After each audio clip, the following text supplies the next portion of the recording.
glad that we have this space, this opportunity for a conversation on a very important subject. We're starting now. There are a few members on their way, Ministers Pando and Davis, who are about to arrive any minute now. And Minister Patel will join us later in the afternoon by video conferencing or Skype or whatever modality he's going to use. He's unable to be with us here because he's got job and work to do elsewhere in Johannesburg. So we are very glad that you are able to be with us here. And special thanks to Madam Speaker. Thank you for being here. This is your function, ultimately. This is your office hosting this function. And so you and Chairperson have created this opportunity for us, and we are glad that you agreed with our crazy ideas. May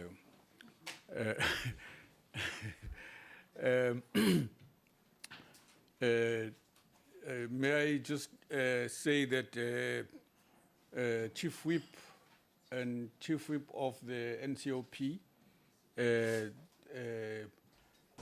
Deputy Chairperson, and of the NCOP and Medikhale, thank you very much for being here, Mediseko. Thank you very much, honorable members. We've got visitors from the CSIR, from the public service and administration. Is that how it's called? Thank you very much. Yeah.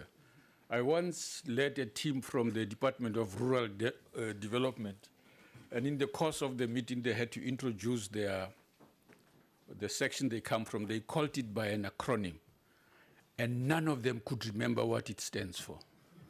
And I had a good laugh because I was new in department. I told you, see, my induction is very bad. You suggest that we don't even know where we come from. So it's good that we spell these words out here. Professor Marola, thank you very much. We are especially glad that you are able to accept our invitation today, even as you have an important function later this evening at your university.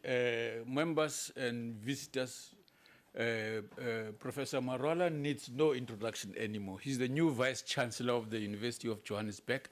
And when we reflected about, if we had to talk about the Fourth Industrial Revolution, who would be the person who can provide us with a bird's eye view, including, so to speak, a worm's perspective as well, of what this beast is, in a sense?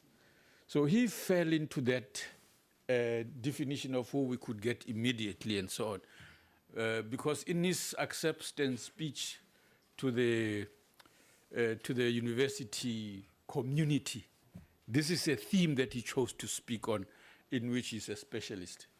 So this is why we thought we should invite him to talk to us. Thank you and welcome, Honorable Pando. Thank you very much, Minister. You and Minister Patel were the first ones to send the signal out that this is coming during the State of the Nation debate. So we are very glad finally it is happening, and we are able to proceed. The background to this, if I may just put a word or two so that we place it in some context. As Parliament, we are concerned about effective public participation generally. And as a result, I came across an interesting book by a writer called Caroline Lucas-Meyer, Bringing Citizen Voices to the Table. And in it, she provides an interesting example, what she called a global best practice, which sounded to me very obscure, about a section of the Danish government that is responsible for what they call technology assessment.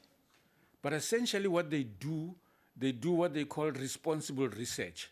How do we direct and invite citizens to participate in what may appear to be complex issues, but about which they must be involved in providing guidance instead of decision-making being only in the hands of scientists and people like those who habit CSIR. They constitute special animals there, so very different from all of us. And so they created this mechanism for not dumbing down, but simplifying and producing essential meaning of what is at stake. What are GMOs? Why should we be worried or not worried about them? What do they mean? How can we, from a policy perspective, influence our government to do the right things?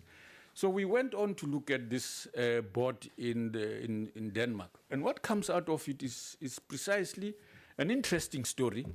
We visit the Department of Foreign Affairs because they are the first foreign affairs to create a section that is dedicated to the so-called Fourth Industrial Revolution. But more specifically, they are concerned with the big technology companies because these have more influence in the society than the neighboring Germany and other countries there. And they chose that as one of the most important areas in which they have a diplomat whose only responsibility is technology companies. And they have offices in Beijing and in Silicon Valley to be able to talk to these companies and tell them that this is what our view is in our country. We do not accept this conduct of yours. You will submit to regulation. You will pay your taxes appropriately in areas where you work. And the information you have that, strictly speaking, is, ought to be protected by government will be protected. These are elements of what made us very curious, broadly speaking, including the availability of technologies and how they change, positive and negative. We wanted to understand this phenomena. So we would like to, we've asked the speaker to provide an opening for us and lay the foundation to call on Professor Marola to speak to us. So let me end there and invite Madam Speaker to speak to us. Madam Speaker, I protested earlier on when you insisted on going to sit there. We would like you to sit here in the front because this is online and people would like to see you. When you're sitting on the side, it's a bit awkward. If you don't mind, please. You may not like my face, but sit next to me. Someone is sabotaging me because my name is here. No, thank you. Thank you very much, Madam Speaker. Just to let you know that this is being broadcast live on our YouTube channel, and we are live streaming it on our channel as well, because we thought as a catalytic event for us and initiation of a process, it's important that we engage the public, broadly speaking, in this matter. Thank you, Madam Speaker. Deputy Speaker, thank you very much. In your capacity as chairperson of this sitting, I must pass the apologies of the chairperson of the NCOP and welcome the Minister Pando, other ministers who will still come, and Chief Whip, Deputy Chairperson of the NCOP, Professor Marola, and others, professors and other people who have joined us this morning.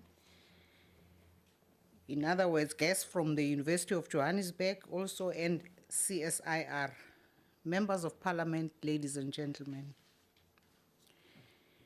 We are on the brink of a technological revolution that will fundamentally alter the way we live, work, and relate to one another. The first industrial revolution used water and steam power to mechanize production. The second used electrical power to create mass production. The third used electronics and information technology to automate production. Now, a fourth industrial revolution is building on the third. The digital revolution that has been occurring since the middle of the last century and is characterized by a fusion of technologies.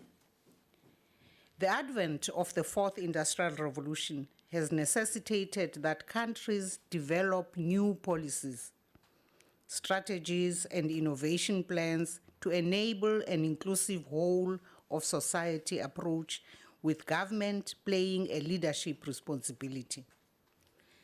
South Africa currently has the different elements of the fourth industrial revolution spread across government departments, state entities, and the private sector. There is currently no single plan or blueprint on the fourth industrial revolution. We therefore require a collaborative approach to develop a national blueprint which brings together all key role players, including civil society, into a single focus.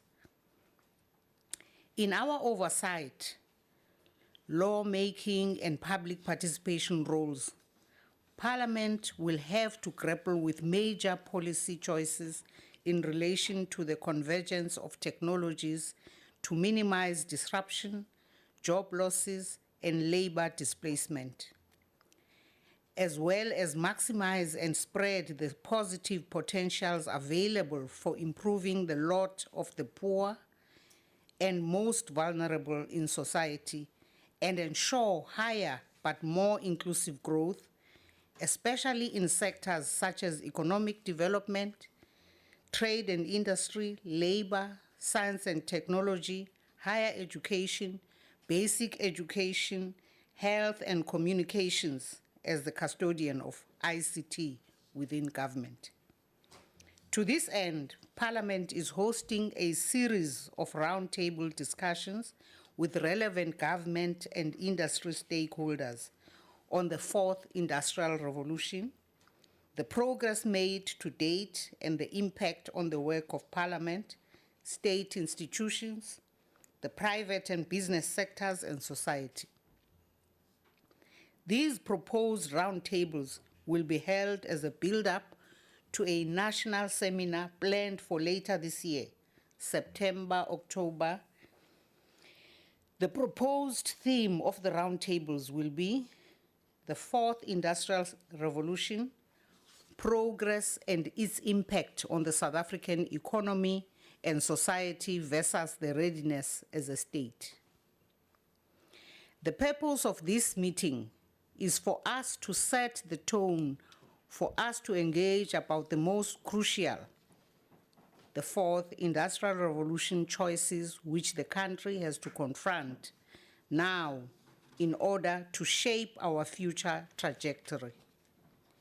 The envisaged outcomes of this campaign include to raise the level of awareness and catalyze more energy into a coherent policy response,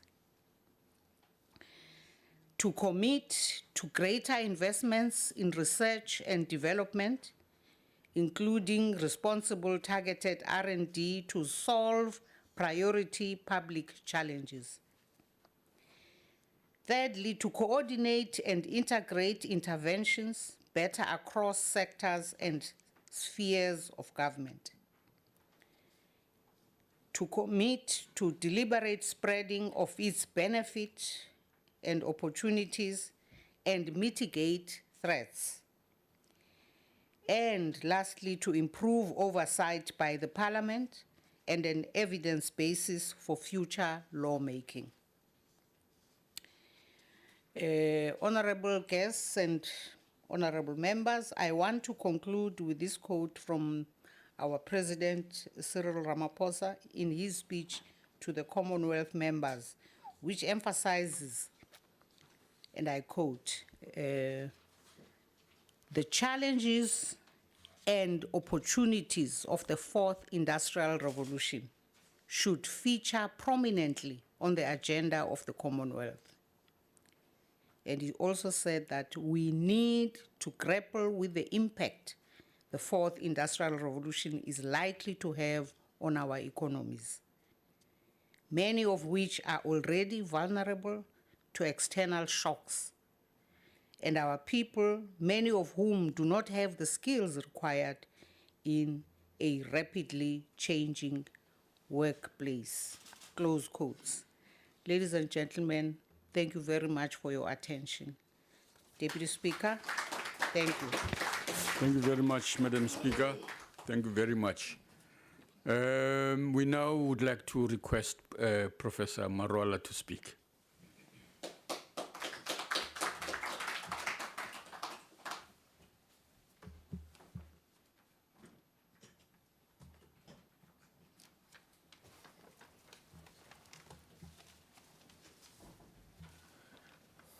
Madam Speaker, Deputy Speaker, Minister Pando, and the Chief Whip, distinguished ladies and gentlemen, it is actually indeed a great deal of pleasure for me to be addressing this meeting about the fourth industrial revolution. Maybe just to introduce myself, when I returned back to South Africa 18 years ago with a PhD in artificial intelligence from University of Cambridge, my mother couldn't quite understand what artificial intelligence is all about. And a great deal of people did not know what it was all about. But today, it has become quite a major driver of the fourth industrial revolution. It's not a new concept. It's actually 70 years old. And this morning, I'm going to basically be telling you or educating you as to what is this thing called the fourth industrial revolution. Now, my talk is going to start by just describing what these industrial revolutions are. One of the major aspects of the fourth industrial revolution is artificial intelligence. It's not the only one. You do have other technologies such as blockchain, biotechnology, which I'm not going to cover in detail. And then I'm going to just give you some ideas as to what are these technologies and give you some of the applications. And I will end up by making some recommendations that those of us who are in the legislature can be able to take forward into laws. Now, as Madam Speaker has already indicated, the first industrial revolution actually happened in England. For those of you who have studied in England, as I did, you would often wonder how such a small island could have come with the first industrial revolution. If you just wander to a pub in England, you will even be wondering more how such people could have made the first industrial revolution. So, because statistically it should have happened in India or China because of its population density. But it happened in England. Why did it happen in England? It happened in England because the scientific revolution that defined much of what happened after that happened in England. Newton's laws of motion, the laws of thermodynamics, Newton's laws of gravitation, these were the DNA, the technological base that gave us steam engines which drove the first industrial revolution. In this first industrial revolution, we were spectators, not participants. And we cannot afford to be spectators in the fourth industrial revolution. The second industrial revolution was industrialized in the United States, again with the ideas that came from England, Maxwell and Faraday, who played around with a magnet. And they realized that if you have a magnet and something that conducts electricity next to it, if you move that conductor, you generate electricity. If you have a magnet and the conductor and you put electricity in the magnet, it moves. This is what we call electric motor, which define much of what we consume today, the refrigerators, our lawn mowers, electric trains, and so on and so forth. And that led to mass production of goods and services because the assembly line needed something to move it, which is electricity and an electric motor. again, during this time, it was almost at the same time as we were fighting in the Battle of Isandlwana, where we actually won the war but lost. We won the battle but lost the war. And the reason why we lost the war ultimately was because we had not mastered new scientific ways of organizing society. The third industrial revolution, which was in the United States, happened because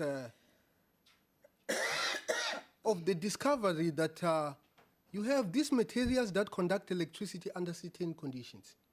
They're called semiconductors. And these semiconductors were used by Shockley and his collaborators to come up with what is called a transistor. When you combine many transistors on a single chip, integrated circuits, that is what you need in order to have a computer. This is really the digital industrial revolution, because from there onwards, we could be able to use digital technology in our televisions, in our phones, and so on and so forth. Again, we were spectators, not participants. Up to today, we do not have a single homegrown semiconductor company in South Africa.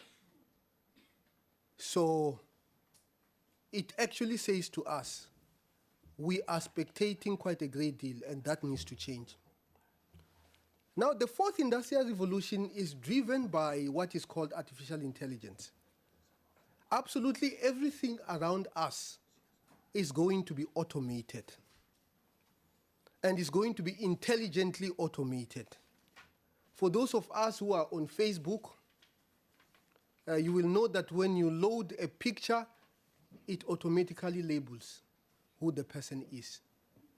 These are things that normally used to be done by human beings, not by machines.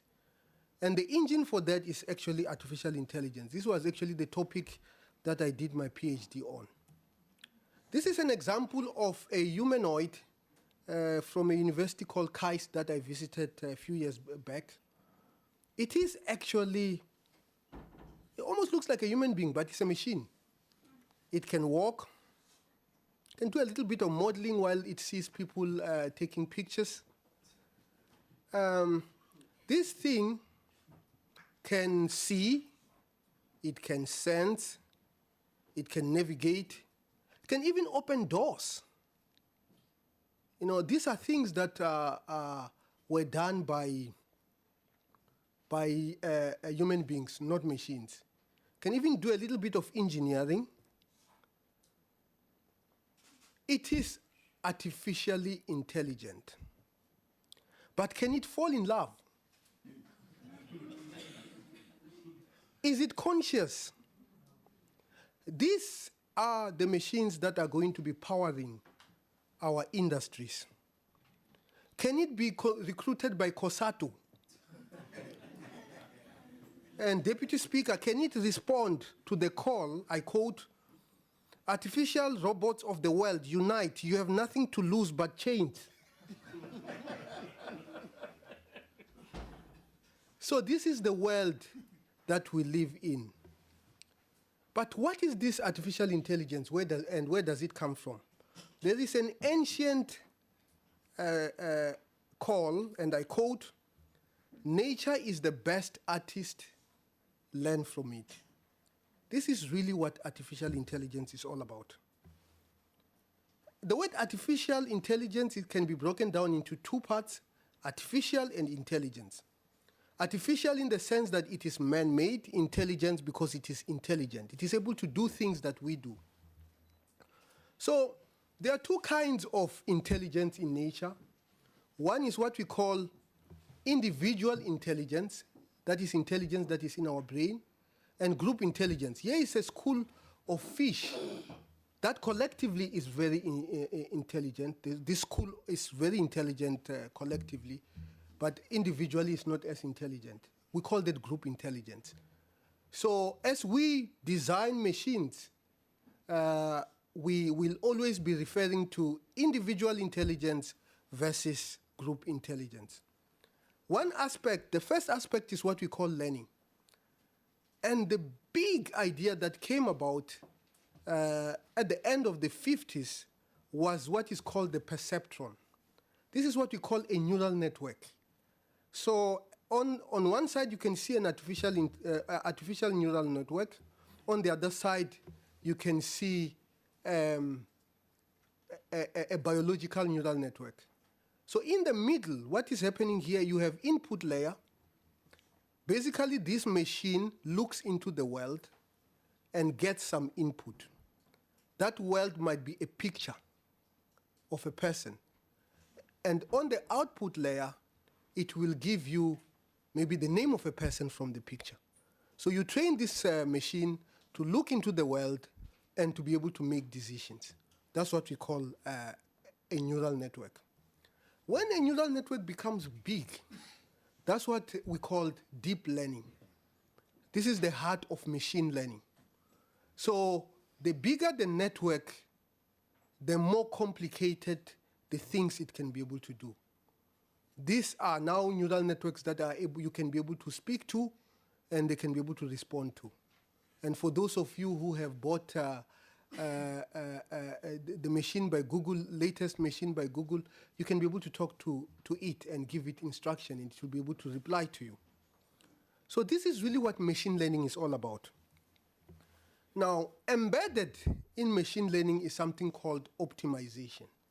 Optimization is actually the process by which neural network actually learn. Just to give you an example of how nature learns. This is one example of artificial intelligence machine. We call it ant colony optimization. The top picture is the picture that I took when I visited my home in Limpopo. Limpopo has a lot of these, moles. We call them chiuru, anthills. And inside them, you have ants. For those of us who come from Limpopo, you will know these are very delicious ants because we actually do eat these ants. But what is amazing is that these simple creatures are able to build such a complicated structure. If you wanted to learn about air conditioning, just by studying this anthill, you will learn quite a great deal about it. But from this, we have something called ant colony optimization, which is used now in our navigation systems to be able to find shortest distance between two places.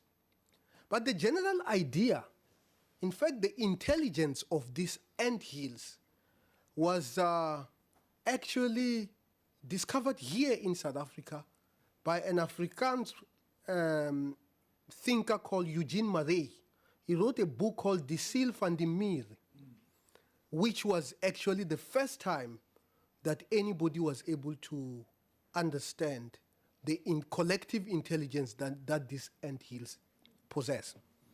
Of course, controversially, these ideas which were originally published in Hayes Genwood was appropriated by a Nobel Prize winner in Holland as his own work. Controversially, obviously, he was found out. The other example of group intelligence is just the birds.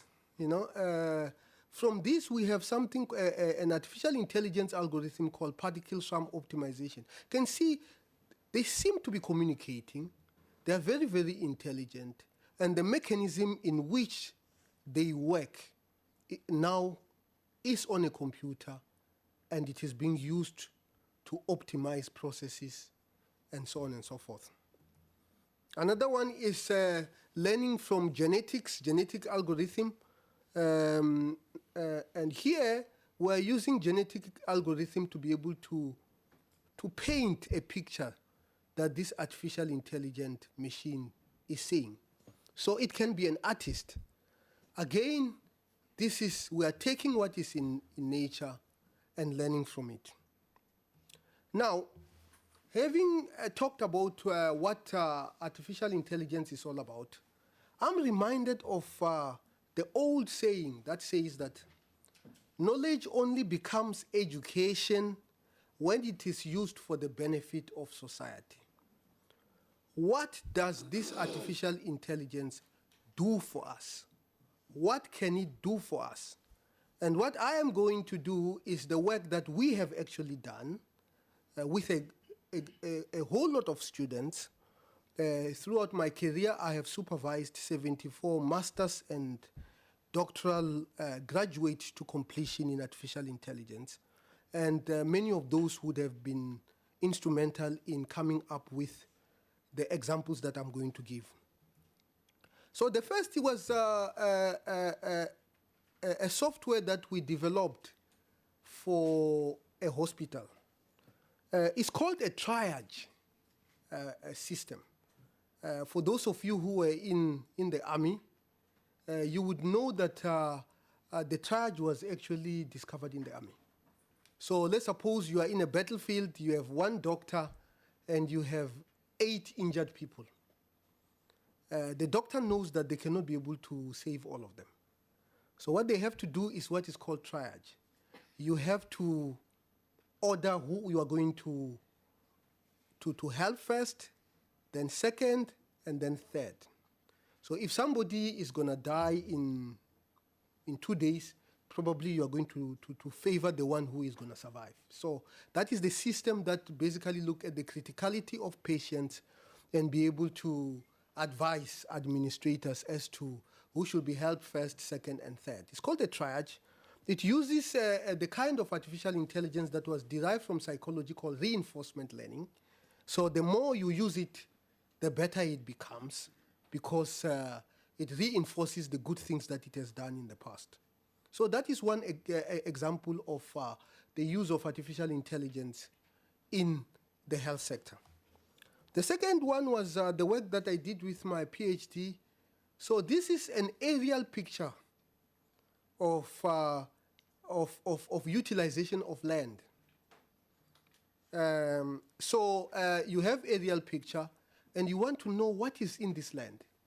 You know, so what it does here, it classifies the land as whether there is water, whether there is thick swamps, light swamps, built-up areas.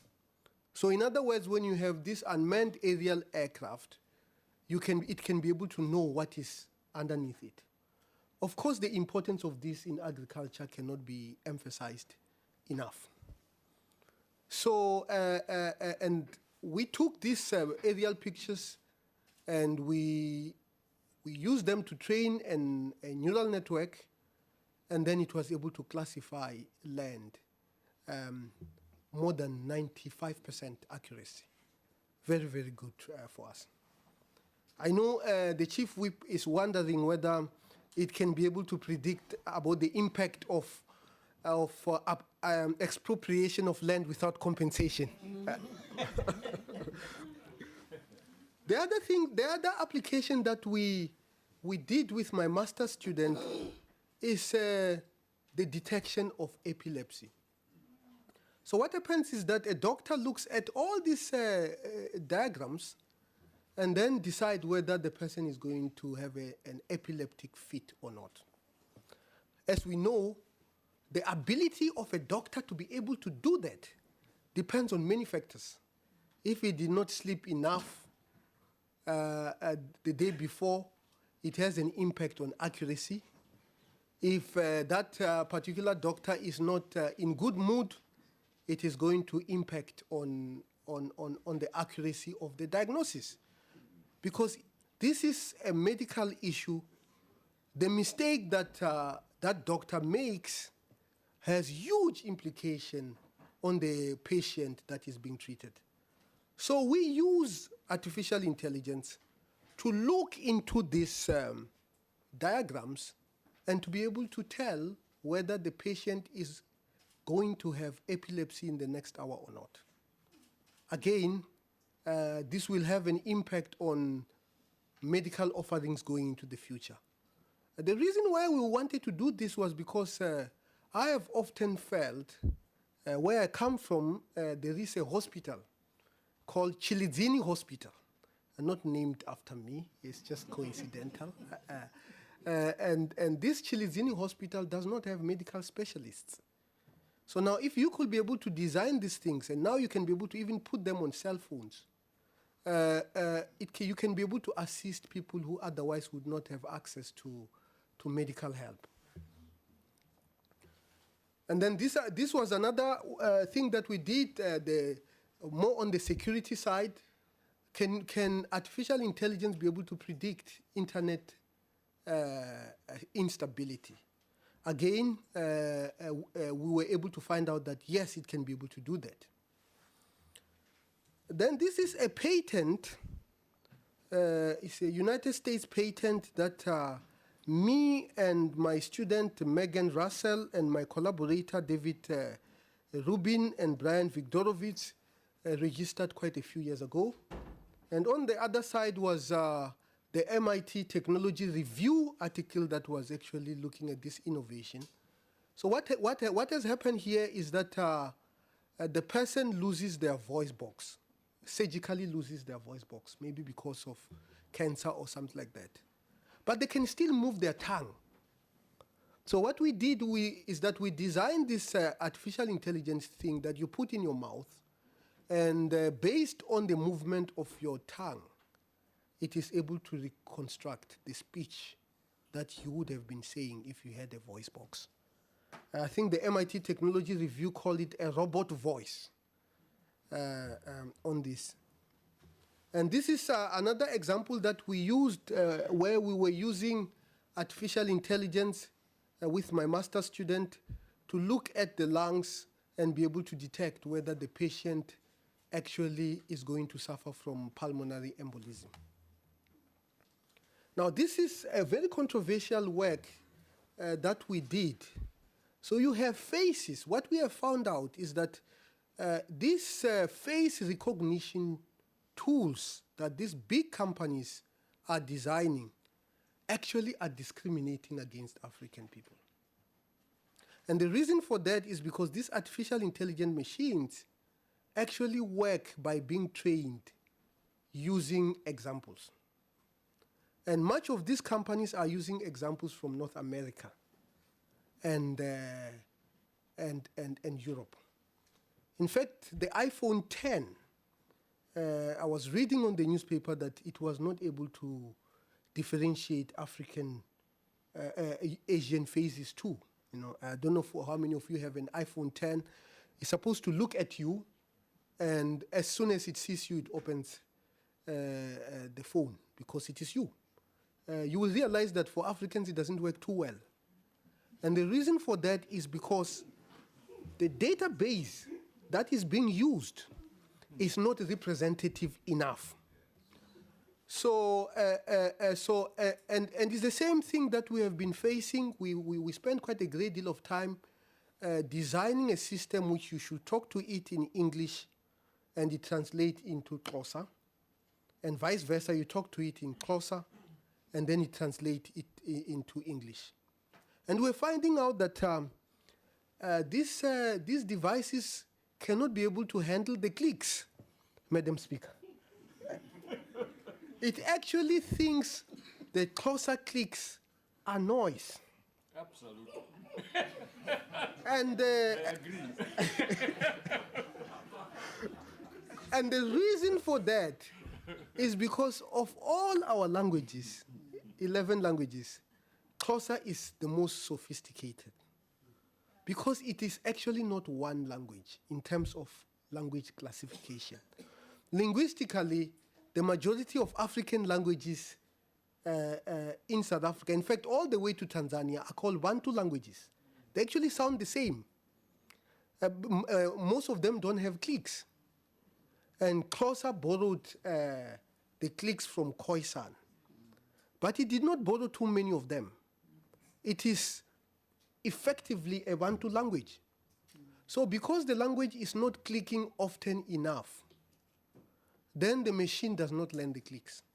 It thinks it's noise.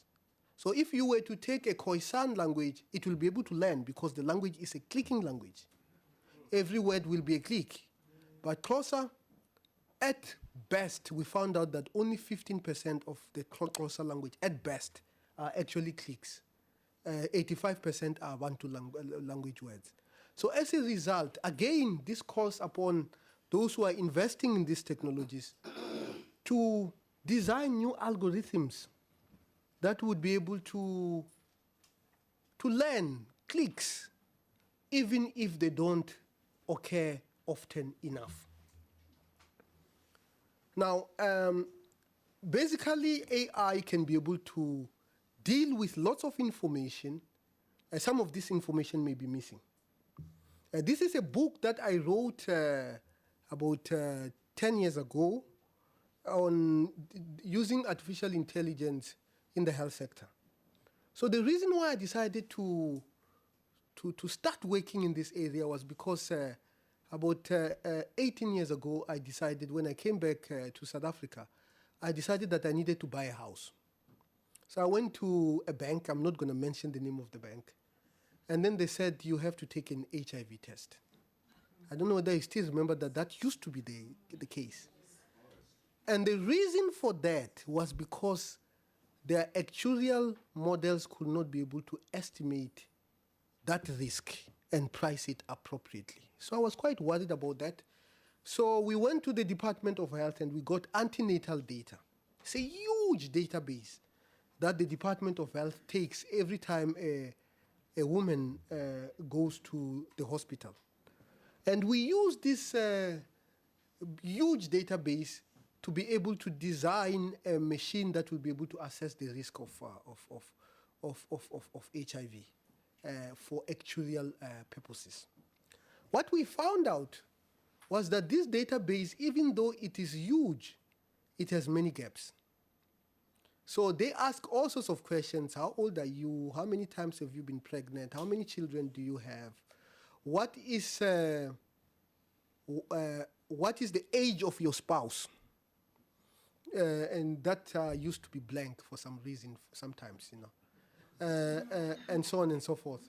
So we developed an artificial intelligent technique to be able to estimate missing information, basically making decisions with incomplete information. And this is another book that we wrote on making rational decisions using artificial intelligence. Now, we also realized that these AI machines can actually be able to bluff. And I'm not bluffing. And they can be able to detect when somebody is bluffing. This was actually quite a widely celebrated work. We were covered in New Scientist. When it was covered, I was in China. So I went and got the latest copy of New Scientist in Chinese because I wanted to find out how my name is written in Chinese. And then it turns out that they did not attempt to write my name. They just wrote it in English. So the other work that we have been working on is something my grandmother was the first engineer. She was my first engineering teacher. And she used to tell me every object has something to say. All we need to learn is to listen to it and interpret its message. That actually became the theme of my PhD topic at the University of Cambridge. So she used to make clay pots, my grandmother. And making clay pots is a very sophisticated thing. You know, you have to go and get clay, you have to come and use 3D visualization to be able to put it into a pot, then you put it in the sun, then you put it into a furnace to heat it. And after that, you have to cool it very, very slowly. We call this in engineering annealing. There is an artificial intelligence algorithm called simulated annealing. So if you cool it fast, it's going to crack. Now, what happens after it cools down, my grandmother will go and knock each one of these pots and listen to what its sound is. And based on that, she will be able to tell whether it was good or not. That's actually what I did my PhD on. But it was not on pots, it was on engine of cars. So you listen to the sound of the engine, then you take that sound, and then it goes to a computer, it's analyzed, it's put in an artificial intelligent machine, and then it is able to tell you whether the engine is good or not. Same process, isn't it? You know? So our ancestors were scientists, organic intellectuals. So, so this is really a big, in engineering we actually called that process of knocking and listening and deciding whether the pot was good or not. In sophisticated terms, we call it non-destructive testing. And it is used quite widely in aircraft, wings, to test whether there are any cracks in aircraft, but obviously using a machine, not an ear. Why was my grandmother's ear problematic? As she was getting older, she started disposing very good pots because her hearing was deteriorating. So this tells you that automation is good because it is able to handle things that human beings are not able to handle. The deterioration of my grandmother's ear, for example. So this is a picture of a bridge in Sandton that collapsed. Now, if we were to make laws that says that all these bridges that if they collapse, they're going to kill people, monitor them so that if they are about to collapse, you can be able to close the road and save people. Because the technology is there. It's the legislative framework that needs to be put into place. And this is a picture of a book that we wrote on how do we basically use this technology to detect failures before they exist in electrical systems. Again, this is another example of work that we did in 2 books that we wrote on using artificial intelligence to be able to design better cars. And then it is also able to understand economy, and these are the 2 books that we wrote. And then, controversially, me and my research collaborator from Italy, Monica Lagazio, we applied artificial intelligence to see whether 2 countries are going to go to war or not. And we were actually we were able to design algorithms that were able to tell us whether 2 countries are going to go to war or not. The issue of prediction of interstate conflict is much more simpler than we think. Like, for example, if I were to ask you, will Swaziland ever go to war with Latvia or Switzerland? The answer is no. And you probably will be able to tell me that the distances are too far, things that you can be able to measure, and so on and so forth. So we were able to predict whether 2 countries are going to go to war. And then the Chinese military defense press took this work and translated it into Chinese. They did actually this time manage to translate my name. So Ma in Chinese is a horse, and it's basically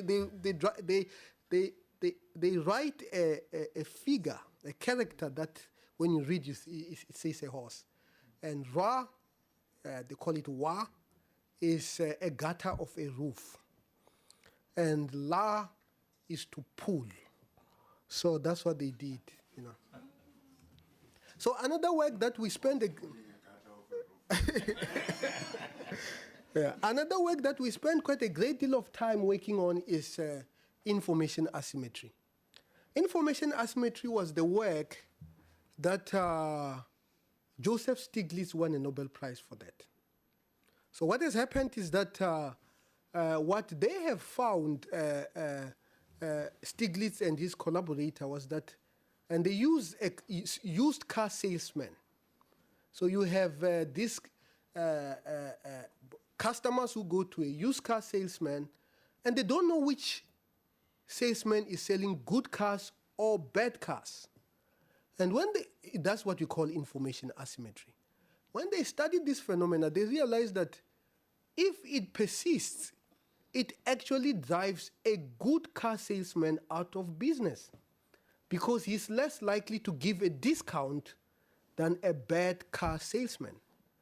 And what this theory of information asymmetry was saying was that it actually destroys the markets, and they won a Nobel Prize for that. So what we did was to take this theory and say, suppose there is no human beings involved, And these transactions are being handled by machines. And we know that transactions are now being handled by machines. And we found out that artificial intelligence actually reduces the level of information asymmetry in the markets.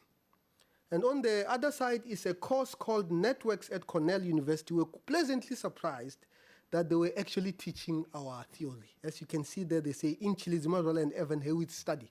So again, these are some of the benefits of using artificial intelligence.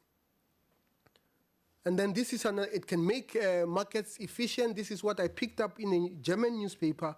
Again, they were quoting us about the work that we did. What was strange about this German newspaper is that when they were talking about me, they kept on referring to me as somebody from Cambridge University, even though I had left that place many, many years ago. What it basically says is that we need to do more as South African institutions to make sure that when good work is coming out of our universities, people do not try to find external variables to explain the excellence. It's very, very important for us. Now, coming to the conclusion, automation is here and it is here to stay. All we need to do is to understand it and to regulate it. The Japanese have a saying that says it is inhumane to expect that which can be done by a machine to be done by a human being. And as educators, there are certain skills that are really vital for the fourth industrial revolution. And as South Africa, we have not done them very well. Multidisciplinarity is key for survival in the fourth industrial revolution. When you go to university to study engineering, you need to understand history, you need to understand linguistics and literature, because if you don't, you are going to design a machine that is going to exclude the Xhosa language, for example, because you don't understand the linguistics, you only understand the algorithm. What it also says, it says that those who are going to do humanities must come out of that program being literate in matters of technology. Minister Pando. She was quite instrumental when she was a Minister of Science and Technology about public understanding of science and technology. So some of the critical skills that we need, people management, emotional intelligence, and so on and so forth. Aristotle once said the end of labor is to gain leisure. So Deputy Speaker, it was not Marx who came up with this. It happened even before. So the fourth industrial revolution is going to change every aspect of our lives. All we need to do is to understand it. But there are problems. The ethics of the fourth industrial revolution. Not too long ago, 2 months back, a car that drives itself, that was made by a company called Uber, actually went and killed a pedestrian. I happen to know the chief engineer of Uber, who probably was instrumental in giving a go-ahead that the car is safe. Now, what they found out is that this car actually saw the pedestrian, but it decided to knock her off. So there are lots of ethics in this technology. I mean, I'm giving an example here. Suppose you have a self-driving car.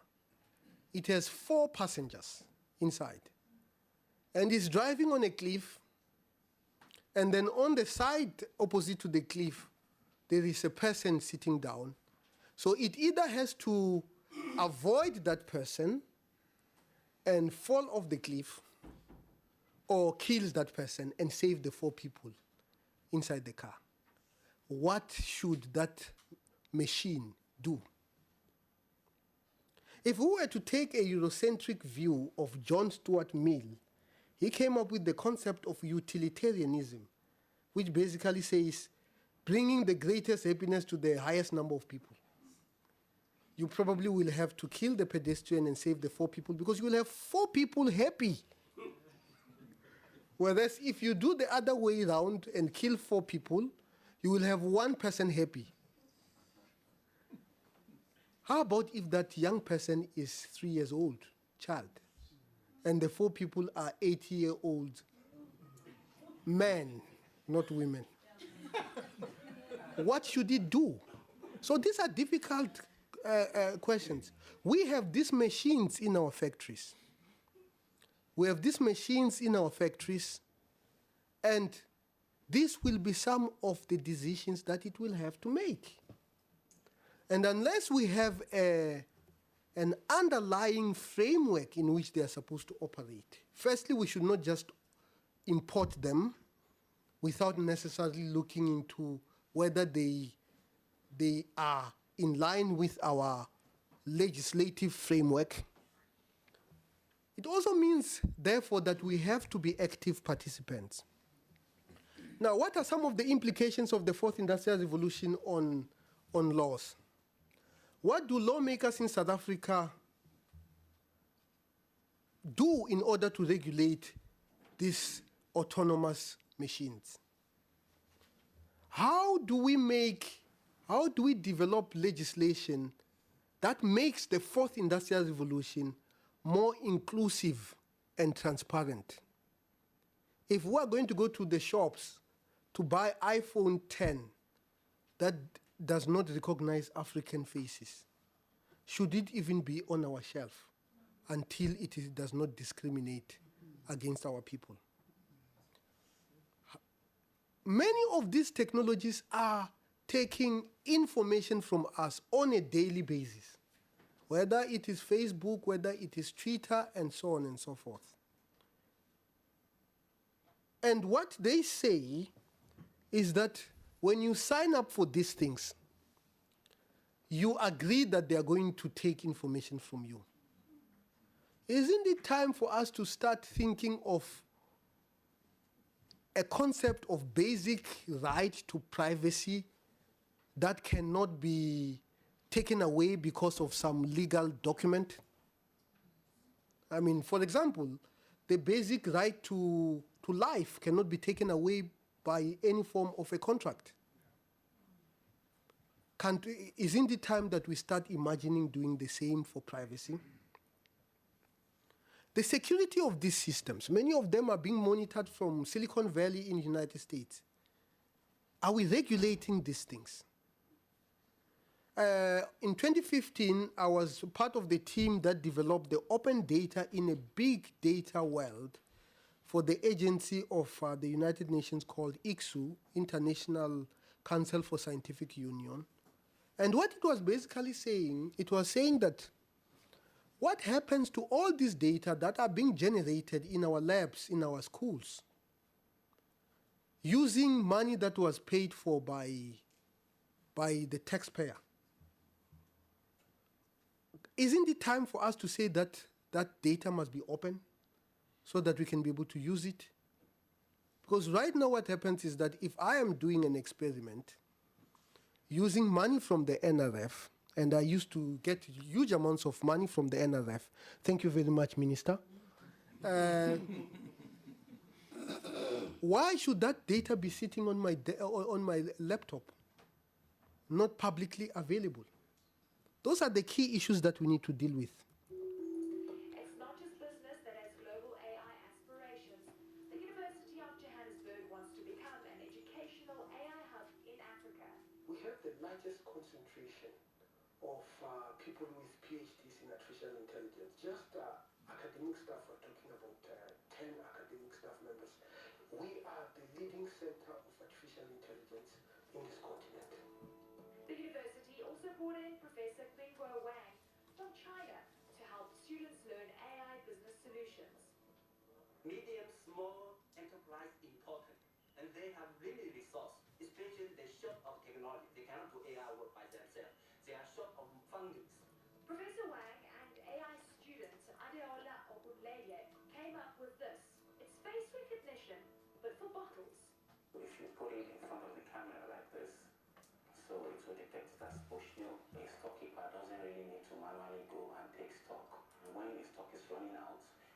send a message to maybe the phone or the computer of the storekeeper. We take several photos of the bottle and we train it. This can be very useful for businessmen like Rail Lesus, who has partnered with the project. If you run any, in fact, inventory system, retail inventory system, especially a bar, which is quite a hard environment to work in, you've got all these drinks and you want to know what's been drunk at the end of the night. And this is where it gets really interesting, is that you can actually train a machine to do that. It's not that a human's going to lose their job. The human's going to do something that's more human. For some, the fear is that AI will take much needed jobs away from people as companies opt for automation. But Robo believes he isn't a threat. Is artificial intelligence really a mean job-stealing machine? Not exactly.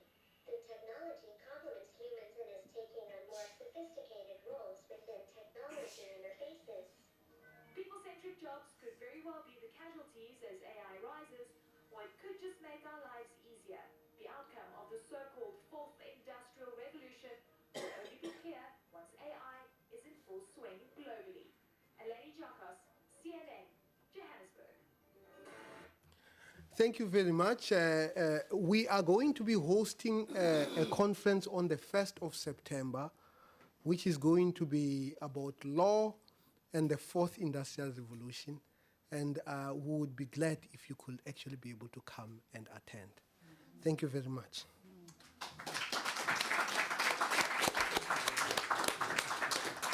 Thank you very much, Professor Marwala. It was absolutely stimulating. I'm going to ask you to take a minute's breathing exercise so that as we invite Honorable Naledi Pandor to come join us here and speak to us. And then we'll take comments and questions because I think we have a bit of space with your time, Prof. Yeah, okay. Naledi, ke kopa o tle mma. O tle. Okay.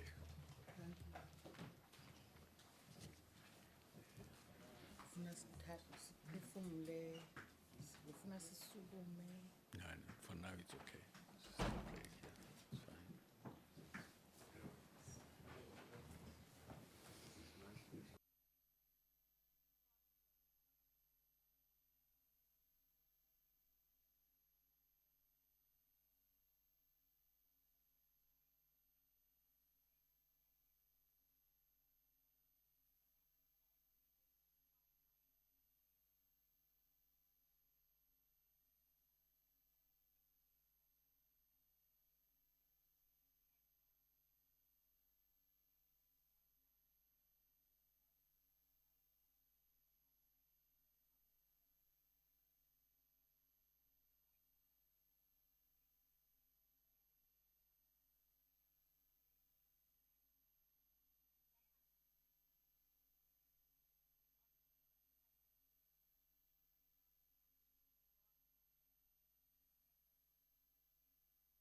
It's a great honor to sit next to Madam Speaker.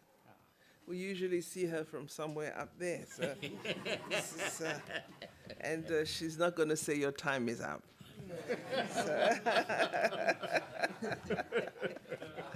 it's lovely to be here. I'd like to begin, good morning everyone. I'd like to begin by congratulating Madam Speaker and the Deputy Speaker for convening such a forum. I think Professor Marwala would agree that they are ahead of us in the sector. We need to have fora like these. This is really a good beginning. And maybe, Prof, you and I should try and set up a similar roundtable within our own sector to get us reflecting on these things. We forgot the NCOP. We did it with the NCOP. Yeah, and the chairperson, of course, of the NCOP. How could I forget the NCOP? The former deputy chair, chairperson. as the former chair, deputy chairperson, honourable members, and distinguished guests. As I said, I'm happy that I'm here next to Madam Speaker and mention time, because on Tuesday I presented my budget to the NCOP and I couldn't finish my speech. And so now I want to finish it. Yes, no, it was the chair. The chair was on the chair. But the part that I couldn't read is the following. And I was talking about artificial intelligence and the debate that often occurs when we reflect on the fourth industrial revolution around job losses. And so I was going to conclude as follows. What jobs are we losing, actually? Among the torrent of information which is now available, there's one trend that has been hidden and which we're not talking about. And that is women are in a better position to benefit from automation.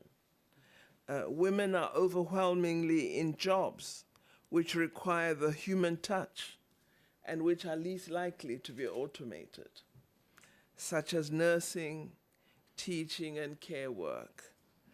That's on the one side. On the other hand, women in South Africa are better educated than men.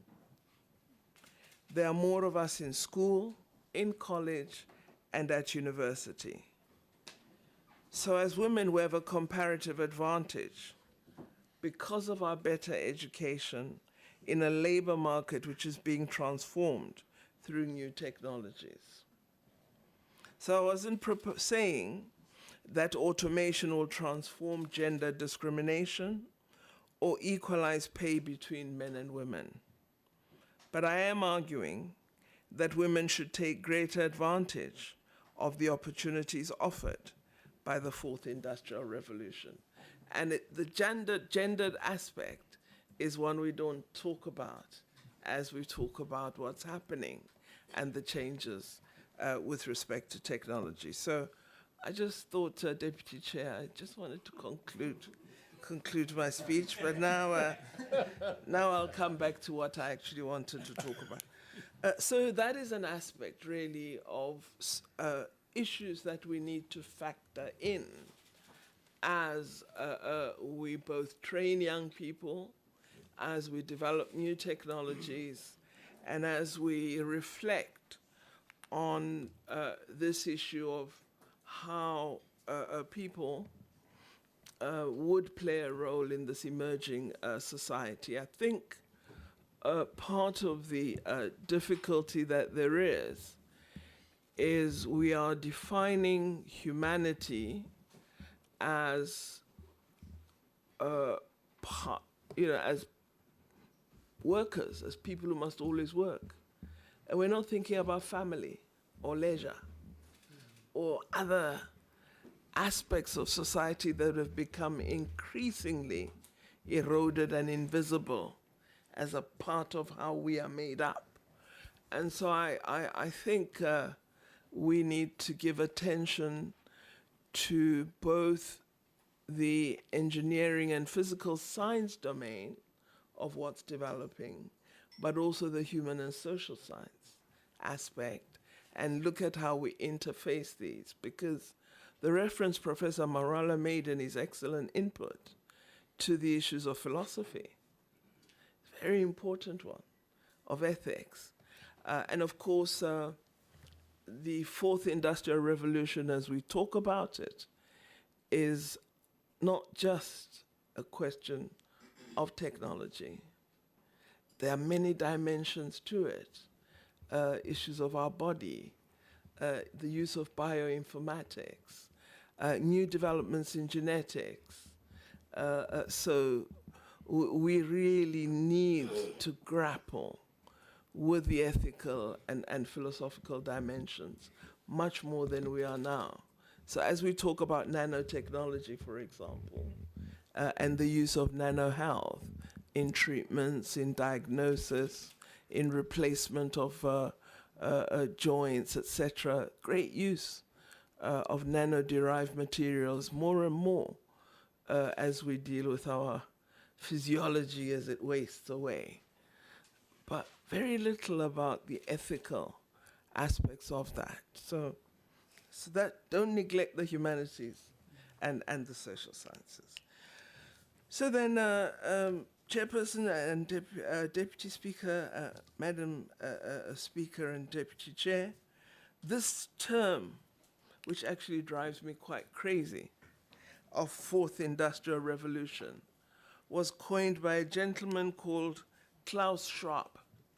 I'm sure many of you know him, of the World Economic Forum. And essentially in that document that he released at that Davos meeting was to highlight the very strong emergence of artificial intelligence, of big data and the demands it places on computing, highlighting the Internet of Things and its importance in a range of sectoral activities, and also referring to a whole range of other emerging technologies. We've had one or two roundtables as government, but I think we haven't given dedicated attention to this subject and how government might intervene. There are companies in South Africa which are already using or contributing to aspects of these new technologies or emerging technologies, but to date, our country hasn't developed a comprehensive national strategy to take advantage of the many benefits that are available. And I'm hopeful Professor Marwala is going to play a role. He doesn't know I'm going to be troubling him in developing this comprehensive national strategy, because I think we have to have it. And this is why our president, in his 2018 State of the Nation address, indicated his intention to create a governmental task team to deal with Fourth Industrial Revolution matters, and thus to help shape and develop this national strategy. We recognize as government that we cannot, as South Africa, be left behind. If we don't advance, a lot of the continent won't be able to advance. So it's vital we are right on the line. We already have some good examples and a number of the aspects necessary for us to define a clear role, particularly in some of our research-intensive universities, in some of our more innovative mining companies, in the financial services sector, where we're quite advanced, and in manufacturing in South Africa. Our country this year is president of BRICS, and many ideas have been floated about how best to take advantage of the opportunities offered by the Fourth Industrial Revolution. One of the ideas that has been put before us as the BRICS committee is the possible establishment in South Africa of a Fourth Industrial Revolution Research Center to compare and complement what China has begun to do and work in cooperation with the advances they've already made. They are far more organized than any of the BRICS countries in responding to the opportunities. And I'm speaking primarily from my sector, which is higher education, and the research domain, that we need to find some action within ourselves. Now, such a center could either be a physical one or virtual, and it would explore the wide range of ideas available. There are already people that have begun to do some initial thinking, such as Bernie Fanaroff, who's been participating in a World Economic Forum task team linked to this, so we could draw on some of the work that they have done. I think we need to really work at developing a coordinated ecosystem of entrepreneurship, which would work across education sectors and which would draw in the range of programs and initiatives that multiple role players are implementing. I've been reading, Professor Marala, your articles on the Fourth Industrial Revolution, and I've been very intrigued by what you and your collaborator, I think it's the professor who just appeared now, and it's interesting for me how in your articles you've been drawing in this issue of enterprise, that it has to be seen as complementary and very important to the work that we must do. So we've been giving some thought in higher education about this whole notion of entrepreneurship. And we started with our department's entrepreneurship development in higher education program. Its focus is on developing students as entrepreneurs who possess flexible skills that can assist to create work, as well as the development of academics who understand what it means to create an enterprise and who are able to engage with entrepreneurship development through their research, through their teaching, and through program and curriculum design. If we are to make advances with respect to the 4IR, the universities are going to have to take a leading role. The science councils are going to have to take a leading role. Professor Marala mentioned the need for a regulatory framework as well. Parliament can assist us with that. But if our researchers are not really active and stimulating the ideas, whatever we do is going to fall flat. So that issue of ensuring that higher education is fully active is critical for me. And so our investment in this entrepreneurship development program is a very important one. It's not just students, it's not just academics and the curriculum, it's also our universities and startup companies. I bet that the robot, the first one you showed, driving the racing car, probably came out of a startup at a university. And in South Africa, very few of our universities are creating startup companies. And that is a problem in terms of innovation. And it's something that we really have to look at. Professor Marala is training all those masters and PhDs. They're registering IP. They're probably going to register some patents. Which company is going to develop those products commercially? And how are we going to support that development? These are questions we must answer if we are to be in the leading rank of those who promote change. So I listened with great care to Professor Marala when he spoke at the University of Johannesburg during his inauguration. And I was intrigued about how he defined some of what needs to be done in order to really put us on a positive path in this domain of opportunity. Firstly, he said he wants his students to succeed. If we don't have the educated young people, we can't make the advances.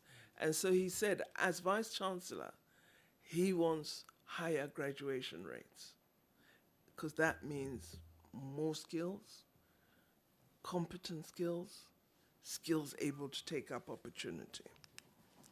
He said he wants to bring technology into the classrooms, whether by means of blended learning with some use of lecturers or robotic tutors. Well, I'm interested in that because I want us to have an indication of the factory that's going to produce those robots, because I want it to be done here in South Africa. He said he's going to use technology to monitor the progress of UJ students. I want to do it in the community education and training college sites, of which we have more than 3,000 in the country. And so I would want to draw on UJ helping to develop such systems. He said he wants to increase the qualification levels of his staff so that over 80% of them have PhDs by the year 2025. Massive research opportunity. He indicated that he wants to deepen the university's international profile by bringing the world into his lecture rooms and taking his staff and students into the world. He wants to have an international character to the staff of his university, because without collaboration, you can't advance in innovation. Without global interaction, you're not going to make the kind of advances that you need. So the insularity we sometimes see in our country is something we've got to really attend to. This notion that working with foreigners is something we don't want. We've got to change our perspective. We've got to become far more global in our research, innovation, and skills development. So I thought that was a very important point. And he articulated the interest in ensuring that a significant proportion of students at the University of Johannesburg should be students from foreign countries by 2020. And I thought that's actually really fantastic, because our world is struggling with how to manage diversity. And the hatred that we see, the wrong opinions, some of the fascism that you see is related to us not knowing each other. And so this intention of drawing young people together from different parts of the world is a very important part of learning how to be global citizens. So I thought those aspects were really amazing. And he concluded as follows: that those who will thrive in the fourth industrial age will have to understand the world, and the University of Johannesburg should therefore be at the forefront of laying down a foundation for the university of the 22nd century. So he's not looking at today. He's planning well ahead of time. And that's how we need to think about ourselves. And then a second aspect that I think we need to attend to, apart from those things which a university should really, in a system, should be looking at, is I think we need to really look much more closely at smart manufacturing and advanced materials in our country. There are some companies in South Africa which have implemented aspects of smart manufacturing, and networks already exist for truly intelligent manufacturing, which would include extensive smart networking of supply chains and supply chain management. In China, they already work on such very large manufacturing networks, with thousands of companies linked to their smart manufacturing projects through the cloud. That's how they share expertise and technology. In South Africa, we need to identify best practices in these areas, where we have major manufacturers who've developed intelligent manufacturing in their overseas operations, such as in the automotive industry and the big food processors. We should incentivize and pressurize them to bring some of the development and R&D on the subject to South Africa, as the Department of Science and Technology was able to do with IBM, for example, to bring their innovation center to Johannesburg, to bring innovation hubs into university, Nelson Mandela Metropolitan University.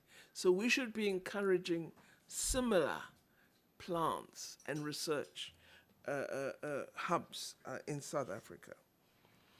The Department of Science and Technology has really been, I think, playing an important role in helping us to develop in these key smart technology domains.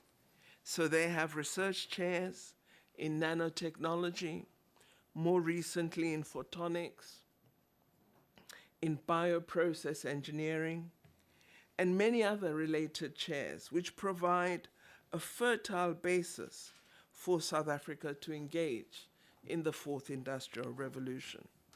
And when I create the task team that I hope Professor Marwala will agree to be part of once we have written to him, I'm hopeful that what they will do is look at what we've established in the country and then tell us as government, and in particular higher education, what we need to do to get the best impact out of those and what we should consider adding to the slew of opportunity we've provided.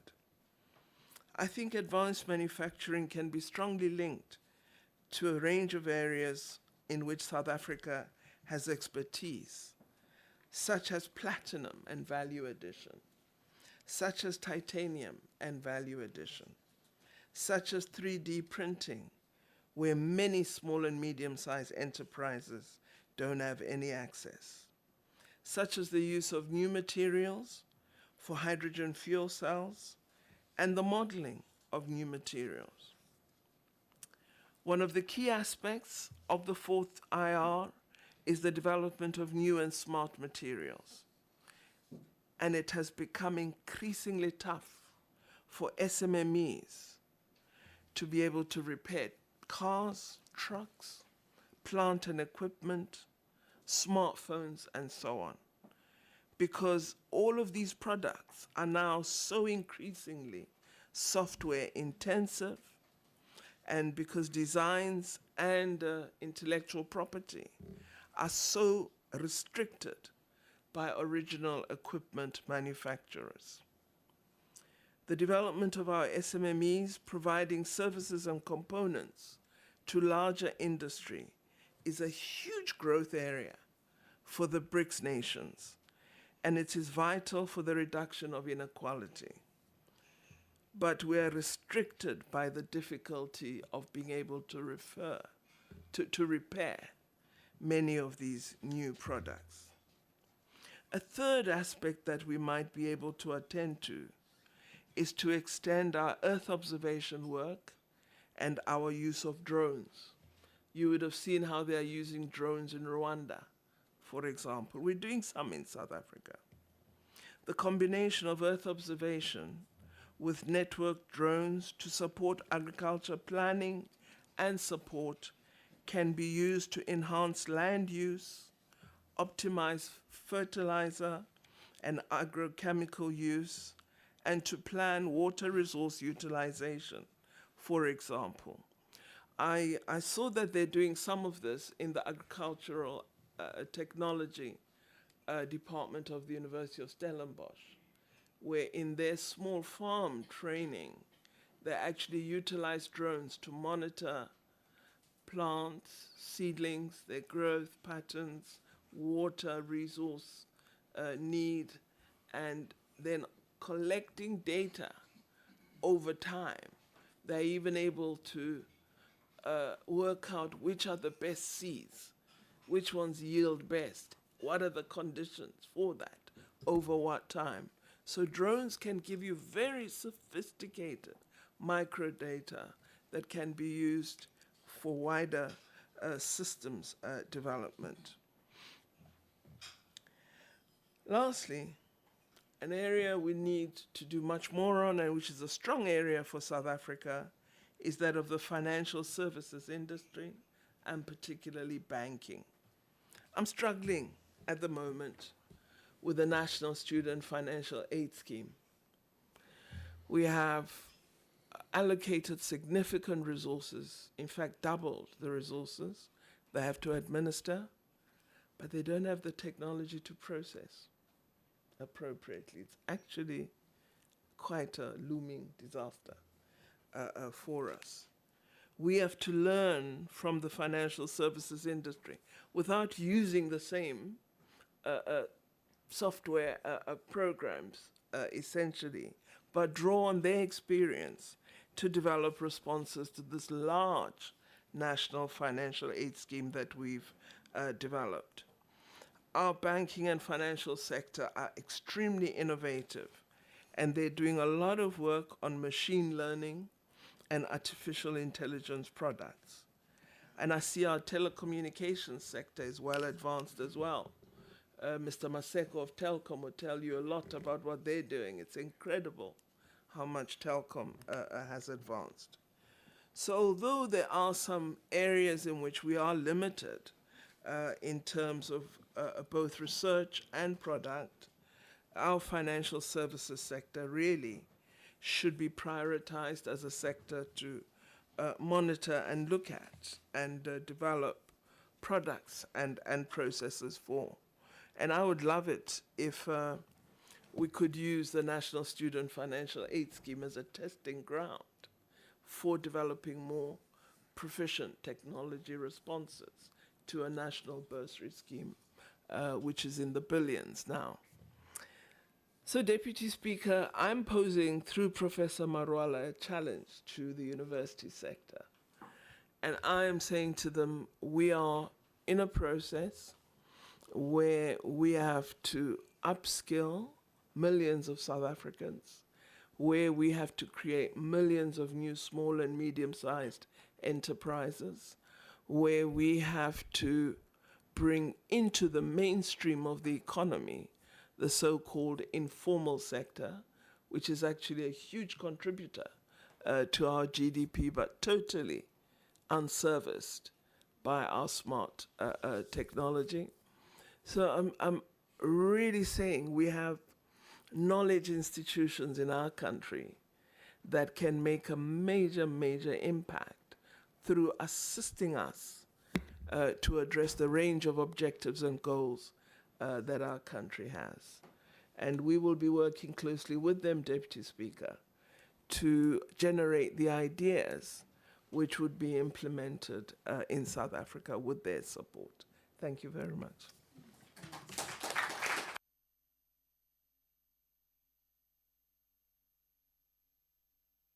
Thank you very much, Minister Naledi. This is very inspiring. And I think the areas you have gone into, is there anybody from UCT here? Oh, UCT here. Okay, no, that's fine. This is a very useful point you are making about the university sector. When we started as the 5th Parliament, we had a discussion. I represented the Speaker at a meeting with universities, South Africa, in which we were talking about creating collaboration between us. As the legislative sector, broadly speaking, with universities. An agreement there was that they would identify areas where they are working on similar issues, would coordinate their work and interface with us as the legislative sector. I hope that process can be built upon from what you are saying. It's clear that that's what it means. Before I open this for questions to both speakers, and thank you very much for really what has been very stimulating, is to say that in Limpopo, in Phalaborwa, one of the areas that land claim question, the farmer refused to allow people, he went to court twice, even before the claim was processed, to try and stop it from happening in the first place, on the grounds that these people were lying. So what evidence did they bring? They came there after he was finally persuaded, went into the truck, and the people who were claiming went into another. They went to different spots which they pointed out. One of them was a series of anthills. And these women said, when we left, because we were carted away by trucks, we were not able to remove our clay pots. And they went to each one of them and removed those clay pots.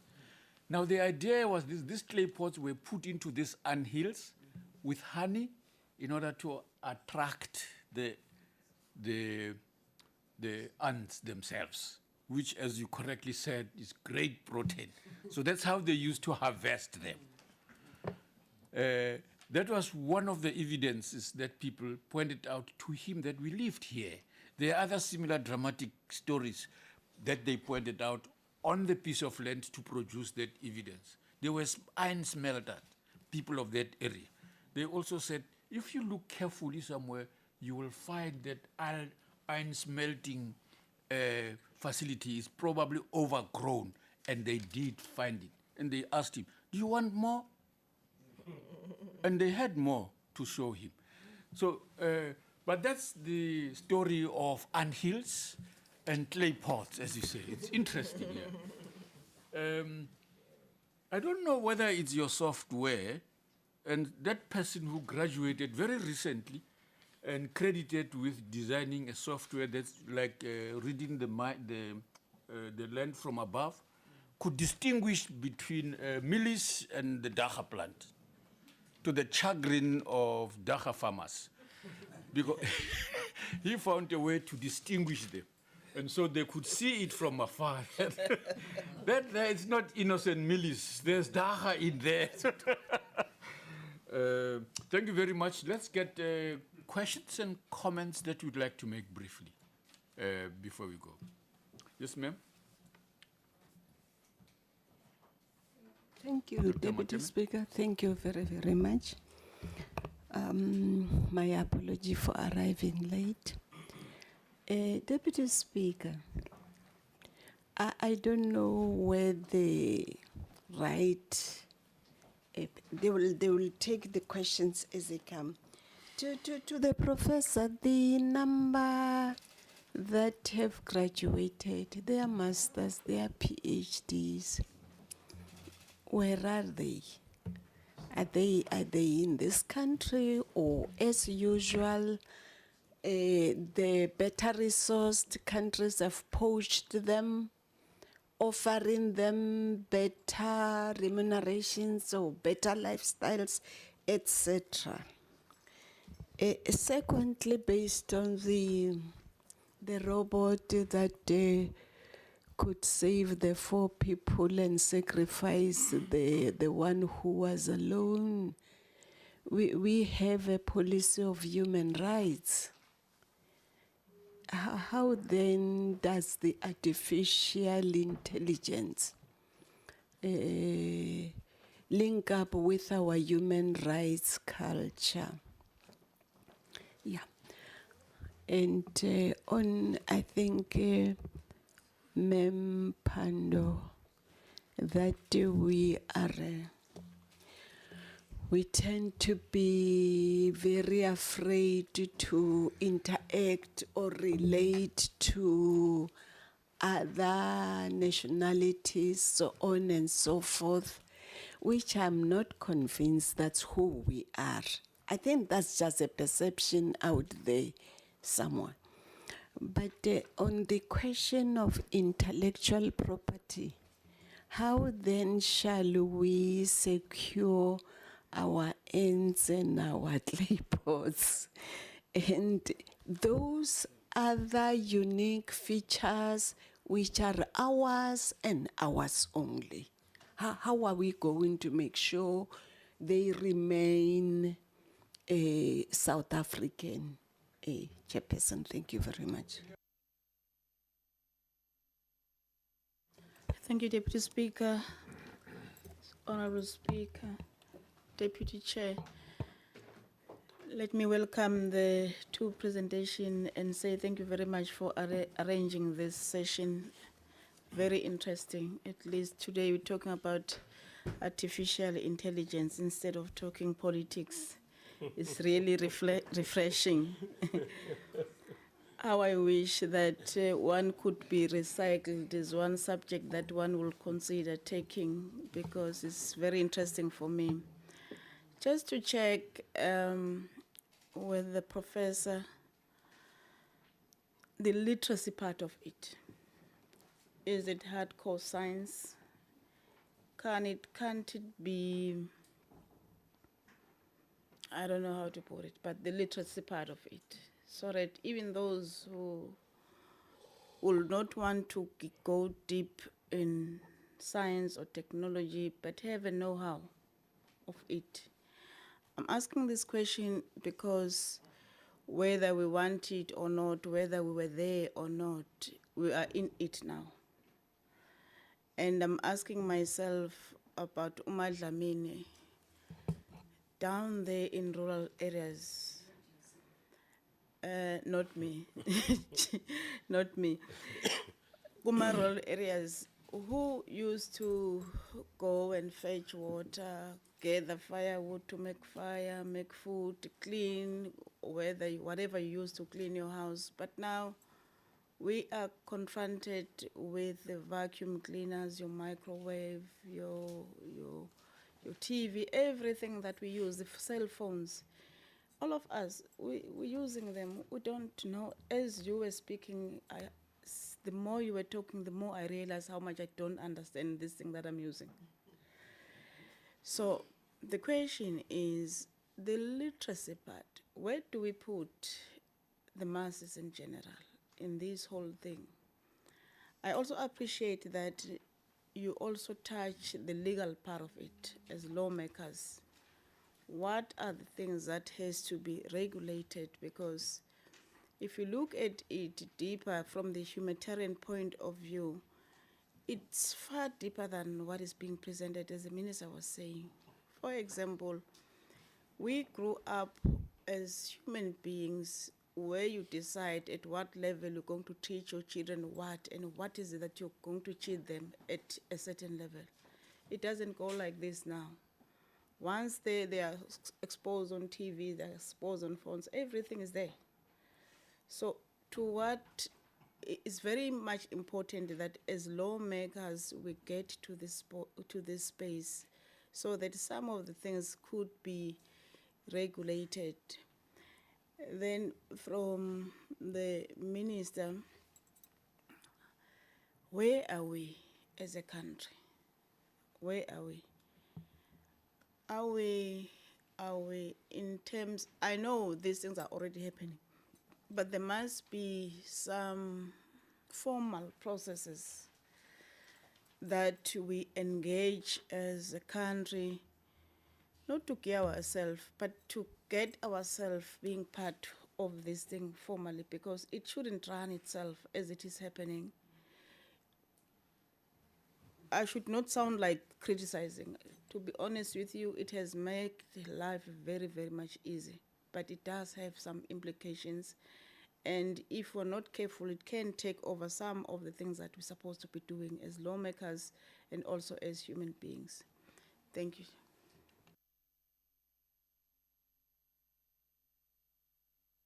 Part of the discussion and focus. It's very nice to introduce yourself, yes.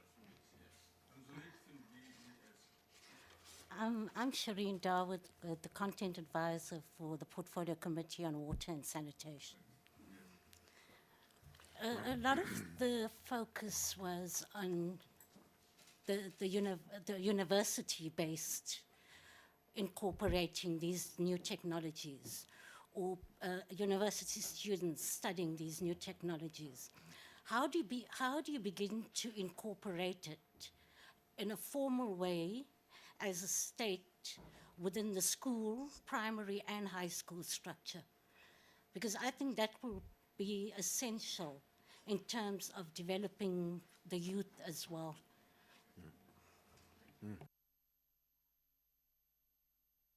Thank you, Deputy Speaker.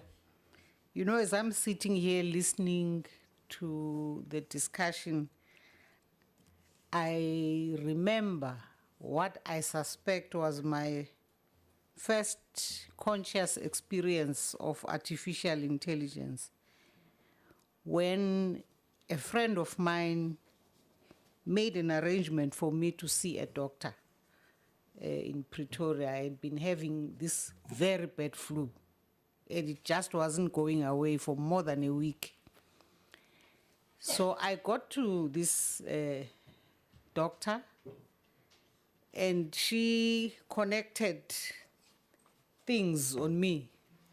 She had a machine that looked like a computer, and this machine started detecting things in my body and going back into my life and explaining what it was finding. It actually went as detailed as to indicate that you suffered a major traumatic experience so many years ago. And on and on and on. And she said to me, in fact, you are only conscious of who you are and what's going on in you. You only have a consciousness of 20% of that. The rest is so embedded in you, but none of it has ever gone away. It's all in your cells, in your body. To cut a long story short, I had to report to my doctors. It was a time when I was very surrounded by doctors and I had to report everything. I had dodged them, except I had my security, of course, because my friend had just made an appointment. It was quite early in the morning when I went to see this other doctor who was not part of this official team. It took time for me and the team of official doctors to communicate and engage about what medication the doctor, the unofficial one, had come up with. And of course, my official doctors had to come themselves, experience this machine. A very intelligent machine, I can tell you. I haven't been there for a long time, but if you can, try it. It seems to me from that experience that there are things that can be done for us human beings, and we can gain from even more than what we know, what we're used to, what we do every day.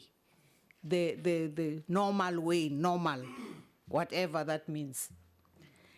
So I thought I must share that experience just because it came to my mind that, I had this experience. Could, in fact, this be my first artificial intelligence in life, in actual life? It sounds to me, a second point, that the ethics of it, though, is an area that we human beings that have responsibility in whatever ways, in whatever organizations where we are, have to apply our minds more. And maybe, in fact, we here who are representing people who have elected us must find ways of how do you do that? How do you organize that to ensure that there are ways, because machines, Professor, I don't know, you will guide me on this, I suspect will produce also according to how they are guided and how humans put something into them by way of guiding them. Tell me if I'm wrong. I think that clearly, now, Minister didn't elaborate on why you were saying that the term drives you nuts, Fourth Industrial Revolution. I might actually agree with you. And I think we must define and simplify to our people. What are we talking about? How do we understand it? The terminology, of course, originates somewhere, and as a result, it produces sometimes an experience that comes from elsewhere, like racist. From what you are telling us, it excludes on the basis that the input that drives it is not ours, and therefore it cuts you out because it doesn't know you. So we must come back to that issue. And that's part of what I think would be our collective responsibility as a people. Lastly, is it not true that, and I think I've heard this anxiety somewhere, there's likely to be job losses where machines replace human beings? That which 10 human beings used to do, a machine might be able to do, and it cuts those people out. How do we deal with that reality? Because that complicates life, that complicates what we always have to manage in society. I mean, we have strikes, we have the labor movement, always watching out and carefully creating, and in fact, a better situation for workers. So what do we do now? I'm just posing those issues. We might have answers for them, but I also need guidance. Thank you. Deputy Chair? And then we'll hand over to the minister. Oh, no, I'm going to give you space. Or you want to ask, or you want to talk? I have a space for you. Thank you. Go ahead, Dad. No, I just want to take it off from where the speaker left it. Yeah. In a very simple way, because that's what I'm grappling with. Yeah. South Africa is a developing country. Yeah. And that character of a developing country, with the challenges that we are faced with, how then do we respond to that? Currently, we are aware from the former president and the current president, there's a wave of radicalizing our economic transformation. And central to that is job creation, is skilling our people and so forth. Now, what then becomes the strategic role, placing the artificial intelligence, and what the minister is speaking of, the transformation of our universities to respond to that radical economic transformation. The absorption of young people, the absorption of women and so forth within a mainstream of the economy. For me, it becomes quite important. The issue, okay, fine, maybe we can leave that for the second round of the program, which will then speak to probably Minister Patel or Davis would speak to that, because now it really hampers on the role of the executive and the response of the economic cluster now, in so far that is concerned. But I was just worried about South Africa as a developing country. How do we respond to that? Do we benchmark ourselves with about Germany, you know, and so forth? Countries, do we benchmark ourselves, for instance, with England, as you spoke about England as the basis way in which there was a springboard of this revolution? I just thought I must just put this to. Thanks. Honorable Naledi, shall I start with you? Yes, please. Thank you, Deputy Speaker, because I have to leave. That's exactly We still have some cabinet committee meetings, and I'm in one that I must go to, which always has a problem with a quorum and has to make decisions, so I should be there. Let me just say that I think South Africa has to pay serious attention to the undertakings that they have spoken of as government and the country for the past 3 or 4 years. And it is somewhat linked to this notion of radical socioeconomic transformation. And that is to rapidly intervene and stop deindustrialization, which has happened quite a lot. Our manufacturing base has become very slow. Sectors that we actually could derive a lot of benefit from have been decimated by some of the import substitutions we've allowed. So we've got to address and pay attention to those sectors that can help us to lift manufacturing and value addition. I made reference to our mineral stock. We are still exporting huge raw mineral amounts and importing processed products back into our country. So we use the concept beneficiation as a throwaway concept, but we don't have strategies. It's not part of the industrial makeup or rejuvenation that our country needs to pursue.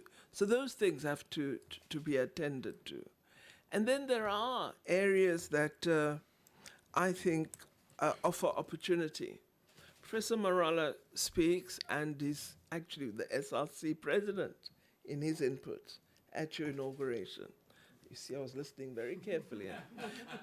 Spoke about the use of technology within the classroom setting.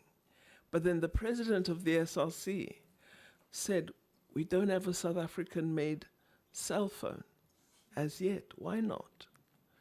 Now, MEC Lessufi is massively promoting technology in schooling in Gauteng. And other provinces are looking at how they duplicate or mirror what's being done. Where are the tablets coming from? Where are they manufactured? And so on and so on. So there's opportunity. But my argument is that those who will assist us are our intellectual institutions, our universities. They've got to take a leading role both in advocacy as well as in the research that needs to be done. And rather than waiting for Naledi Pandor to say there should be a task team or something, they must come and say, hey, Minister, listen, South Africa is being left behind. Could you assist us? We need this kind of resource or whatever for us to get going, and we know a factory will result, or we know a product will come out of that which we can export and so on. So I think we all need to really work much more closely together to generate responses to the challenges that we're faced with. Speaker, I want the address of that doctor so that they can read into this body, because I think that would be absolutely imperative. Yes, and I'm in Pretoria a lot. Ms. Dawood, I think what we're seeing developing as technology in education is very important. It's been interesting for my former department, which did a pilot in the Eastern Cape to introduce technology in schooling and to assess whether introduction of that technology will improve completion of the curriculum, will improve performance in science and mathematics. The early results are suggesting it does. But what the results also show is that don't just come in and place technology there. There are a whole lot of process issues that have to be part of that intervention. If your teachers are not trained, if they're not familiar with the technology, if they're not comfortable with using it, your pilot will fail. So all those aspects that are related to successful introduction and use are important for us to understand. I want to assure the Deputy Chairperson, as you would have heard from Prof, we're fairly capable. We have very good research-intensive universities, but out of the 26, it's around 7 or 8. We need to look at expanding that, supporting them to maintain and also enhance that level of performance, but also encouraging the others to do better with what they need to do. So we do have a base. We have a foundation in South Africa that we can use to take us to greater heights. On IP, Parliament has been processing very interesting legislation, one on intellectual property for protection of indigenous knowledge and community indigenous knowledge holders. So that is important legislation. And then just a week ago, government has released the first phase of a whole slew of intended policy on intellectual property. So we're beginning to get the platform right and addressing the range of areas that militate against us succeeding with respect to this regeneration of our economy. Why do I dislike the term, Madam Speaker? I don't like rhetoric. Because people think if they say for IR, they're saying something. But it's just a phrase, it's a concept. I want to drill down into how do I support higher education in order to help South Africa make that leap. So I prefer that approach of giving content to the concept rather than its use. And I think too many people are saying fourth industrial revolution, like a rap thing, but they're not actually saying what do we do for South Africa to be at the leading edge of development. And that's what I'm interested in. Thank you very much, Deputy Speaker. And, Thank you, ma'am. Thank you, Speaker. I'm already getting messages. They don't have a quorum, so thank you. Thank you very much. Please.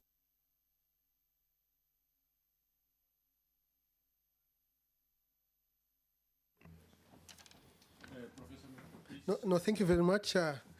On the question of what happened to these 74 masters and doctoral students that I supervised, I would say about 30, between 30 and 35 are not in South Africa, but the rest are in South Africa. I'll just give you some of the examples of some of these. I had a master's student called Dr. Wusisi, now she's called Dr. Wusisiwe Vilakazi. She did a master's with me, and she was looking at using artificial intelligence to monitor the stability of our electricity grid. And then she completed it with a distinction.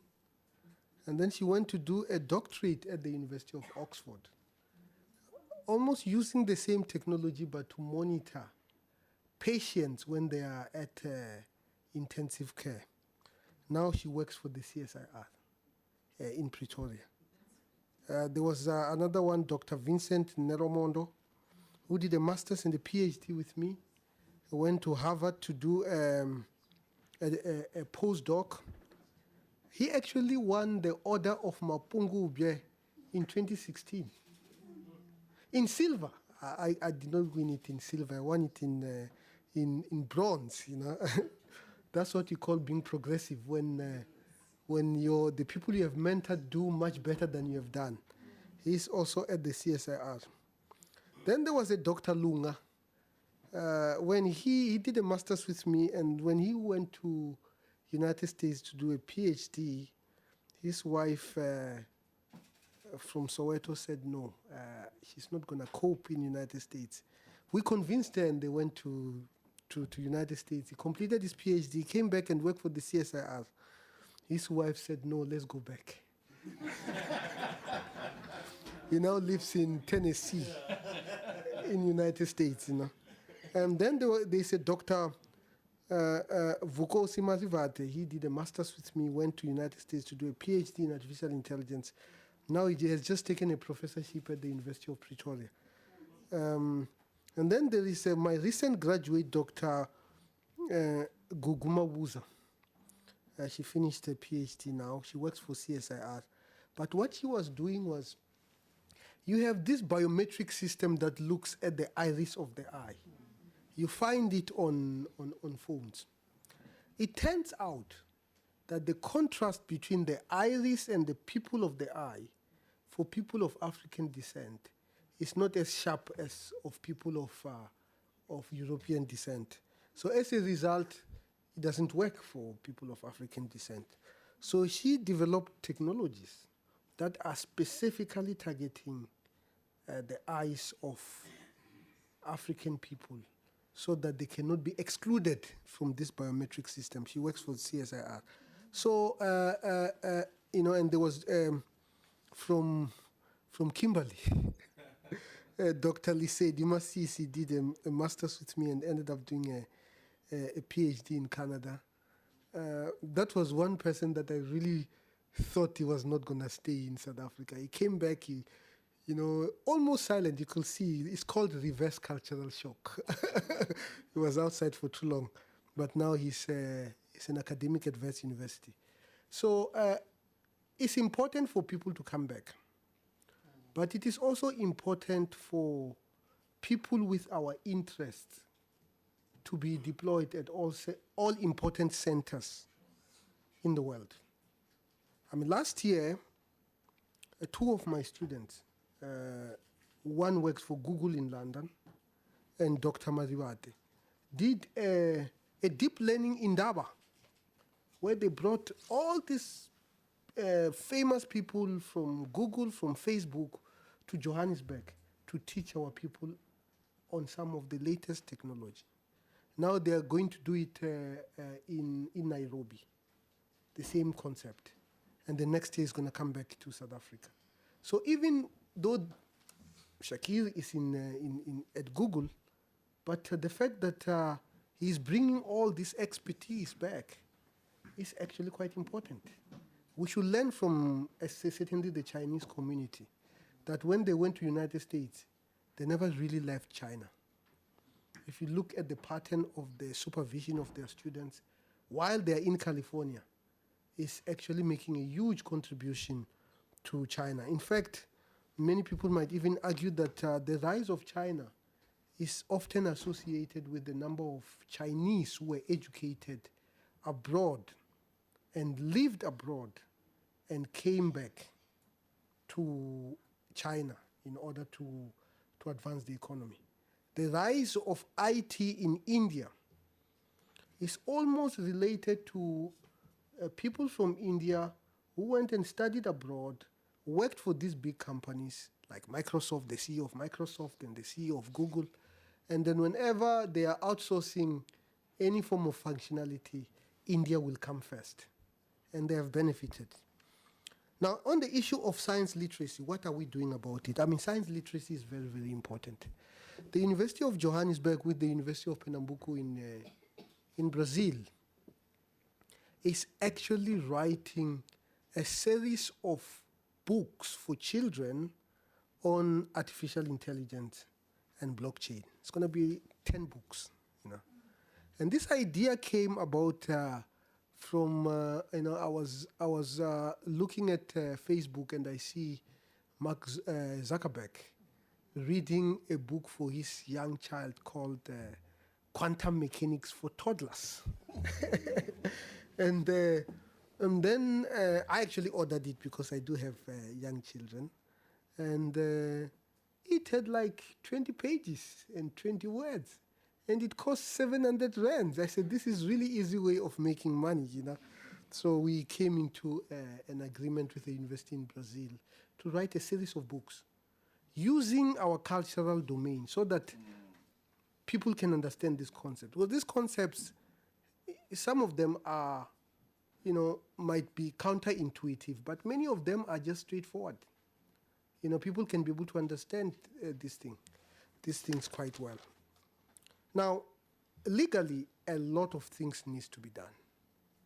I think our legal framework has not advanced itself from a scientific basis. 18 years ago, when I was, maybe 20 years ago when I was a PhD student in England, when I went to the shop and I buy meat, I will know whether this meat is organic or is genetically modified. I mean, you go to British shops, organic food is there, a little bit more expensive, because that chicken was not grown in 2 days, it was grown over 3 weeks or maybe 3 months, whereas the one that is, that has steroids and all other things that they use, it will be cheaper, it doesn't take a long time. But we have not even arrived at that level. How do we capacitate our parliament so that it can be able to regulate scientific objects, scientific things? I don't think we are there yet. And we are hoping that we are going to partner with Parliament so that we can bring some of the key issues that Parliament must be concerned about. Now, where are we as a country? About 12 years ago, I sat next to the then Minister of Finance, former Minister Trevor Manuel. I was receiving the order of Mapungubwe. And I asked him, when do you think South Africa will become a developed country? He almost choked, by the way. What I'm saying is that maybe we are not dreaming ambitious enough. We can't be a developing country forever. A developing country that becomes a developing country forever is not a developing country. If you are developing, you should become a developed society. And it has not even come to our talk, to our speeches. So yes, there are many, many good things that we are doing. There are many, many good things. Our students who are working in artificial intelligence are absolutely amongst some of the best in the world. But there are gaps. I think where the gaps are is that we don't have as much computational capabilities as somebody who is sitting in San Francisco. Somebody can go and design a piece of artificial intelligence technique, but it probably would not be able to handle as much data as a computer in Silicon Valley. We don't have a supercomputer, for example, as a society. I do that. I say this knowing very well that the issue of countries having supercomputers is a political issue, because many people think that a supercomputer is one step away from nuclear technology, because you can be able to simulate all sorts of things now if you have a supercomputer. I know the minister is not here, but she had a program of higher performance computing, which was a good start, but it is not adequate. Now, the issue, Speaker, ethics. Ethics is a big issue. These devices are definitely not, ethics does not necessarily make profit for them.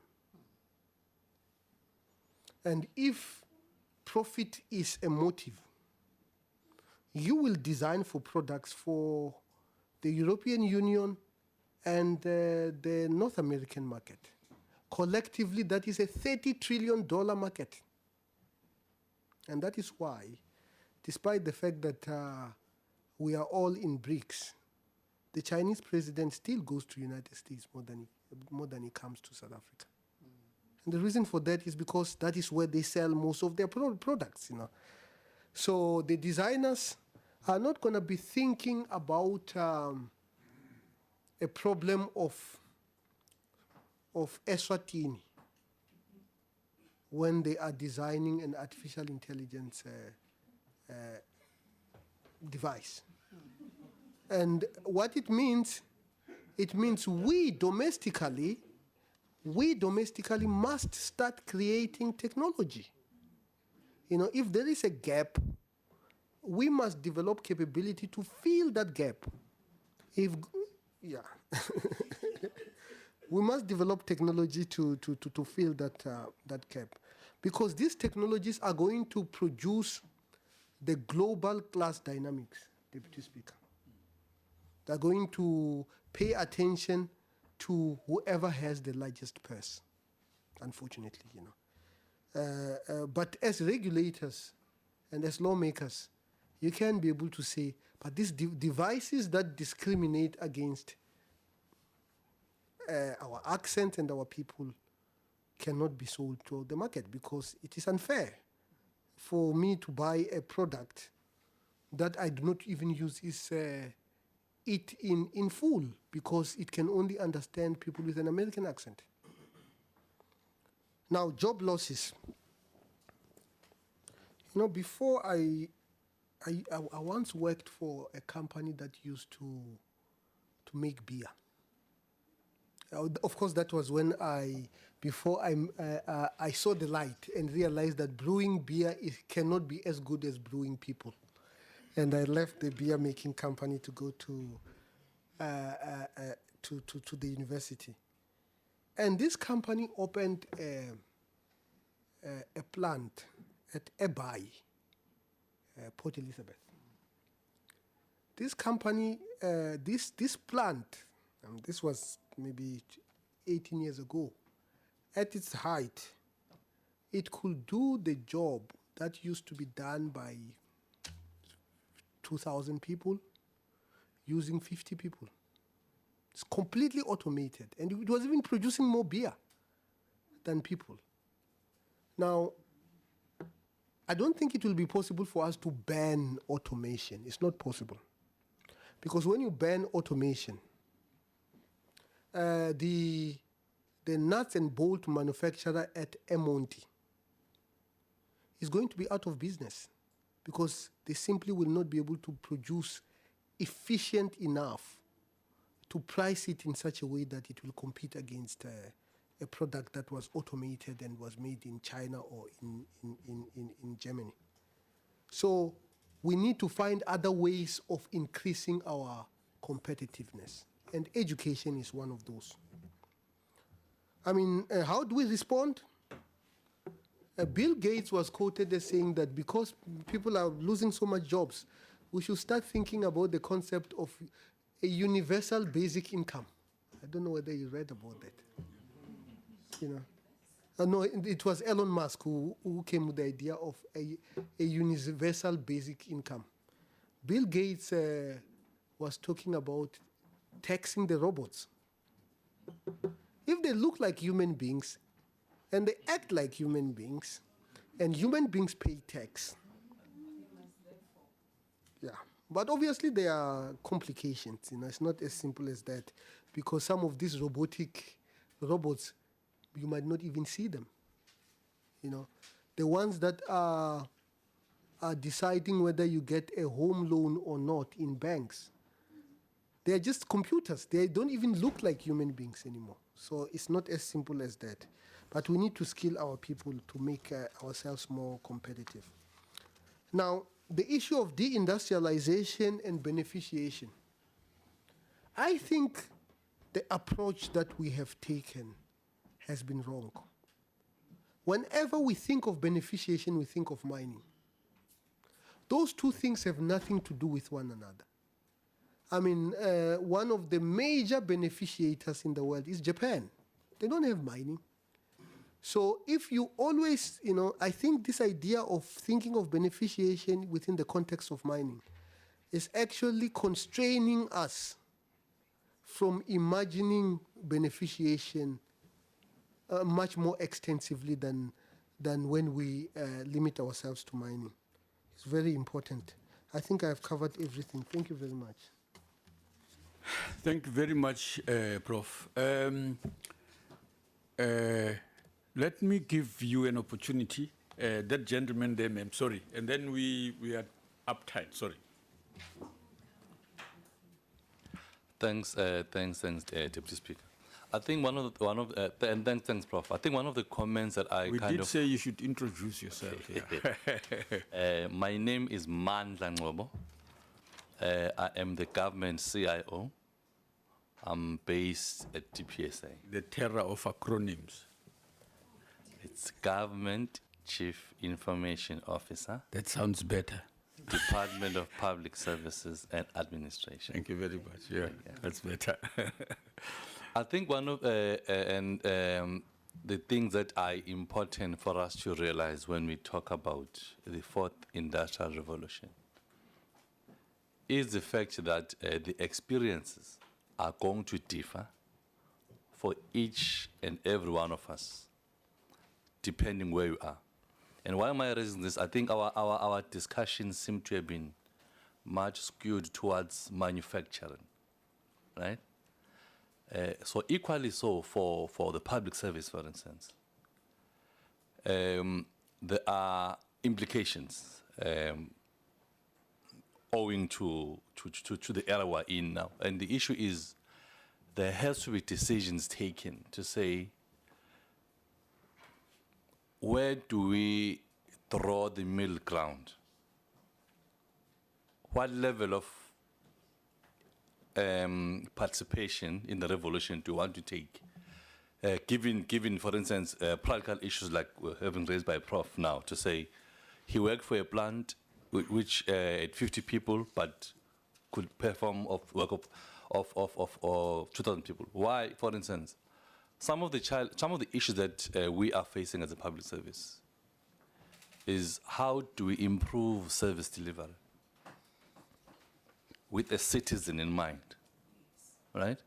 How do we do that? Now, there are circumstances and situations which are saying maybe when citizens are coming to get service from government, they not necessarily do not be serviced by Mandla as a human being. And with the public service, for instance, having a number of areas where activities are routine, where activities are manual and repetitive, AI is there to either improve or kind of need public service to reskill people who are working in that space. A classic example, I want to apply or register for a service. Now, registration is registration is registration. And it's even better if I can be able to do it when convenient to me. In other words, 1 a.m., if possible, any time of the day. Now, what does it mean? Are you going to have somebody physically available and employed at 1 a.m.? It's not possible. Where does it take us to now? To labor issues. To say, you are then venturing into other challenges that might not be able to deal. So I'm saying the effect, basically, we need to think much more than just manufacturing, number one, but the service industry, which public service is one of them, is highly impacted by fourth industrial revolution. I mean, in the service industry, the most important thing becomes information. They refer to it as digitalization.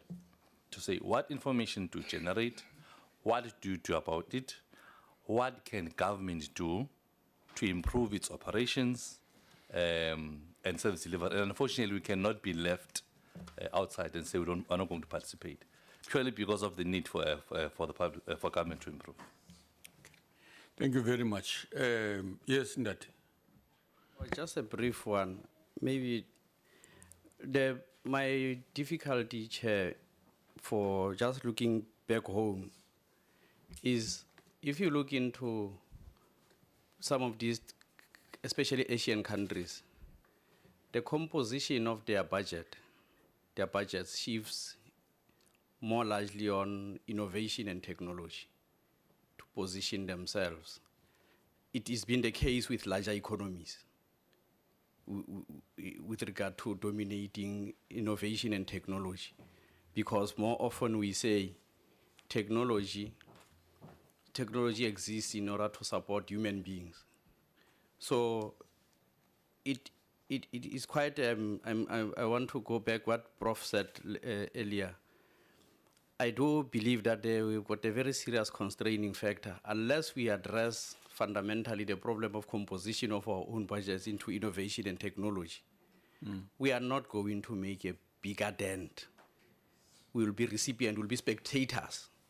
So there's something that has to be raised in how, for instance, new technology, there will be job losses. But new jobs in terms of that technology will not be the beneficiaries because we will not be properly prepared. So that's a challenge that we have to, can't be just recipient of something without positioning ourselves much more decisively for this thing. Thanks. Yes, and then we wrap it up. I'll give you a chance. Thanks for the opportunity. I'm going to follow up the point. My name is Rashad Amra from the Parliamentary Budget Office. I'm going to follow up on the point that Honorable Mohai just made right now in terms of allocation of state resources for the future. One of the imperatives we have right now is trying to balance our budgets to prevent the growth in terms of our debt stock. At the same time, I mean, unless you are planning for the future, and maybe the horse is bolted on there, and we aren't going to become another Silicon Valley in Pretoria, Cape Town, Joburg, Durban. But I mean, so allocation of resources to that end is absolutely critical. At the same time, we have to face the reality of what's, forgive the use of the term, but the fourth industrial revolution and its implications for jobs. So Richard C. mentioned, was it Elon Musk or Bill Gates who spoke about a basic or universal income grant. Now, the reality is in South Africa, employment growth has not kept up with economic growth. Hence, you had unemployment, most recent statistics right now, of well above 37, 38%. Youth unemployment is 50%. Now, many of these young unemployed individuals are essentially unemployable.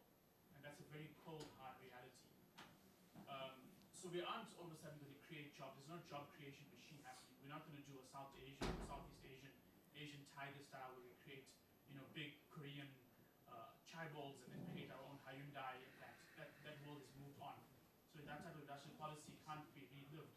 And we have to consider the grim reality where universal basic income or a lot of state support may be necessary for the sake of our humanity and for the social contract, in the absence of which we'll see increasing unemployment, increasing poverty, and so it's a pity we don't have people from the appropriation, or on the Mahaisia, but from the other joint finance and appropriations committees, because it's a lot of our state resources being allocated for seeing to immediate needs, but also developing capabilities in the long term. And I think it's a very, very serious challenge we find ourselves in right now.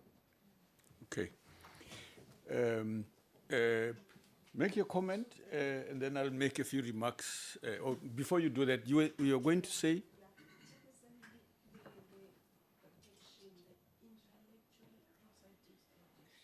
Yes. No, it was answered. Honorable Pando explained it in depth about what's already underway. There is an amendment on that in the books and in the process here to deal with a variety of aspects of the problems identified with IP and related issues. No, I know. I serve on that committee for this indigenous knowledge, etc., etc. But anyway, we can pack it for now. But I thought I'd be empowered. Public hearings are going on. We assist with that bill. Thank you. Okay. All right. All right. Please respond where you can. No, thank you very much. And many of them are comments, and I think they are good comments. I think let's implement them. Our investment strategy is not where it is supposed to be. The issue of IP is an issue that we have not perfected. A few years ago, I have quite a bit of patents. In fact, I just registered a patent last week on the monitoring of dams using cameras and sending the information to an app so that people can be able to see how deep our dams are. And what we have found was that, one of these patents, we got an American company coming to us, basically trying to appropriate the patent and telling us that we will not last in a courtroom for a week. After a week, we'll be bankrupt. We finally settled with that American company. And I think at the core of this is that we can have as many patents as possible, certainly registered in South Africa.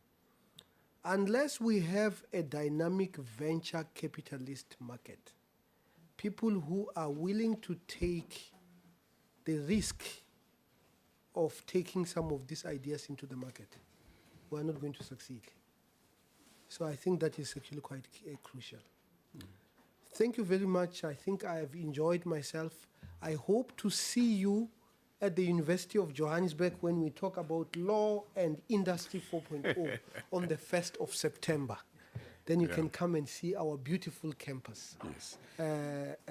Deputy Speaker, I've never seen you on our campus. And I was very glad because tonight we are going to be hosting the Moses Kotane lecture. Yes, yes. At the University of Johannesburg. Memorial lecture. Yesterday I met with the Vice Chancellor, the new Vice Chancellor from July 1 of UCT. And she said, I met you. It was at VET. And you were not there yet. Yeah, no, yeah, it was. Yeah, but by the way, I once went to Free State, and on my way back, I was actually sitting next to the deputy speaker, you know, many years ago. Okay. So thank you very much. Yeah. Ngiyabonga, ndiyalibuka. Yeah, thank you. I just want to make a few comments, and then I'll close this session so that we move on to we go to lunch. Lunch is at V8. Those of you know, most people here know where V8 is. If they don't, they'll be guided. You just follow the crowd. Yeah, okay. Yesterday was the 30th of May. And in China, they decided to call it the Science Tech Worker Day. They have 100 million science tech workers. And they've agreed that they deserve more pay. And especially if what they do, what emerges from their innovative work, gets public attention and so on, that they will also be rewarded for those actions. I mean, China is huge. If you talk about their R&D, it's massive. This is part of what we are trying to do today, to initiate a process to raise awareness, to deepen our appreciation of the dynamics of what this phenomena is, of the fourth industrial revolution, what it is about it that continues from the past, what it is about it that's new and that's changing, and how it impacts on us across the board. So the later presentation will take us further, and we hope that you will engage with it as well. There are very interesting already observations by the minister here that there is a gap of an overall strategy that needs to be in place, of overall coordination in the university sector, but inside government itself, broadly speaking. Because when we do that, we are likely to maximize the impact we can do with the limited resources we have. Fragmentation generally is very expensive and also prevents innovation from taking place. So we think that with better coordination and integration of efforts, a lot can be done. And I want to appreciate your input, your having come here, Professor Marwala. It's very exciting, the agenda you've left for us, areas for possible regulation and so on. When I looked at it, in fact, that's what's globally happening as well. In the variety of countries, some of the interventions, many of you would have received in the European Union, you've just passed regulatory measures to ensure that these players do whatever they are doing with your consent actively. It's a small one, it's limited, but this is the attempt to suggest we have agency. The fourth industrial revolution is not just inevitable, we have agency in there. So it's not like it can run amok and so without our intervention.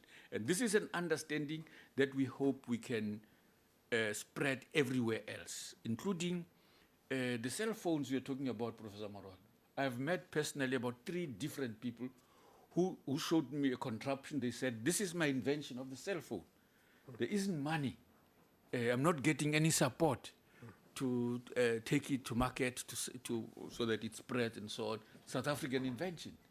So there are people who are working in a variety of areas, but there isn't a coordinated investment support for those initiatives to build them, but also to build capacity. We hope that what we are doing today, and perhaps in the next 2 or so sessions, we can catalyze some of these initiatives. We hope that we can capture this properly, and on the basis of what emerges from your observations here, including those that you will wake up with tomorrow morning. You know, some of these things come later, so.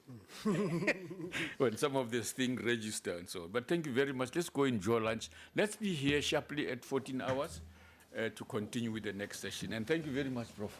I have to rush to the airport. No, thank you very much. Very glad. You will tell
Good afternoon, everybody. Deputy Speaker, Minister Davis, you are heartily welcome to our afternoon session. I nearly said honorable members, but I'm made to understand that members are still in their offices after lunch. I don't know what is it that they are doing in their offices. We are a bit pressed of time, particularly with regard to this session. There are indications that the ministers are very busy. Even as we speak, Honorable Patel will only be available at around 1:45. Is then he will connect with us. So for now, we won't get much into the background. I take it that the morning session dealt with that. The input we got from the professor on artificial intelligence, the presentation by the Minister of Higher Education insofar as the role of universities are concerned, what is it that they are doing. So this is just a continuation of the program. So we won't deal much with the background, but rather to allow the ministers really to get into it. Honorable Davis, without further wasting time, taking into account that you are quite busy as well, can I give you then the opportunity to make your presentation? Thank you very much. Let me just, well, first of all, thank you and Parliament for the opportunity to discuss, which I think is one of the most critical questions that is going to confront our society along with every other society in the next few years.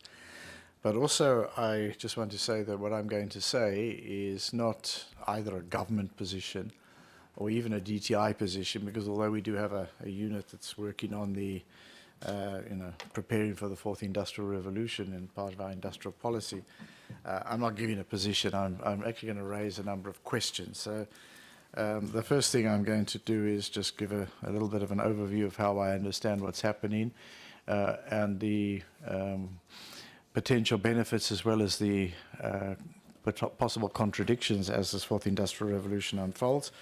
I'm going to talk a little bit about something that was done by the World Economic Forum on preparedness for the fourth industrial revolution, ranking countries, and in particular what they had to say about us.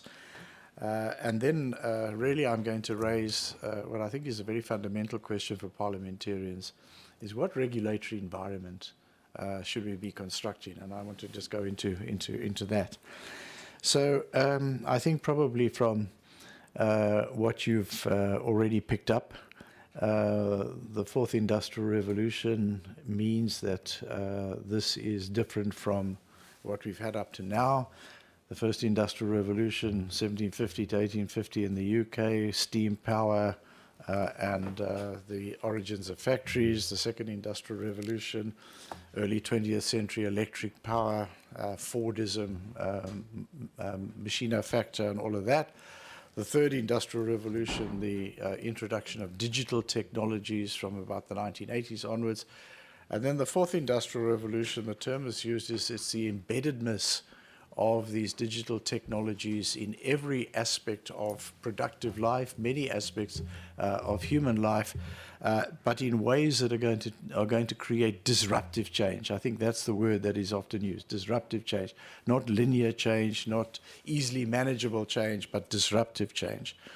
And so this is the world I think we know of all of the technologies that we hear about. We hear of the large data or big data giving rise to things like the Internet of Things, where you start having machines, directing machines to operate.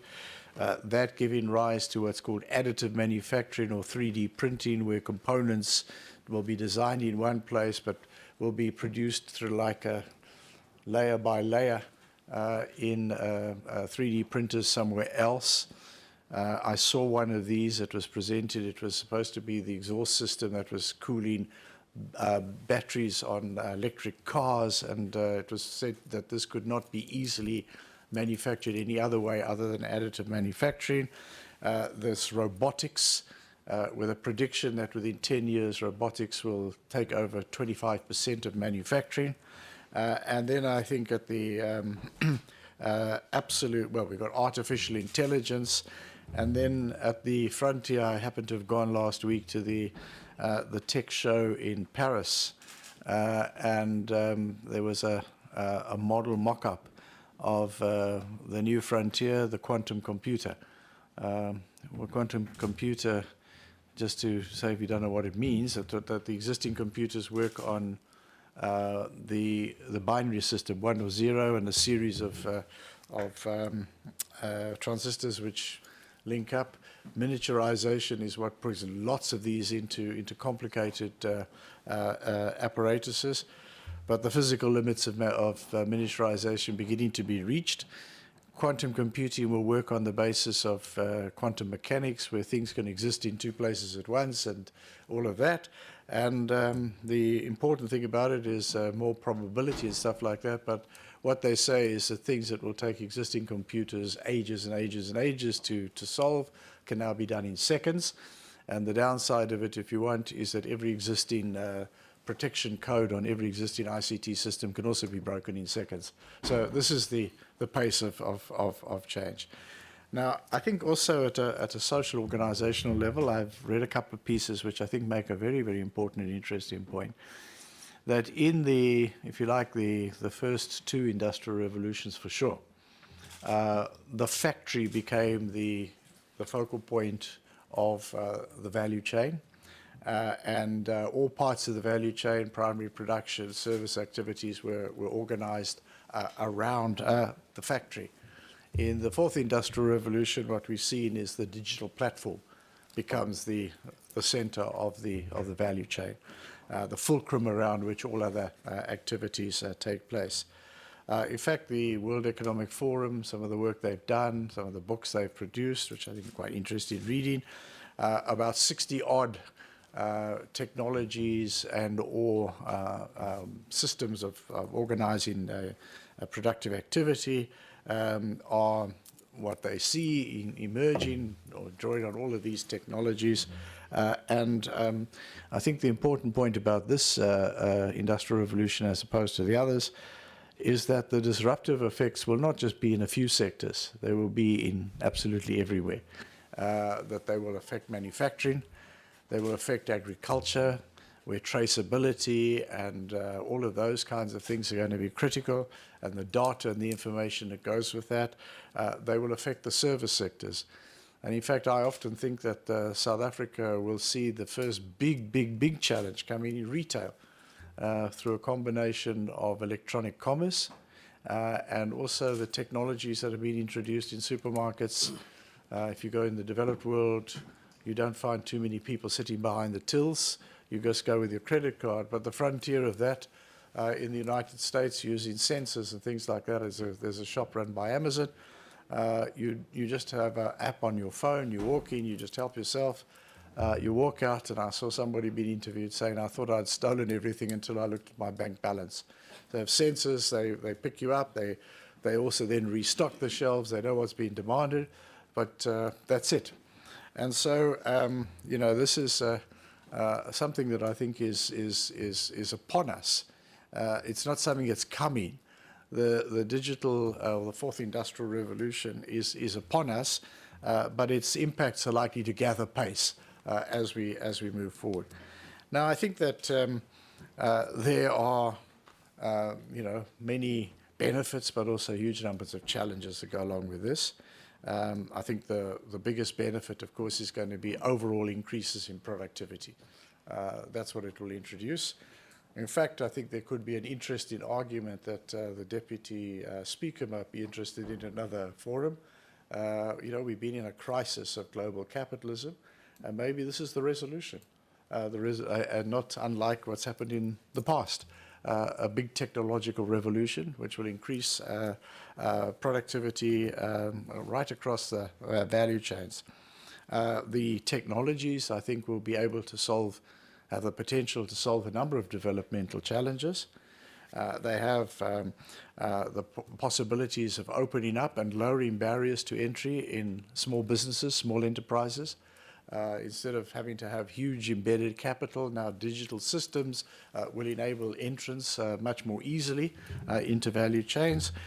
They can already, we can see, can give some examples in our own department, e-government, where, for example, now registering of companies through, this is big data management, that linkage up to the Home Affairs ID fingerprint related system enables you to walk into a bank or a service center that we run ourselves, put your finger up, pay the money, and you register your company in minutes. And that's everything we claim about the improvements in the service we've provided in terms of company registration because of digitization. Also means that people don't have to physically go to an office. They can do it from a remote place. You can serve people in rural areas. You can go to places like Rwanda, where medicines are distributed to remote communities using drones. All of that. These are all the potential benefits. They would have the potential benefit of, as well, reducing the working hour. We're reducing working hours, allowing people to have lives that are not totally and utterly dominated by work, and also improving human life in general terms. But actually, we're not in a utopia. We're in a world where we've got something called winner takes all or winner takes most markets, and this is very evident in this ICT space. Those that innovate, those that have a product which sells, reap huge rewards, and all the also-rans get nothing. I saw it described like this. In the 19th century, only a few thousand people could see the best opera singer. So there was a market for the eighth best. The eighth best could make a living. Now, when it comes to ICT, we all have access to the best app. There's not a market for the second best, third best app. Nobody wants it. You can get the best. That's the reality that we're in. So we're in a world of this, a world of monopolization of and I'll come to some of that in a minute, where I think it's 65% of the digital companies in the world are registered in the United States, where they are big enough players, the top of them, as long as they keep innovating, to introduce all sorts of things like, all these allegations about, which I found myself. You have your phone for 2 years, the battery starts running out. It's not the battery running out, but they can actually manipulate it, so you go and buy another one. You can't transfer your stuff from Apple to Samsung very easily, so you buy another Apple. All of these are monopoly practices that become part of this. And so in this world, we've got, I think, also barriers for workers have risen. I said they lowered for small businesses, risen for workers. You walk around a factory in South Africa now, which I do quite often, and you'll hear managers will tell you, we've taken the human error out of quality control. And actually, practically, what do they mean? They used to have workers sitting on a line and weeding out the rejects. Now what they've got is they've got a digitized process that does it. And the workers that used to be there are not there anymore. Our friends who wear red overalls, I don't see that many red overalls in factories anymore. I see people walking around with white coats and pressing buttons. That's what the working class is becoming, operating roboticized or digitized processes. We're not at the frontier, but it is happening. And I suppose the good news for South Africans is we can do it, and we can win company awards, and our workers will do well at all of this. It's that's not a problem. But I go around to a production line, I say, what qualifications do you have? You've got a TVET at least in digital technology or engineering. Well, that's what it is. Even to work in an ice cream factory, that's what it is these days. So the barriers to entry into an industrial job are rising, and that would be the case as we move on. In fact, the World Economic Forum says that the skills we're going to need by 2020 are complex problem solving, critical thinking, and creativity. Do we have those? We have a population of people that were seriously undertrained and undereducated. That's a challenge that we've got. Then we've got things like there could well be an overall drop in demand for human labor. One of the first books that Schwab wrote some years ago on this, Klaus Schwab is the head of the World Economic Forum, he said that there could be a drop overall, worldwide, of 5 million in the labor force. Now, you've got two ways of dealing with this. One is you reduce the working hours, or you just some people will continue to work the same hours, and you will just have less people in employment. But the employment, overall employment, whether new jobs are going to be created at the right pace, who's going to be the winners and losers, this is all the stuff of the politics of populism in the developed world, where people think there was a better past than the future. You've also got things like reshoring that are happening, that technology will mean that you can have production located closer to where the market is. Already that's happening. And this is the additive manufacturing. But even more than that is the productivity gains of this are far outweighing any advantages that developing countries have, not ours because we've never played in this space, but those that have played on the basis of cheap labor are finding that they are losing out. So I think it was last year, Adidas moved quite a bit of its production from Bangladesh back to Germany because they said that 3D printing and one other technology far outweighed the benefits of the cheap labor in Bangladesh. That's the world that we're moving into. So I think that the challenges we face as a country, as a continent, are serious. The continent needs to industrialize. We need to industrialize against this with quite a large technological backlog against us. So then I wanted to come into what are people saying about our preparedness for this. So at the beginning of the year in the World Economic Forum, they did a report together with A.T. Kearney. You can look at it online because we're in the beginnings of the Fourth Industrial Revolution. And it's called Readiness for the Fourth Industrial Revolution. And it ranks countries. It ranks them into, well, 4 categories. First of all, they're the leading ones, which are the ones who are leading and the movers and shakers. The second one is countries with high potential. The next one is they're called legacy countries. Those are countries that had some kind of technological advantage in the Third Industrial Revolution, but are in danger of losing out. And then there's a category where most of the world is. It's called nascent. We're hardly there. South Africa, we're in the nascent category. We're 49th out of about 100. Most of Africa is not included, including, for example, Rwanda, which I haven't ranked Rwanda. How do we compare to our BRICS peers? Well, not surprisingly, China's in the leading category, it's 5th. India and Russia are in the legacy category at 30th and 38th, respectively.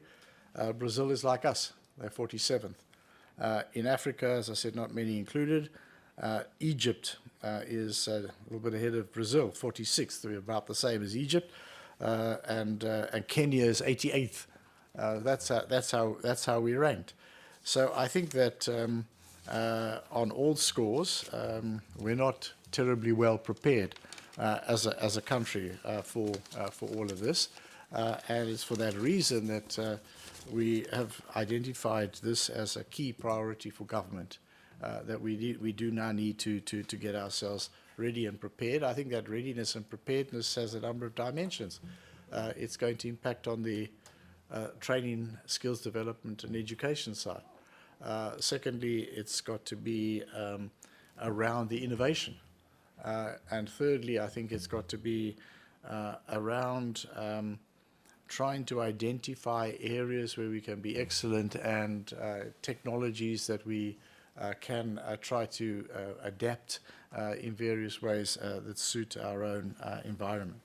So let me get on to the regulatory issues, because this is a major area. When we participate in something like the World Trade Organization, these issues hit us straight and foremost in the face. And I think that what we need to understand is that there are, in fact, at the moment in the world, at least 3 competing paradigms of regulation for this 4th industrial revolution. And the first one is the US model.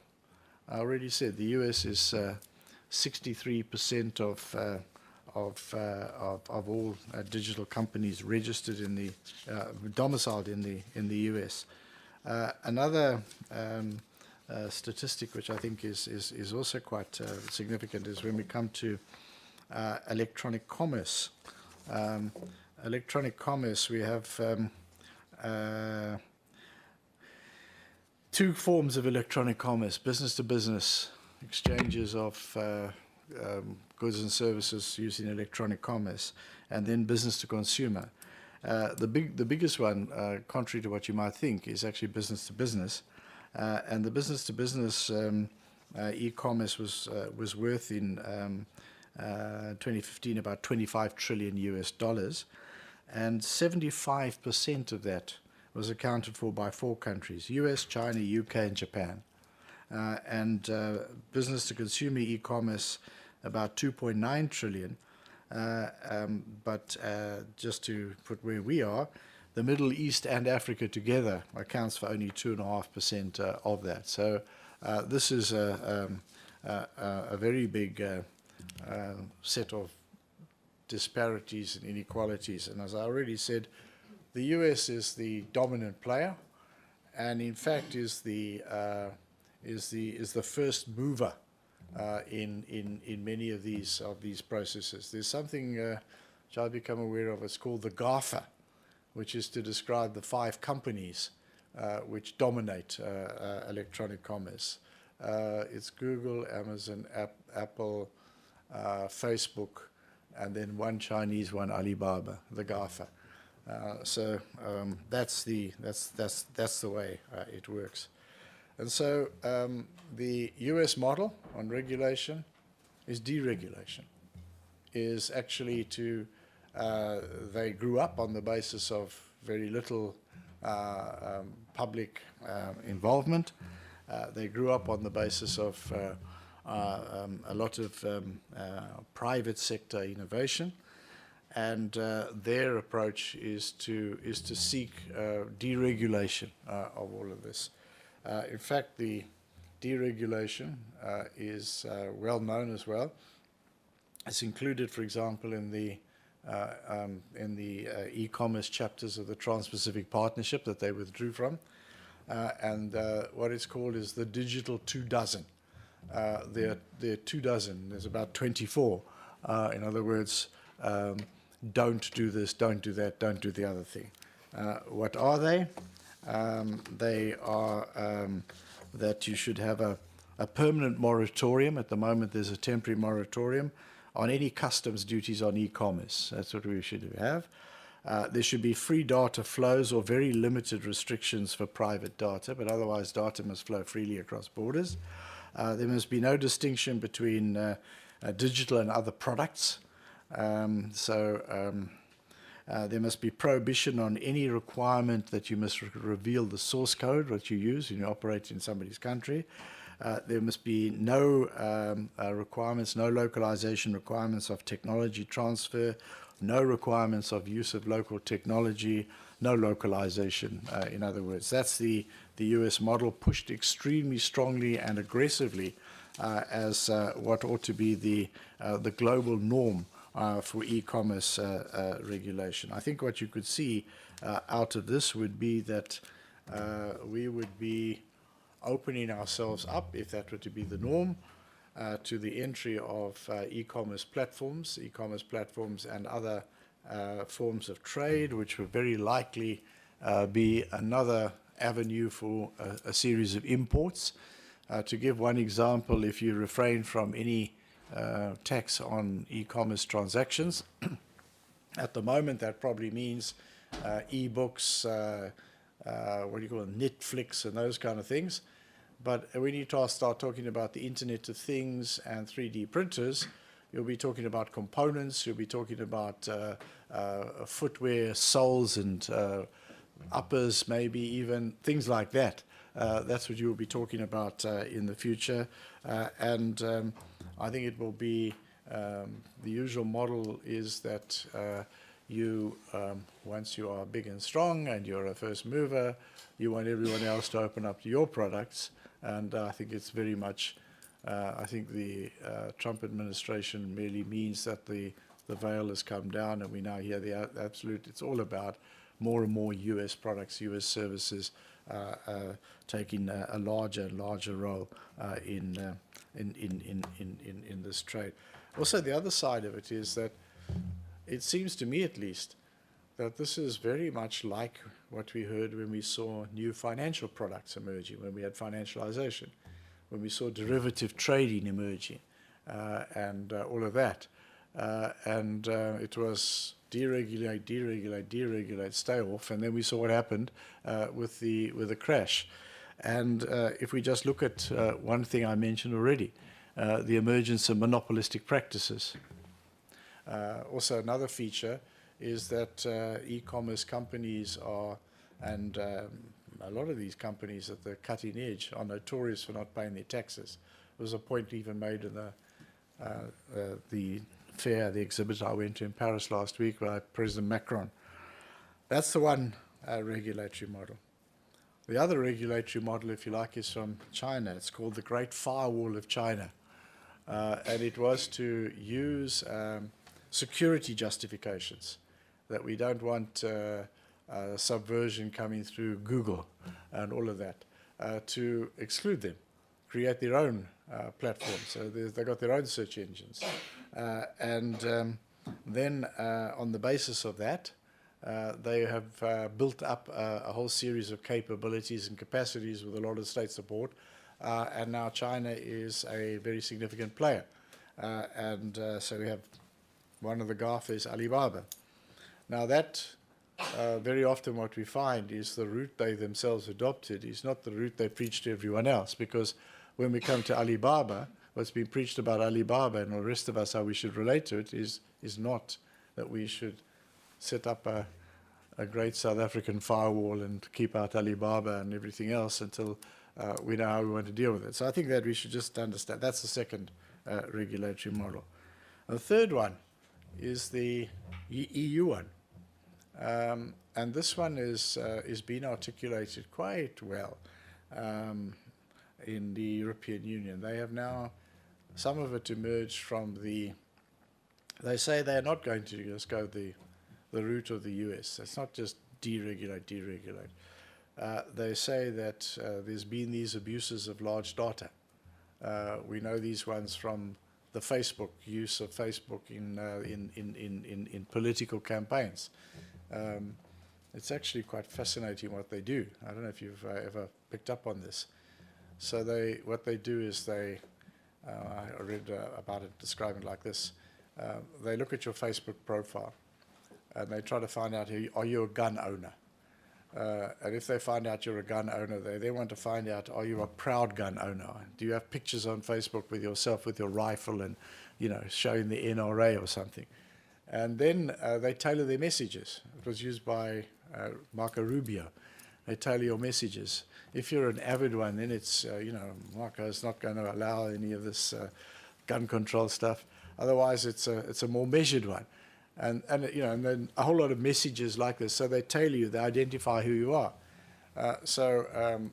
Election campaigning becomes very different. Election campaigning becomes a tailored message to suit you, coming from an individual. It's not about a policy debate. It's not about connecting door to door or anything like that. It's about manipulating this. But in that context, and as we know, there have been a few scandals, the EU is now wanting to control and regulate the use of large data, particularly around consumer protection, privacy, and stuff like that. And then the other one that they've raised quite energetically is the question of taxation and payment of taxes. And I think that those are the three models that are around. Now, what does this raise for us? It raises for us, what is the African and what is the developmental model that we should be adopting? There are a few examples. Rwanda has introduced requirements of servers been domiciled. So is Vietnam, a few places like that. But I think that what is staring us in the face is the development of a model, perhaps in the context of the Continental Free Trade Agreement at a continent level. We've said no to the Digital 24, but we haven't got to the point yet of identifying what kind of regulation we want. We obviously want a regulation that's going to allow us to take advantage of the technologies that they come in, but also impose some requirements or obligations. And as I said already, I think that retail is probably where this is going to strike us in a big way first. And what are we going to say about e-commerce platforms that come into South Africa? Are we going to introduce requirements about, for example, BE in respect of the companies that are going to be doing the logistics? Are we going to allow someone to come up and target South African consumers for another round of imports, and there's no South African products on these sites? And actually, if you look at some of the, even the South African, go and just look, whoever is running it, and see what is being sold. There's a very, very high import propensity in the products which are being offered to consumers for e-commerce. So I think that these are the sort of things that we need to be considering as a country, because my last point will be, as I conclude, that the one thing that I think that, you know, when you go, I'm in something called the future of production at the WEF, which is where I get to learn these things, because, I mean, we're not at the cutting edge. My colleague, Minister of Transport, Bladen Zamandi, went to Germany a week or two ago, come back, and he was in a driverless car.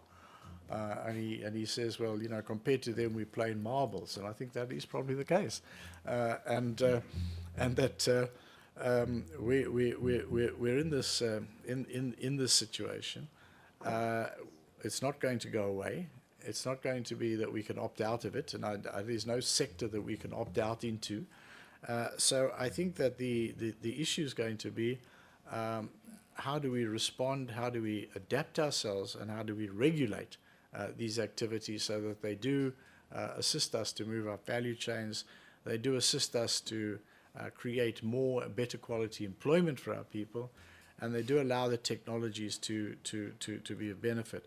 The point I was going to make is that in the World Economic Forum, where you listen to these companies and everything, you know, these are not rabid revolutionaries or anything like that. These are people that are wanting to make a buck out of all of this.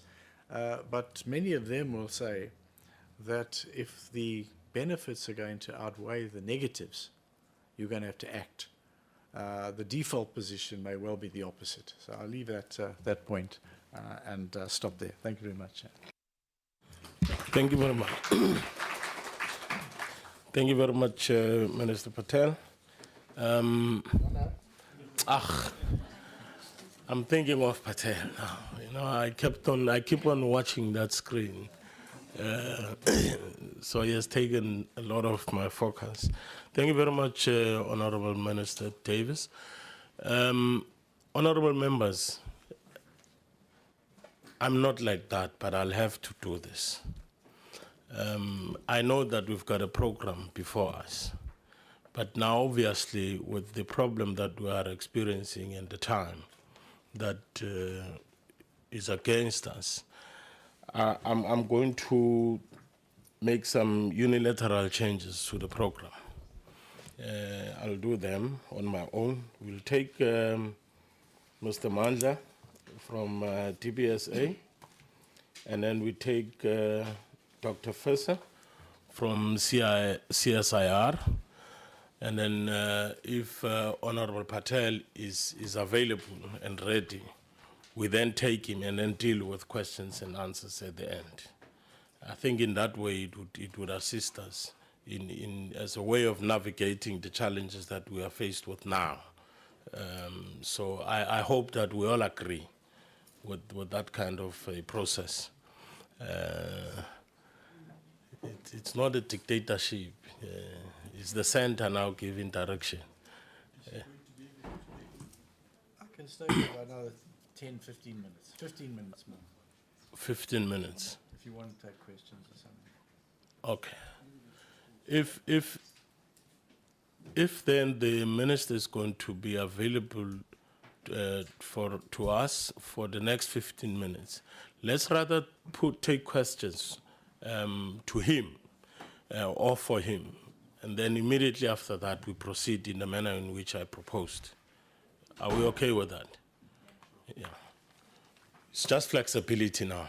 We are trying to be as flexible as possible. Okay, fine. Are there any comments, questions? Deputy Speaker? Thank you very much. Thanks, Minister. Sorry, yeah. The first question is your observation inside government and everywhere else, the state of coordination and integration of efforts. Is there anything happening in that direction? What are the prospects for that happening soon? The assumption is that if there's better coordination and integration, we might maximize the impact we can make in moving in areas that we have some capacities in right now as we speak. So that's the first question that I have. The next one is about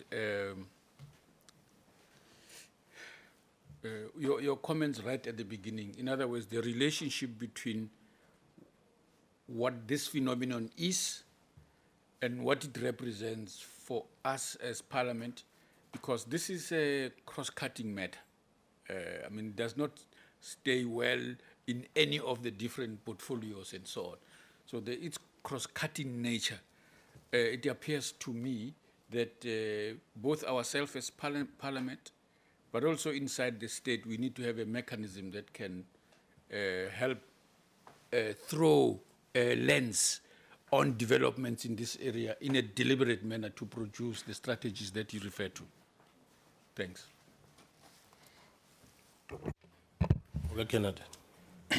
Thanks, Monageli is my name. Thanks very much, Minister, for your presentation. I've got a few questions. The first one relates to the issue of jobs. It's clear that this fourth industrial revolution, in terms of your presentation and for sure also what was presented earlier in the morning, is going to threaten a lot of jobs. How do we make sure that our people remain in their jobs? Obviously, the issue of skills and all those things is going to then have to be addressed. So in relation to that, I want to also check at the level of institutions of higher learning, is there some coordination to make sure that our universities and other such institutions of high learning are actually ready themselves and also ready to prepare our people, to take advantage of this that already is upon us. But also in government, I think the Deputy Speaker has already asked a question about coordination at the level of government. I want to also check, is there some institutional arrangements that have been put in place to make sure that this is driven in a particular direction whereby all of our people or most of our people are ready and are able to take advantage of it? And also, at the level of our communities, especially those who are in far-flung areas, what plans is government putting in place to make sure that those communities are also part of this information highway so that they are able to also benefit, they are not left outside? Thank you.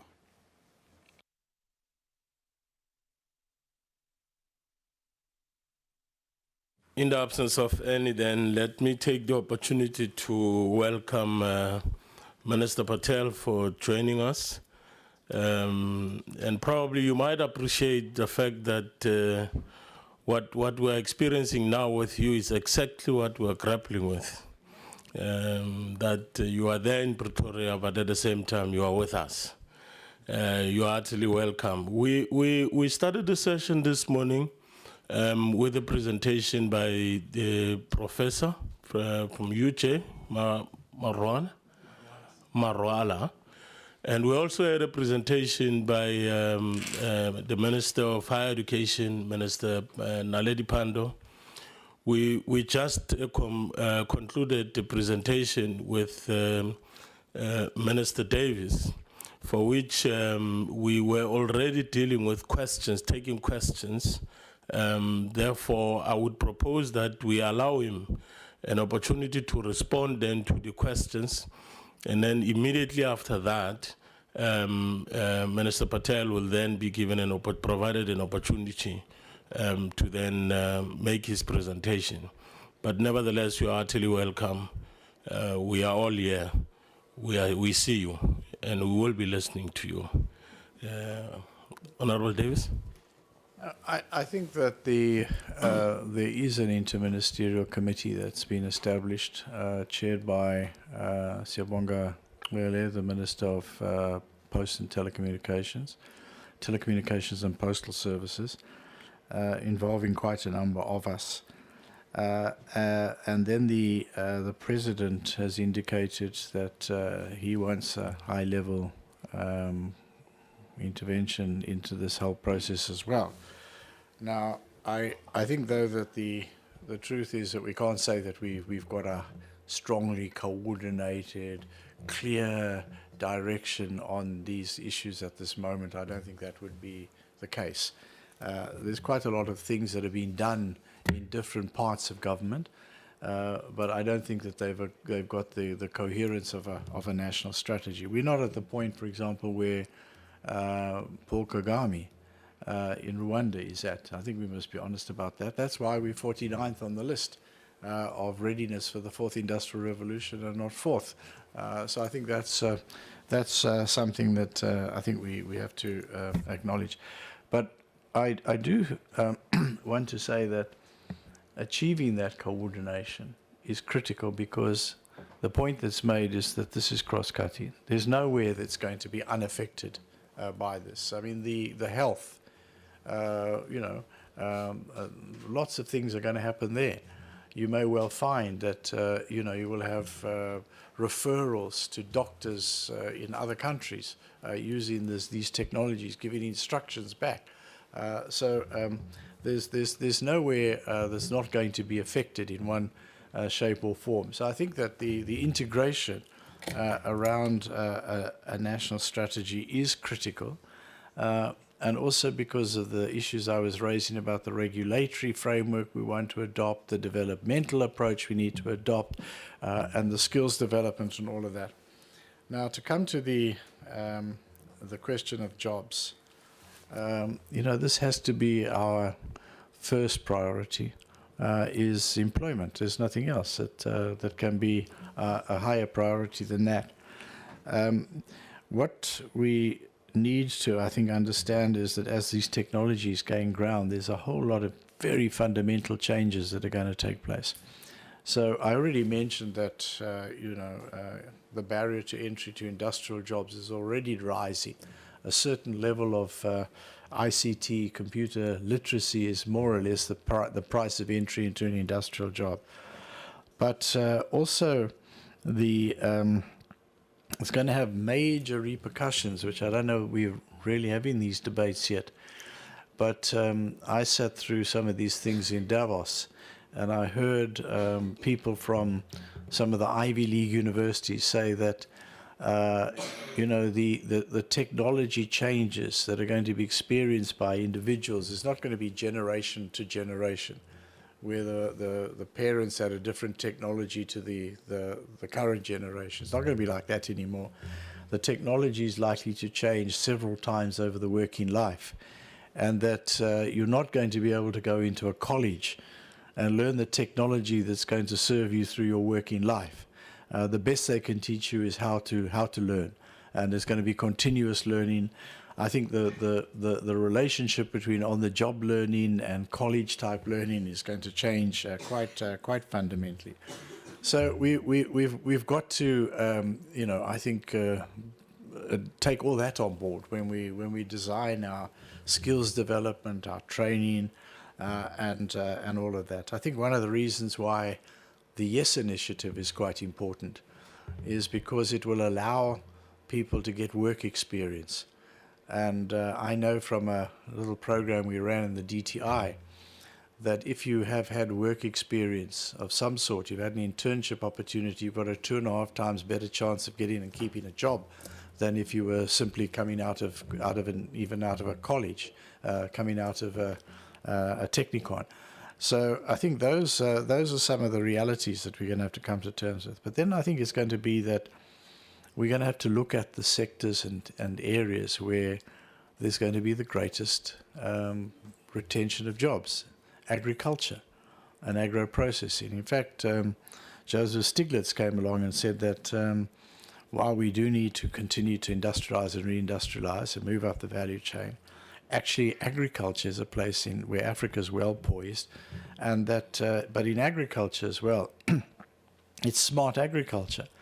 And it's a little bit counterintuitive. I mean, I know, for example, that even from my constituency work, that you would think that you add more value when you put some fruit in a tin because it's processed. But actually, the fresh fruit commands a higher price. But that fresh fruit has to be looking ripe. It's got to be well packaged. And I know that even in the case in South Africa, that 55% of the value chain of fresh table grapes, which I don't know what they do outside, is captured outside of South Africa. There's capturing those parts of it which are service related and stuff like that, and digitized as well. So it's going to be moving into that sort of a space. While many jobs in the productive sectors, I mentioned the figure that was given, that is an estimation that 25% of manufacturing jobs might well be roboticized. Still, we can find those parts of manufacturing where there will be retention of human labor. And then, even though I think that there will be, you know, if we move into this realm and there are increases in productivity in the distant future, you know, the robots and roboticized and digitized processes will not be able to provide caring solutions to people. We could become a more caring society. People will be able to do human services, you know, to person-to-person services. So I think it's going to be a tremendously difficult issue. I mentioned what you know, some of the estimates of the jobs and everything. These things have been discussed all over the place. The ILO and everything, the future of work. You know, on the face of it, it could deliver a much better future. Lower working hours, less back-breaking toil, more fulfilling life for people in their working environment. It could deliver all of that. But that requires there to be an actual choice, a political choice, that we're going for an inclusive adoption of these technologies, not the winner-takes-most model. So I think that, you know, these are not things that they're going to be easy answers to, but they're going to be things that we're going to have to go grappling with as we move ahead. And just to reiterate the point I made, the more we are coordinated, the more we are actually together, the quicker we can come up with our overall approach, I think the better we will be. Thank you. No, thank you very much, Prof. Do they still refer to you as Prof? Sorry?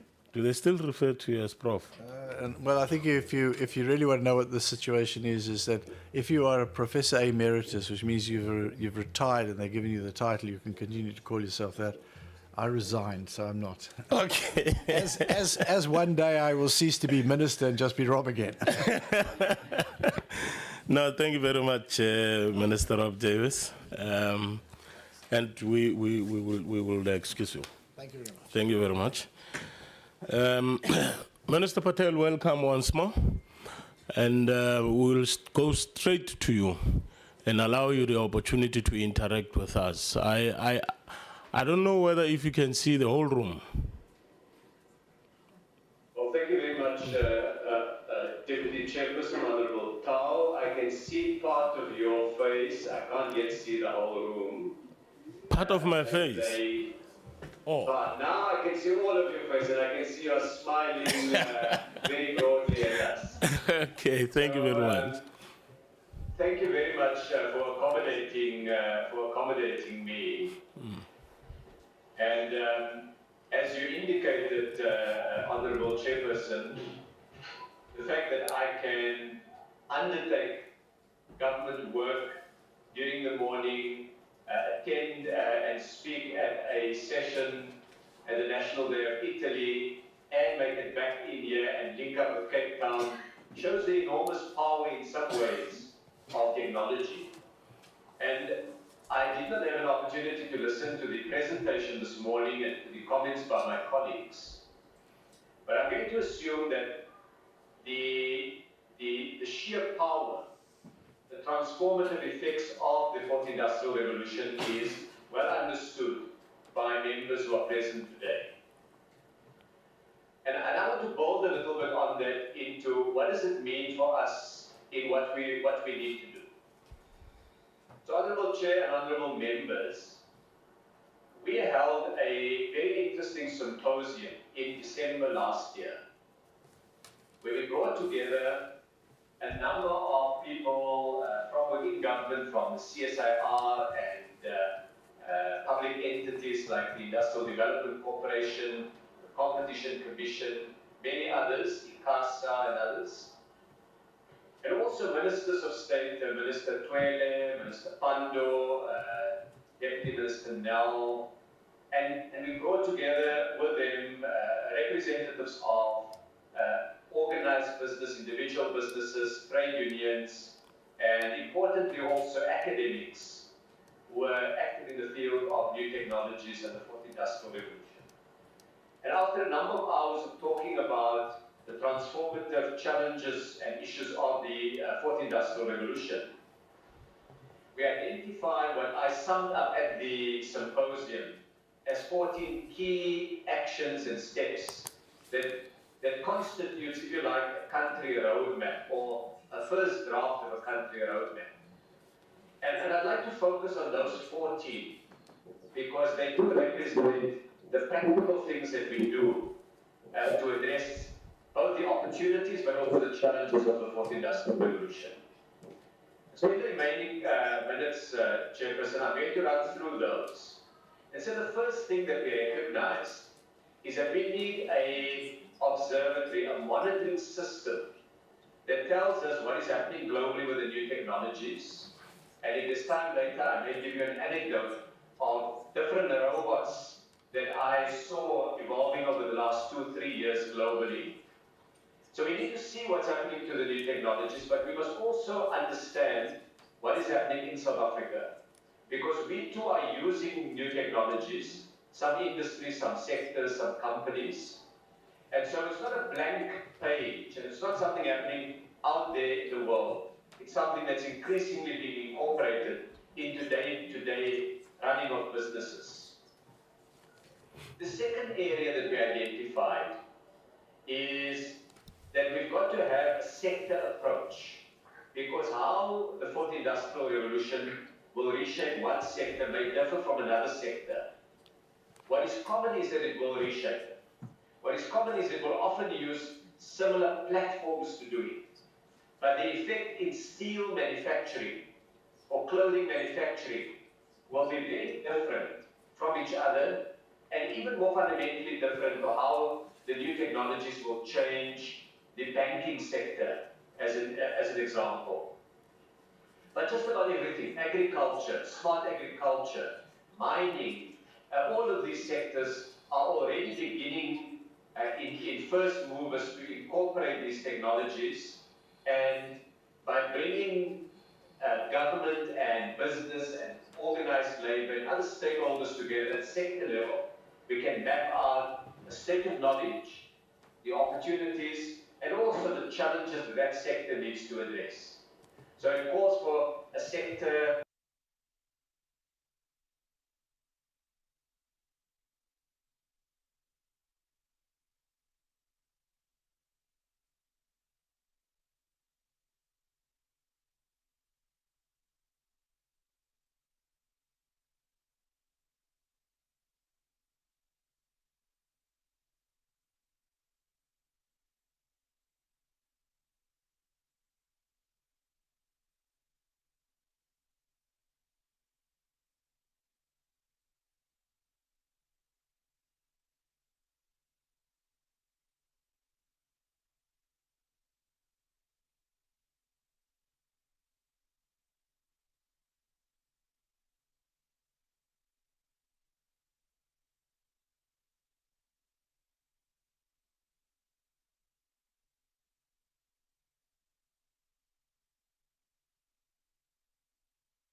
using these new technologies?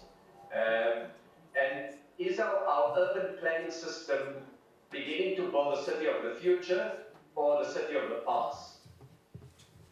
And how do we future-proof our planning? The sixth area is infrastructure. It's a very interesting thing. And let me give the example of building new universities. We're building a university in the Northern Cape now, in Kimberley. We're also building a university in Mpumalanga. And all our established universities, the PICC, monitors the number of classrooms and laboratories and so on, and we nudge and pressurize universities to build more classrooms because we have a greater number of young people who need to be skilled. But is that a smart way of doing it? Because does the new technologies not allow for a much better blend between learning at home and learning in the classroom? Is there a lot more that you can do at home, and so you can use your classrooms as shifts instead of children or students going to class 5 days a week? The learning of the future is you may have a lot of learning at home on interactive systems with tutors on the other side and basic information that you can access, and you may go 1 day a week. So we can have 5 times as many people using the same facilities. Those are the kind of things that will reshape. So we may be building universities and healthcare clinics and so on based on current technologies, but the very infrastructure will change in future. The seventh area is skills development. And it's quite a complex thing. What are the skills of the future? Because in the old days, technology replaced muscle. Blue-collar jobs were under threat. If it took 10 people to lift something, a machine can do it easier and quicker and safer. So blue-collar jobs disappeared. And the number of white-collar jobs grew. Service jobs grew. But what's unusual about this technology is that it goes to the heart of white-collar and creative jobs, because what is really the interesting thing is the rise of artificial intelligence, AI. And AI is really a system where software is written that learns by doing, that updates itself instead of a human being having to do it. The software learns and becomes more and more intelligent as more data passes through it and as it gets feedback from users. And that means jobs like lawyers, I've already mentioned doctors, accountants, and so on, are also jobs that will begin to disappear. You may say, well, creative jobs, and yes, of course, creative jobs, but today, I sat once in front of a computer that did a sketch of human beings. And so you take basically an image of the human face and it does a sketch. You can choose the kind of artwork you want. Music now increasingly can be generated by computers. So both intelligent work as well as creative work are areas that are being, if you like, colonized by artificial intelligence, where machines can do an equal or better job than human beings. When you want to write a contract, 2 lawyers sit with each other. The contract may well be developed by 2 computers, where each computer, you indicate to your computer what your key issues are, and the software essentially amalgamates the position and develops a contract between 2 parties. Already lawyers are using a small version of that. When they write a contract, they don't sit down with a pen and paper and write it. They take an old contract that they did last week and they cut and paste. And all they do is they add your name and they add 1 or 2 bits of detail. Of course, they still charge you, unfortunately, the same that they would have charged in the first place. But the technologies is changing this issue of jobs. What the jobs are of the future is something that we need a much deeper discussion on. And there were some very interesting ideas that are coming up. For example, if we have businesses updating their list online every day of the skills that they think they will need, because businesses are very often at the cutting point of markets. They are able to see a little bit earlier than a government official what maybe the job, where the gap is. So universities and colleges can then produce for the jobs we need for the next couple of years. As that changes, human beings then get retrained. So instead of the old model, where you finish 12 years of basic education and 3, 4, 5 years of higher education, and then you go and work until you retire, the new model may well be that you do a couple of years of training and education, you work, and regularly during your working life, you need to be retrained and re-educated. So that as technologies change, human beings find the opportunity to work. The 8th area is investment in R&D, research and development. And that's a challenge for South Africa. How do we ensure that we don't become simply markets of the new technology, that we also develop that technology? And that's going to be a function of investment in R&D. The Industrial Development Corporation that reports to economic development is now, they've got a mandate now that we've given them to look at technologies linked to the 4th Industrial Revolution, so that we invest in those and we ensure that South Africa has a range of technologies that we are able to use in this very uncertain world that is being created by the new technologies. And universities may need to think through how we can move towards a coordinated research agenda across all the universities on the new technologies. And I think that just opens up the kind of issues that we need to look at. I should then talk about the social policy impact of the 4th Industrial Revolution. And that is, when jobs disappear, there are deep and profound challenges to economies. Remember, jobs are not just a way of doing things. It's not just a production of cell phones. The people who make the cell phone earn wages. They buy food. They use taxis. They pay taxes to pay the salaries of parliamentarians. They are, in so many different ways, the foundation of an economy. When a machine now makes this phone, that machine is not a consumer of food and services. It doesn't need someone to look after its child. It doesn't feel hot in winter, and it needs a nice warm South African woolly jacket that is proud to be done by South African workers. So who's going to buy all the things that underpin a modern economy? Will you have a collapse of aggregate demand, which plunges the world into a crisis? And so everybody's beginning to think the link between income and work would need to be reconsidered. The link between income and work. But that in itself raises deep philosophical challenges for society. So of course what you can do is you can say, let's give everybody a basic income grant. Let the machines produce goods and services, and let human beings be the consumers of those goods and services. And the state can play the role through taxation on the machines. People are talking about a tax on robots, by the way, as a means of doing that. But society has always been, since the emergence of human beings as human beings, we've always had work. It's not always work for an employer, but work has been a critical part of what makes us human, of what creates society, of bringing us together. We're not atomized individuals that just sit there consuming. We're also producers. And it's driven innovation and ideas, political organization, all those issues. So society must open this question, policy question for parliament, for governments, for thinkers, for political parties. And it's a deep question. What is the role of human beings as work declines?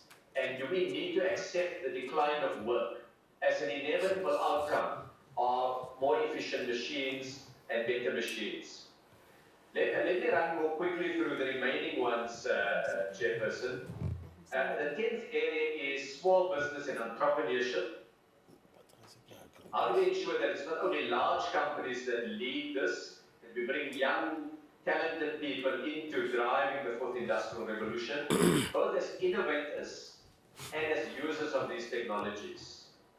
The 11th area is something that comes to the heart of Parliament's work, and that is regulation of the 4th Industrial Revolution. Let's call it smart regulation. So there's the question of information ethics. What are the ethical standards that should apply with information? And when we had this the symposium in December, the Facebook data challenge with Cambridge Analytica had not come up yet. But we anticipated those kind of issues. Whose information is it? Does it belong to the individual?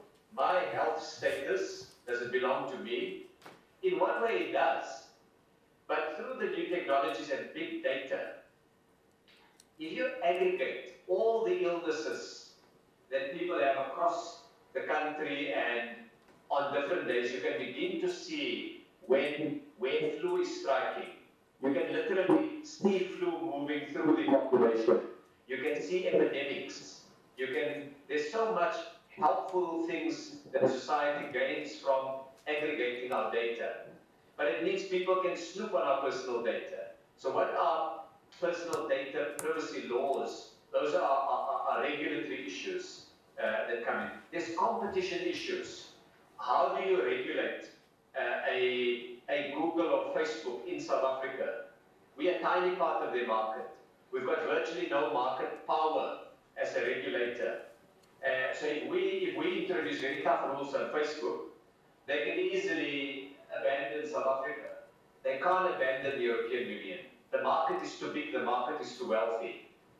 So do we need to bring developing countries together so that our aggregate power as consumers of Facebook or Google allows government, say in the area of competition regulation, to have some clout? And so these are matters that don't come from the old technologies as much, but they certainly center stage in the new technologies. And I raise the issue of taxation. When human beings are not the main unit of production, how do you tax? When personal income is no longer such a significant part of the equation, do you begin to tax the technologies themselves because they produce goods and services? The 12th area is an African strategy. South Africa is the most diversified economy on the continent, and on an aggregate basis, we have the most significant new technologies of any economy on the continent.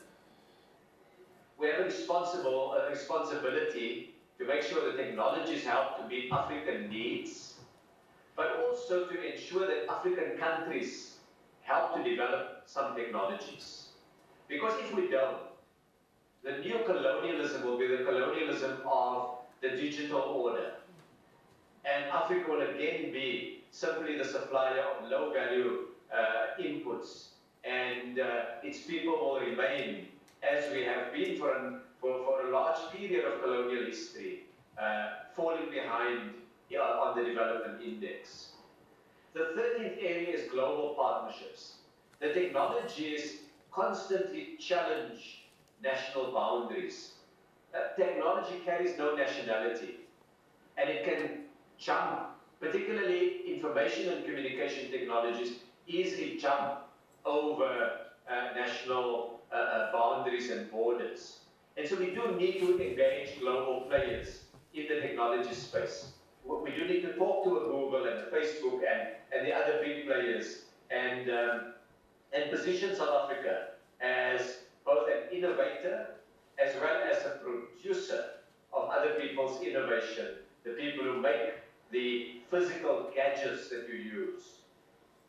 The final area that we identified is communication. I recall when HIV/AIDS first became known to us, when it became known to the scientific community, it started in San Francisco in the United States, It was seen to be affecting only one small part of the population, and it was easy to dismiss it and to be complacent until we went to a funeral every Saturday. And then it hit us hard that this thing is real, even though you can't see it physically, and it's here. And technology is a bit like that it's silent, it happens, and when you blink your eyes, it affects you. And technology can be a force for good in society. It's not, unlike HIV/AIDS, which is damaging to humanity, technology has got both sides. It's got its light side, where it can help us to achieve our national development goals. It can ensure that citizens are free from drudgery, that human beings can find more space for their creative side, but it can also damage society in many different ways, call it the dark side of the technology. And so we need to involve our people in this conversation. It can't be a conversation only of a small number in society, because it's going to change society so fundamentally. I met with trade unions who are in the ICT space, and the head of the union said to me, don't leave us behind. Don't leave us behind. If you leave us behind, we become a force that resists. We know that when you embrace us, sometimes it's a bit uncomfortable. We're scared. It takes time, it takes energy. But if you embrace us and we are not excluded, we can find how do we balance technology and jobs. How can we make this thing work for our members and for society? And I thought it was a very wise way of putting it. So, honourable members, it's really, I've very briefly, I'm sorry, I ran over some of the issues. And of course, as you develop skills being such a core thing, each of these areas that I've mentioned become an area that we need to develop skills in.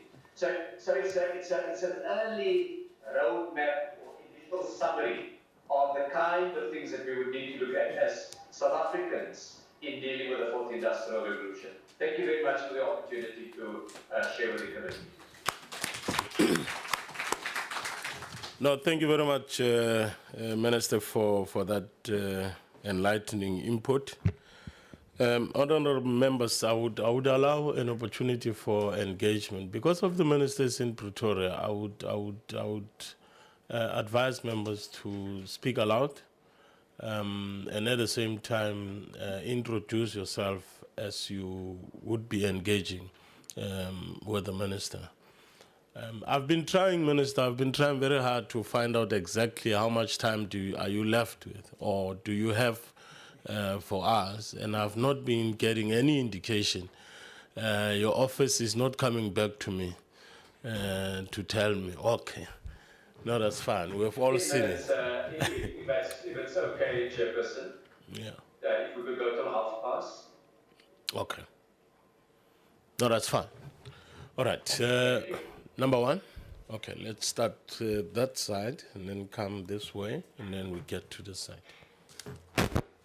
Thank you, Chairperson, and thank you, Minister, for an interesting presentation. I've been reflecting throughout the morning. I think the Minister would want to know who this person is. Sorry. My name is Sithembile Pengu. I'm the Human Capital Executive from CSIR. I've been reflecting on the discussions this morning, and I think two things that are important for us to reflect on and maybe to get the Minister's inputs on are the issues around the stimulation of SMMEs. We're talking about the lowering barriers to entry for SMMEs, yet we know that in South Africa, a lot of our SMMEs are not surviving. And there needs to be concerted effort to address that, because it doesn't make sense to say we have got more opportunities if we cannot sustain those opportunities. And it will be interesting to hear the Minister's views on that in terms of how this can be effectively managed. The second part of my reflection speaks to the stimulation of industrialization. We're saying that South Africa has deindustrialized, we're sitting at about 12% currently. How do we ensure that there is guidance from a legislative perspective that is going to empower or that is going to drive the industrialization within South Africa, where you have got a dominance of OEMs, and we know that the regulations in the OEM space are very tight. We're looking at industries like aviation, we're looking at industries like pharmaceuticals. Those are very difficult to get into, yet we want to drive industrialization within South Africa. What role can the legislature play in terms of that? Thank you. Thank you very much. Number 2.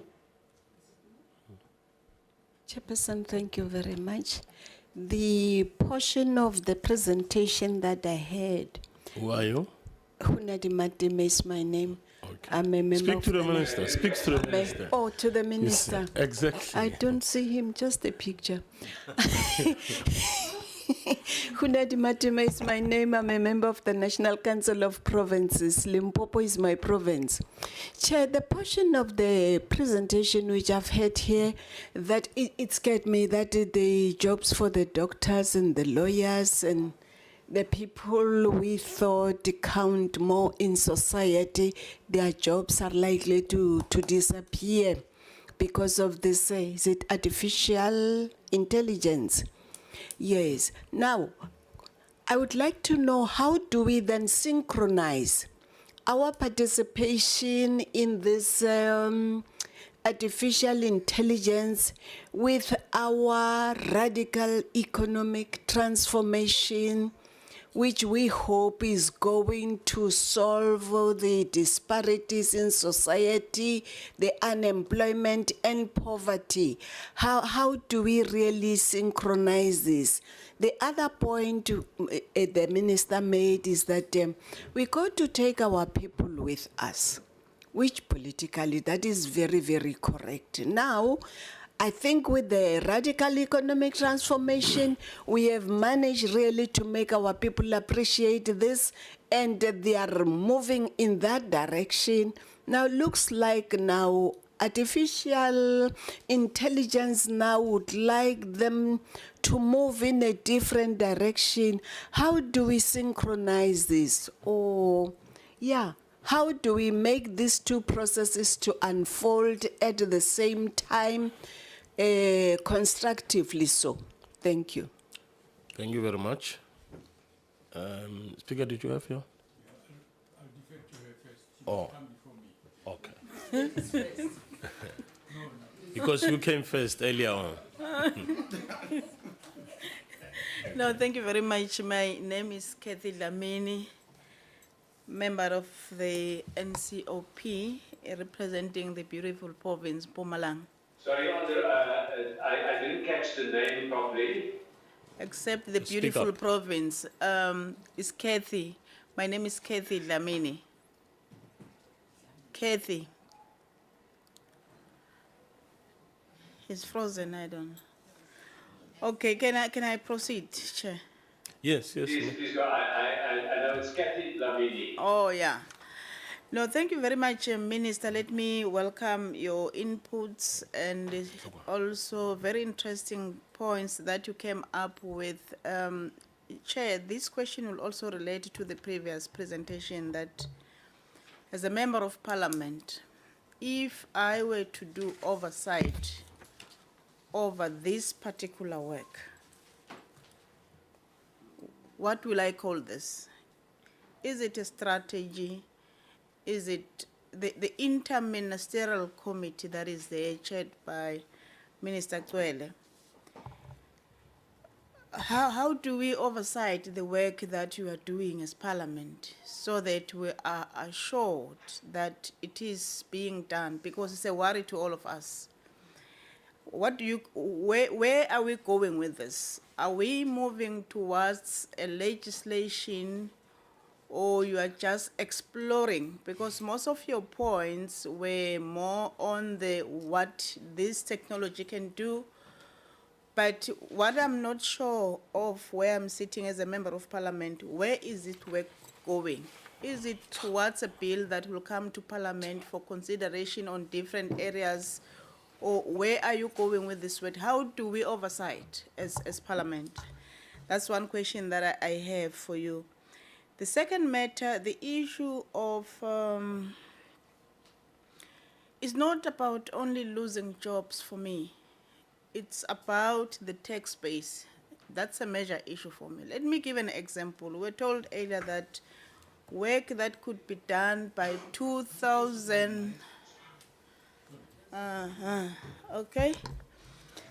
I'm human capital, I heard from Stemis. Work that could be done by, I was saying. That's perfect. Now I can hear absolutely clear. Okay, Minister. Minister, I was saying, for me, it's not about only losing jobs. We were told earlier that work that could be done by 2,000 people, with these new innovations, it can be done by 50 people. Good enough, you save a lot of money, but what does it mean to the tax base? Because as you know, that money that we're using as a country to provide services is coming from the human capital. If we are to tax these machines, how do we tax them? Are we taxing them equivalent to one person? What about the other tax that we're losing from the other 2,000 people? I think that's one area that we need to look at. It may look as good, but we may lose a lot of revenue as government. And the second matter is at school, that as we build schools, and we have a beautiful school in Mpumalanga that we are building, Minister, thank you to the executive, very beautiful school there in Mpumalanga. But you were saying, instead of building more classroom, let's think of a way whereby learners will be at home and use classrooms. I did not get it right, but I thought you were saying as facilitation centers, but they can do their work at home. If that is what you were saying, my old school of thought of learning institution, they don't only play a role of a class or a teacher and a learner or a student. It's more about building them for the future, or it's more about social cohesion. If they are not going to get that opportunity, because when you develop a person, you develop a total person, how are we going to cover that part of the social cohesion if they are going to learn at home? Because it means to me, all what they will learn, it will end at the family level, but what they would have learned at school from other students, they will not learn because now they can do it at home. How do we cover that other part of the social cohesion? Do you have a business case? It links to my first question, Chair. A business case, those points that you were presenting, are they sort of, I don't have right terms now, we're talking about artificial intelligence. Are they sort of a business case that we have as South Africa on things that we must look at, or a proposal? Do we have, if we were to called as South Africa to present our business case in terms of this technology, what will you say? Can we present what you have there, that this is our case as South Africa, or these are the proposals that you are making as South Africa? Chair, those are the, no, you also mentioned the last one, Chair. You mentioned something that it's very much important that as a country we play an observatory system, or to know what is happening in terms of the development of this technology. What is happening now is not what could be happening next year. Are we going to observe, or are we going to participate? The other point, Chair, was covered, because I was going to say, do we know what it can be produced in the country, and where are those initiatives, so that we don't depend to other people's initiatives? Thank you, Chair. Thank you very much. Did we have another hand? Okay. Well, you wanted to come in? Okay.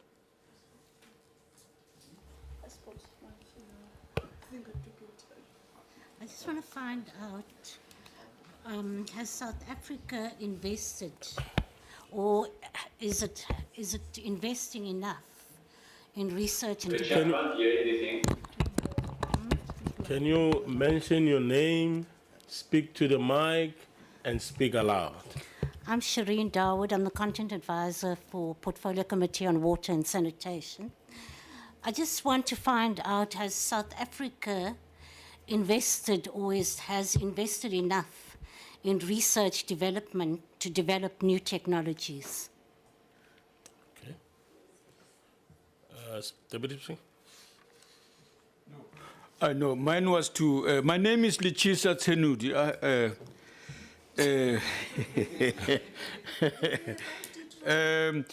I just wanted to thank you for pointing out amongst the 14 points you mentioned, the one about democracy and how these technologies can improve it in some ways. But you also mentioned it when you spoke about communication, that this conversation be inclusive. This is part of the process of doing exactly that, starting with the raising of awareness, deepening our appreciation of what's happening, so that we can invite others with better skills than perhaps Parliament has now to join us with you in the public education to improve input from the public. So this is a challenge for partnership and collaboration to develop the roadmap, as you call it, as part of the overall strategy that other speakers have already referred to. Thank you. I just wanted to tease those out and say I particularly appreciated them. Thank you. Thank you very much. Honorable Minister. Well, thank you very much, and to everybody for the comments and contributions. Let me start with the questions by the representative of the CSIR, Ms. Bengu, as I understand. Two questions on SMME. So we've got a general challenge that we need to respond to lower barriers of entry for small businesses. And then we've got a fourth industrial revolution challenge to lower barriers to entry. So I'm going to focus only on the fourth industrial revolution component of it. So what are those barriers? The first barrier is very often the development of technologies requires substantial amounts of money. It's easier for a large company like a Google to have their R&D department invent new things than for a small young entrepreneur to do that. So that does require the state to recognize this market failure, and banks will be reluctant very often, commercial banks, because remember, many of the new technologies will fail. Not every new idea is going to make money. It's the nature of these things. And so in the IDC, we're now saying, how can we have a little bit more of a venture capital resource that's available, which is high risk and high return, where your business case doesn't have to be as compelling as in a bricks and mortar business. Of course, you still have to meet certain basic tests on bankability. So that's one example. The second example is small players very often find it hard to get their ideas protected through intellectual property protection. So we need to rethink whether our IT system, and Minister Rob Davies has done excellent work on it. He's really done a lot of thinking about the IT system, and I think he will be bringing policies and possible amendments to the law to Parliament in due course. So when those come up, Parliament must ask the question, would this help small businesses get into the ICT, fourth industrial revolution space? The third challenge that small businesses have with IT issues, with the new technologies that come, is that they are very often not able to buy them to enhance their businesses. I've been talking now about fourth industrial revolution companies that try to get into the market.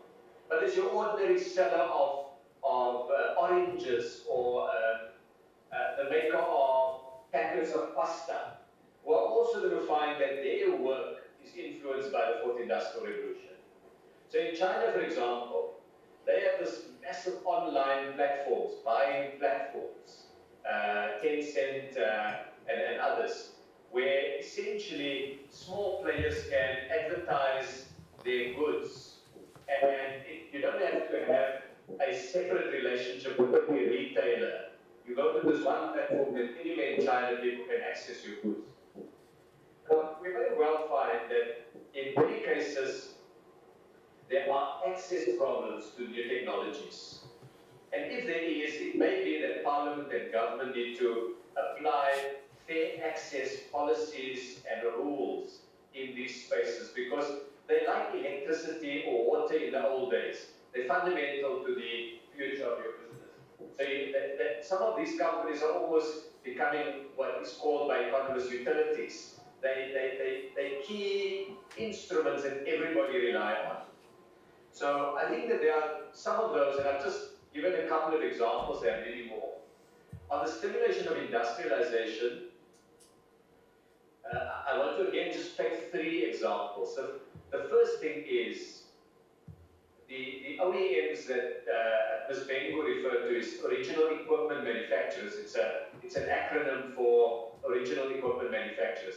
And what it means is the companies that essentially bring together the final package of a product. So Apple, for example, Boeing, Ford Motor Company, General Motors, they would all be examples of OEMs. That is if Apple is in the manufacturing business, which it may not be. Now, we need to invest money in the research and development so that South Africa also develop OEMs in this new space. And for us now to develop an OEM in car manufacturing may be hard, because all the established players have locked in the market. But with new technologies, there are new markets that have not yet been locked in. And if we're smart about those, we may be able to capture more of that new emerging market. And that allows us to do the manufacturing also locally. The second area is where you have global players, let's say Google or Microsoft or whatever. When they decide where do they want their gadgets to be manufactured, they look at ultimately skill and cost and logistics. Is there enough skilled people in the location? Do we have a logistical system that will bring the gadgets to markets quickly and efficiently, port, rail, road, and so on? So South Africa needs to ensure that we become an attractive location for investment by resolving these issues that OEM manufacturers will be looking at. The third one is when manufacturers, big global players, want to have access to our markets, the question is, can we begin to put conditions to that access? Now, we've done some innovative things in competition law. And South Africa, in fact, is the pioneer, in some ways the leading thinker in this area. When Walmart decided they put in a bid to buy Game and Dion and build this warehouse in Macro, we said, we need you to put money into South African suppliers who can supply to the Macro and the Dion stores. And it was a big and long issue with it, and eventually it was resolved by the Competition Appeal Court, which agreed with government and mandated the 240 million rand fund. I recently identified, highlighted in Parliament in the National Assembly during the solar debate, some examples of how that fund is helping us. And in the budget votes of economic development, I did the same. Now, if you take that principle, and we did a similar thing with Coca-Cola and AB InBev and so on, take a similar thing and say, what conditions, legitimate conditions, can governments place on the use of new technologies that enables some of the manufacture of that technologies to also be done in South Africa. The servicing of it, the maintenance of it, the call center, backroom work that every technology needs, the engineering work that is required in it. Which universities receive research grants? Must it only be universities in the industrialized north? Or do we begin to say, if you want to operate in our market, put money into South African universities also? I move next to Honorable Matime from Limpopo. Honorable Matime, it's unlikely that all the lawyer and doctor jobs will disappear, but certain basic jobs that lawyers and doctors do will begin to disappear. For example, conveyancing, which takes a lot of legal output. It's a lot of lawyers working in conveyancing, which is, among others, just the transfer of property and so on. I envisage a day when all of this would be digitized, simplified, and you wouldn't need to use a lawyer to do all of these things. You could have a digital lawyer doing it for you. But you asked an important question, which is, how does this relate to the bigger challenges societies face? And in the South African case, the transformation challenge. And if I read you correctly, what you're saying is, here's a danger, that just as we're getting our economic transformation policies in place, we may well find that the digital economy and the fourth industrial revolution changes the equation for us. In some ways similar, just as we got to the point of democracy, HIV/AIDS imposed an enormous human burden on families, on largely black South Africans, and on the young democracy. Well, I think the answer to that, and to the bigger issue of taking our people with us, is exactly the seminar that Parliament has set up today. We now are raising the problems. We have some provisional possible solutions. We need to stress test these solutions. We need to make sure that all committees in Parliament begin to think through these things and get government to use our considerable capability and capacity to answer exactly these questions that you raise. I have some initial ideas, but they're not yet thought through. They haven't had the benefit of rigorous discussion inside the system. So I think this that brings us together is the first step to deal with the question that you've raised. Honorable Dlamini has raised a question. The first question she raised is, don't we need more than an observatory? Because an observatory will only tell you what's happening, and I agree. We need a lot more than an observatory. But what the function of an observatory is, it tells you what you can see. It can tell you what's happening globally and what's happening here. It won't tell you what you must do. That is what policy is for. But it means we've got a common envelope of what is happening in the world. Honorable Dlamini also asked the question on schools. Will schools disappear when you have home learning? And what about social cohesion, which is one of the functions of education? But also learning is not just about facts, it's also about interacting with other human beings. Now, I made my example only about university students, not high school or primary school students. Because I think your point is right. But I do think just like homework today is done at home, which is a complement to what you're learning at class, and if you look today at high school students, they've got more and more homework that's given to them. So the technologies will mean more learning may take a place away from the school. Now here's the chance for us. If that happens, do we just fold our hands and say, well, the kid is going to learn it on the iPad, with all the negative consequences that Honorable Dlamini correctly points out? Or do we say that in a neighborhood, you may begin to bring kids together, to use the technologies together. Kids come together at the moment to play games on computers and on the phones and so on. So I think society must recognize that technology, if left unchecked, will have all of these effects. It's not that we say it must do it. It's happening. It's happening in front of our eyes, where you can see the early signs of it. But we must shape it. We can't completely stop the new technologies. There may be some that has to be prohibited. Human beings have prohibited technology in the past. Nuclear weapons is a technology. It's a dangerous technology for human beings. And there's global protocols and conventions that limits the spread of that technology, because it can kill human beings in such huge numbers. Chemical warfare, chemicals that are used to kill people, is a technology. And human beings say, no, stop that technology. So we mustn't become Luddites that want to stop the world, because the world will move whether we like it or not. But that doesn't mean every technology innovation must always just be accepted. And there are technology fundamentalists who say, government, get out of the way, don't interfere with technology. We can't do that, because technology shapes society. But we must be careful to know the limits to our power. Because the urge to improve technology is inherent in human development over the last few centuries, and it's really transformed the world into a better place in many, many different ways.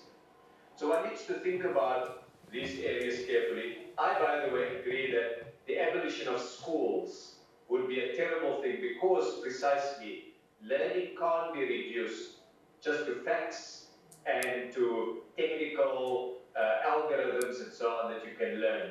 It's also about society. And perhaps schools will become more important in teaching human skills and human interaction. And the technologies can give you, in what year was the French Revolution, and those kind of things. So I think we need to rethink it a little bit. None of us have answers to any of that. There was a member of parliament, I think, from water and sanitation. I didn't catch the question. It was a short question, but I didn't quite catch. I wonder if I could just ask Chairperson if the honourable member can repeat the question. You know, I wanted to switch this thing on. I forgot that it is on. Can you repeat your question to the minister again? Try to speak aloud.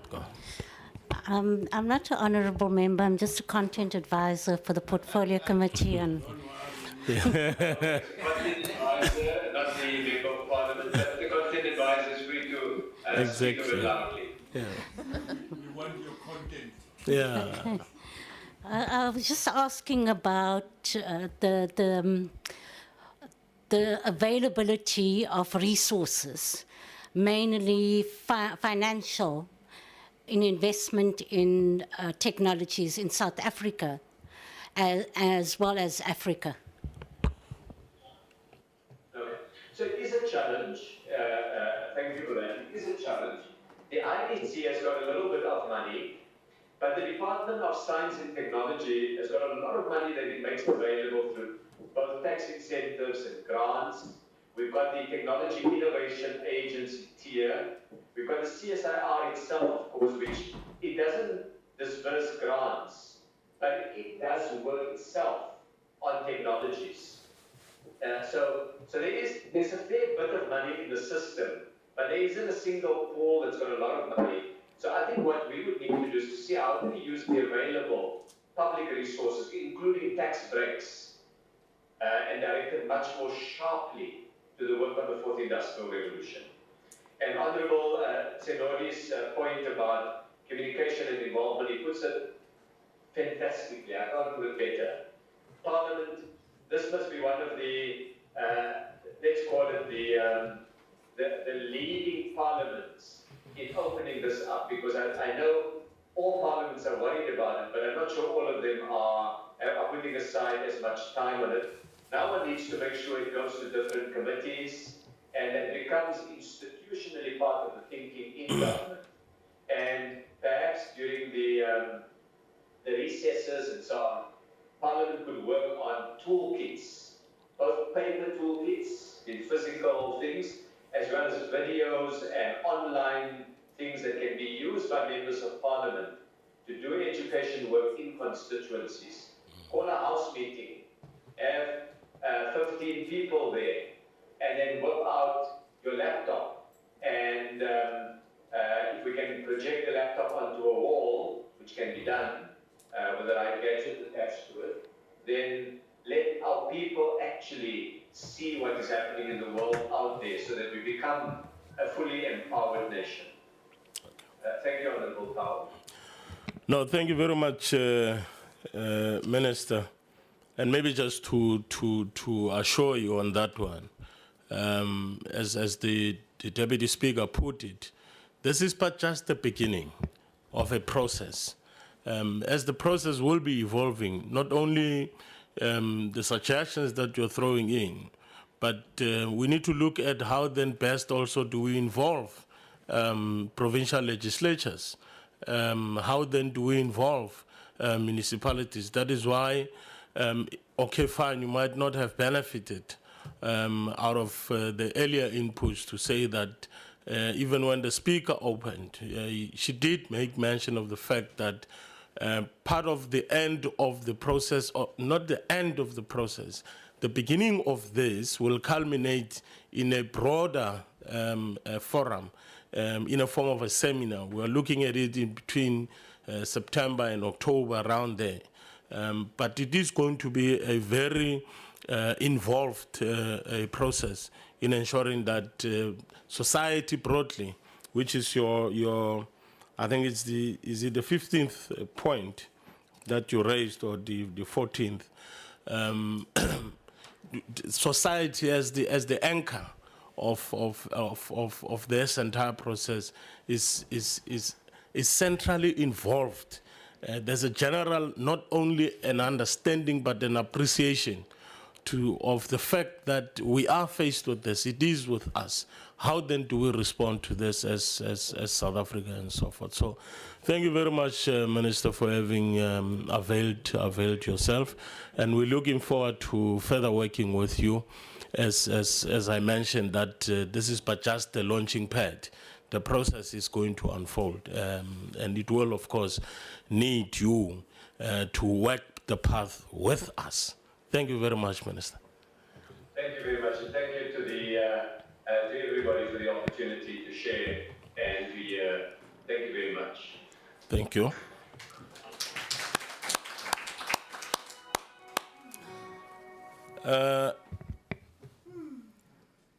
I'm in a predicament now. According to our program, we are scheduled to have ended by this time. And we are already less than 10 minutes to 4. Well, with us, it's not a problem as members of parliament. We are paid for that. We can go until 8 o'clock, 9 o'clock. It's not a problem with us. But I'm just worried of the notes that I'm beginning to receive from our revolutionary public servants, who are constantly saying 4 o'clock, I'm supposed to pick up my child, I'm supposed to do it. Well, with us, that is why I'm saying with us, it's not a problem. We can continue. Intelligence has not taken over. Yeah, it hasn't as yet. So I need your guidance. We are left with 2 presentations. It's DPSA, Dr. Fesser, and I just received a note from Minister of Science and Technology. She has deployed Dr. Beuven Gerets. I hope I'm calling it correctly. She has deployed him to come and present something on behalf of the Department of Science and Technology. So, meaning therefore it's 3. Now, you need to guide me. How then do we proceed? One could be that we limit their time of their presentations. 2 could be that they submit their presentations, and then on our own, we further then process that information. I think we've got only these two options. Other than that, we'll be left with the third option, which is to allow them to make their presentations and we engage them and then run into 7 o'clock. Chairperson, can I suggest that we implore the mandate from the public service and administration to make a few observations, so that we stay with only 2 presentations.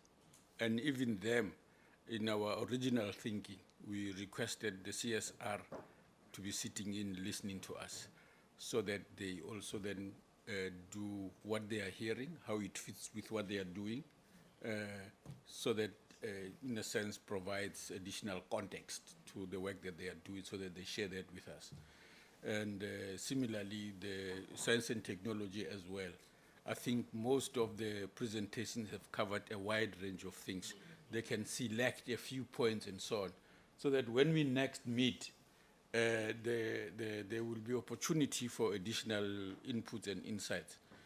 We also want to make a few pleas. There are immediate tasks that we would like to engage some of them in shaping them for the next steps that we are going to take. Are we agreed with that suggestion? Yes. Okay. Yes, agreed, but also your other proposal of them leaving their presentations with us, no? If it can be added. That one is to a that. precondition for them being here. Okay, no, that's fine. So it's observation. At the same time, they leave the presentations behind in order for us to further digest whatever that they have. I was quite worried if the speaker would have said they leave their presentations, because the minister just mentioned that science and technology has got pockets of resources. So it would be quite interesting to hear where those resources are and how they can be used. I picked that one quite interestingly up. All right, fine. Where do we start now? DBSA? Okay, fine. DPSA, man. Ish.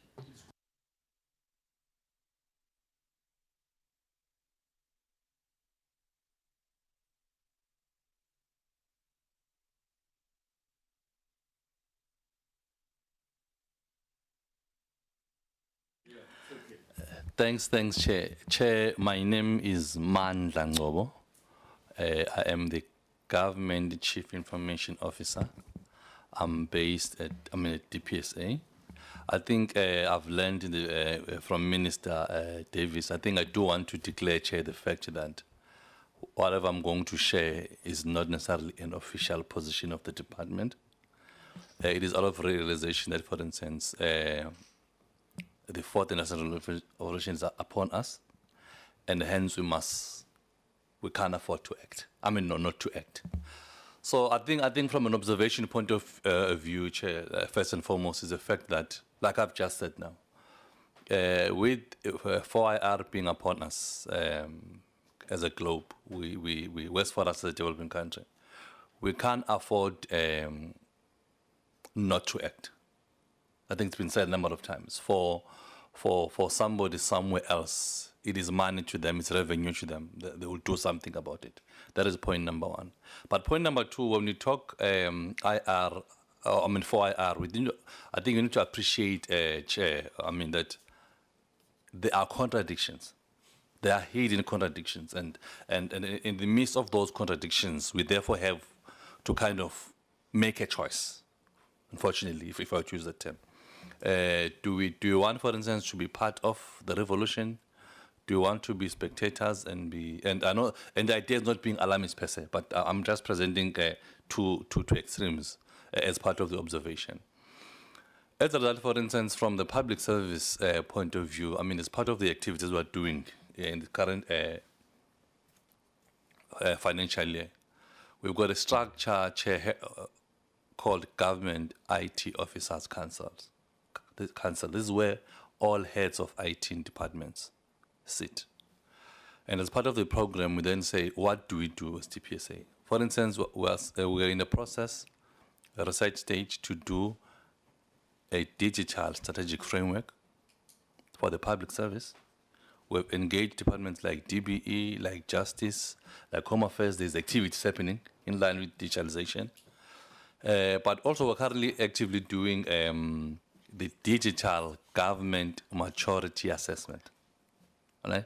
In other words, avoid a situation where the process is exclusively informed by desktop research. What is happening where? What are the advances? What can we learn and cross-pollinate?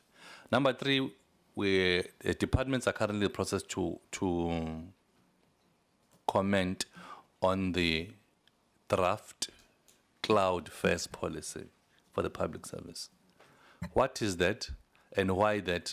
Some of the key issues, Chair, on the revolution is around agility, ability to respond quickly as and when there are needs for service delivery, as and when there are regulatory changes. And the cloud, provision of service from the cloud, provides one of the platforms to allow us to whatever. I think I would want to end it there, Chair, in the interest of time. Obviously, the last one being around security of data and privacy of data. Which will it? Thank you very much, Mandla. Dr. Fessa?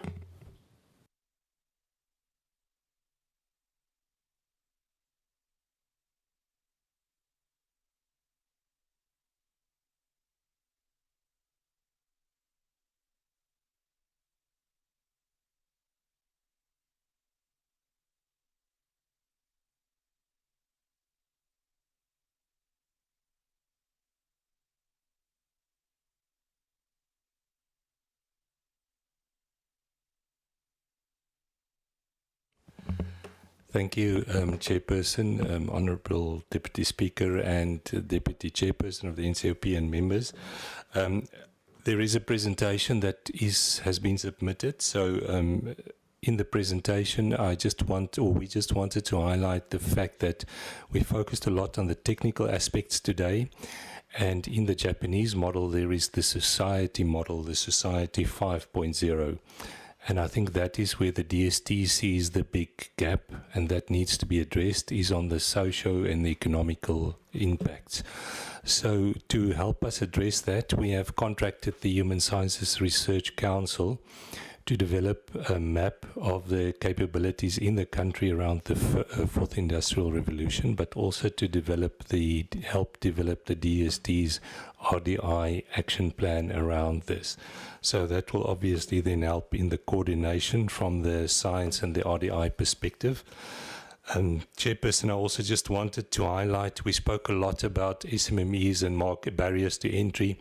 The presentation covers a lot of the existing funded instruments, for example, the ICT infrastructure schemes to build skills for new entrants or small SMMEs around programming, application development, really building new entrepreneurs. And then also some information on additive manufacturing. We are glad to report that DST investment at the CSIR and Aerosud have resulted in the world's fastest and biggest printer of that specific type in terms of speed and complexity. That machine will now be commercialized within the next 2 years, and we hope that that will unlock new market opportunities. As part of the additive manufacturing, a lot of work has been done into diffusing the technologies down to the SMME level and creating skills at that level. So I think that is of interest, Chairperson, as well as on the ICT side, there's a RDI roadmap which focuses as an enabler around e-government, e-health, service delivery, manufacturing, and then there are specific initiatives around nanotechnology, bioeconomy, and waste, the circular economy. But the important point that we wanted to make is that from this year on, we will be launching the Converging Technologies platform. So despite those kind of capabilities in silos, the new program will aim to integrate them to meet industry needs in mining, manufacturing, or water resources to those nanotechnologies to converge them into projects. And that will typically be, let's call it fourth industrial potential pilot projects. Chairperson, I also want to just highlight the work done, the mining research that is being funded by the DST, and that looks to extend the mining activity to further levels of depth and also to narrower reefs, and that is virtually only possible through a semi or a fully mechanized option. Currently, the costs are just escalating, and the market price of the commodities is not doing the corollary to make it profitable. So the last point I wanted to make, that besides the work done by the HSRC, the DST has been, with the HSRC, has been successful in securing some funding with the EU, and there will be a fourth Industrial Revolution policy conference towards October, November, looking at all these aspects, and we will also send those information through.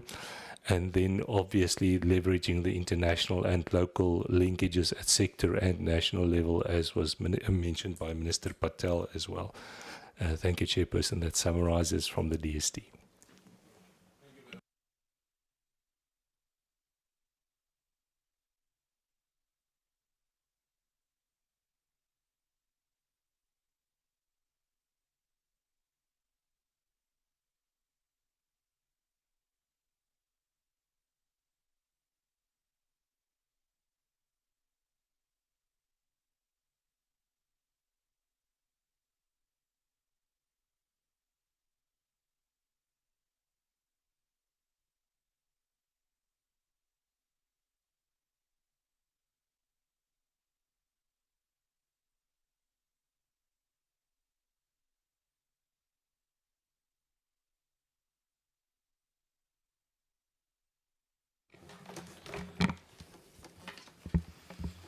In the interest of time, I think I'll get started so long anyway. Honourable Deputy Chair, thank you very much for this opportunity. Honourable Deputy Speaker, honourable members, guests, thank you very much for this opportunity for CSR to play a role in Fourth Industrial Revolution. This really has been something that has been on our table for some time and in our headlights for some time. The Fourth Industrial Revolution, as we've heard today, is something that is here. It's not something that we're thinking about. It's not a theory. It is something that is here, and as a country, we really need to think about how we're going to deal with this. We have prepared a concept paper that was part of today's discussion, and I do see that it is on all of the flash discs that you have received in your packages today. That concept paper covers many of the aspects that have been spoken about today, many of the positions of the various departments that have been spoken about. Minister Patel spoke about the 12 areas from the summit in December. Those are summarized in that document. The positions of DST, DTPS are all summarized in that document. So I do encourage you to go through that for further reference. The presentation that I was going to give today will also be circulated to you. I'm kind of hoping that it does come up, though, because I do want to go through just a few key points coming out of today and potentially some steps forward, because I think, as has been mentioned, particularly in the session after Minister Patel, we really need to action at this stage, and Parliament has to play a central role in oversight and ensuring that this revolution happens for all the people and not just for big companies that can afford technology and that can bring it into play. So there are a few recommendations as we go forward. Just some very broad observations about what is happening with this Fourth Industrial Revolution. As I mentioned, it is here. Let's not deny that, it is here. The second observation is the scope of what is the Fourth Industrial Revolution. We've spoken a lot about technology today. Contrary to popular belief, this is not a technology revolution. All of these technologies have been here since before Fourth Industrial Revolution was coined in 2010. The technologies themselves are evolving over time. The revolution is about convergence. It's about how these technologies interact. It's about how the big data field and the big data analytics and AI, how those have progressed, but now how they work together. And in exactly the same way, we need to consider as Parliament, as a country, how we all work together as our various departments, as our various provinces, to make this effective for the country as a whole. And that is going to be the critical part. So it's not just about how technology works together, but it's how the people that drive those technologies. You spoke about the inputs and how important the inputs are. We need to push those. We need to be the ones dictating those inputs, not necessarily the Googles and Airbnbs and Ubers and things like that. We as a country need to dictate those things. The other thing is the speed. A number of the speakers today spoke about the various revolutions that have happened before us. Each of those revolutions took 2 to 3 decades to get going and then lasted for 2 to 3 to 10 decades. We've seen on the successive revolutions that each of them have been a little bit shorter, particularly on how long it took them to get going. This revolution, it was first termed in 2010. People are still grappling with it, but everybody is predicting that we're looking at around about 2025 when all of these technologies that we're speaking about today will be pervasive. When we speak about skills, we speak about what are the new jobs going to look like. There's a study that says 65% of the primary school children going into primary school, let's say next year, 65% of those kids will be doing jobs that don't exist yet. So there's going to be whole new education systems, whole new ways of doing jobs. We need to consider those, and we need to get those right now. And this is going to happen quickly, which means we as Parliament would also need to react quickly and get things going. As I said, in the interest of time, I'm not going to go through the entire presentation. So in your own time, please do go through it. It does have a lot of this background information. I just want to go back there for a second. The study that Minister Davies spoke about from the World Economic Forum, this is that study. And if I go through here, you can, it won't let me now. You can see South Africa sitting at the top end of the nascent category there. We do have a large opportunity now as South Africa, both for South Africa and for Africa, to lead the fourth industrial revolution for Africa. And I think we do need to speak about that. The point I want to go to is the priority areas, which we really should be considering.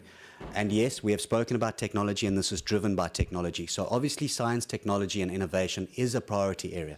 And there are a number of technologies that we can have a look at. There are a number of technologies that either within the education system or within the science councils we are having a look at already. This is not necessarily the problem, and when World Economic Forum did their study, our innovation system is good. Yes, it needs more resourcing. Yes, we need to look at how we can commercialize better, but we have a good innovation system. The next one we've spoken about a lot today is Skills 4.0. A lot of studies have been done around this in the BRICS countries, in the European Union. There are a lot of new skills, and you've spoken about them today, around creativity, around understanding convergence, how to bring things together. Those kind of things need to go into our basic education system and into our higher education system as well. So we do need to start putting these in place, and Minister Pandor really did speak to a lot of the programs that they are starting, and I know that the Department of Basic Education are starting a lot of programs and working with the European Union around new curricula. So those things are being done, which is great.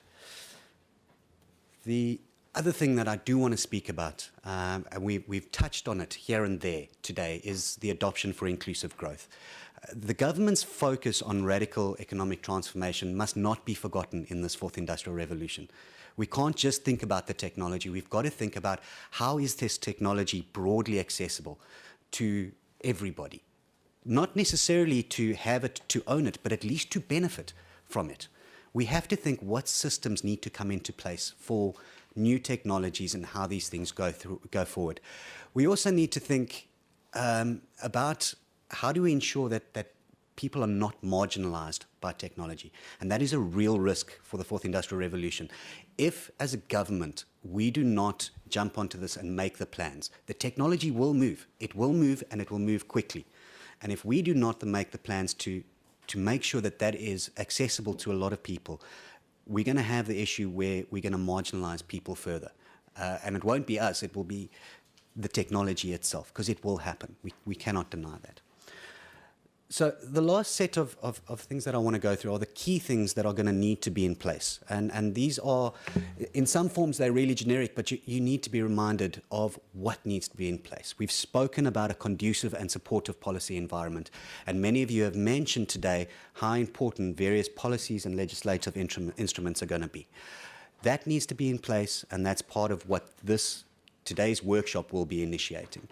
State support instruments and incentives, we've spoken about the IDC, we've spoken about the various tools that come out of the DTI and the Economic Development Corporation Department. Those kind of things need to be strengthened to ensure that we are focusing on getting our own new technologies into market quickly, how to get commercialization right, how to support entrepreneurs in this new field. Obviously, research development and the innovation environment needs to be strong.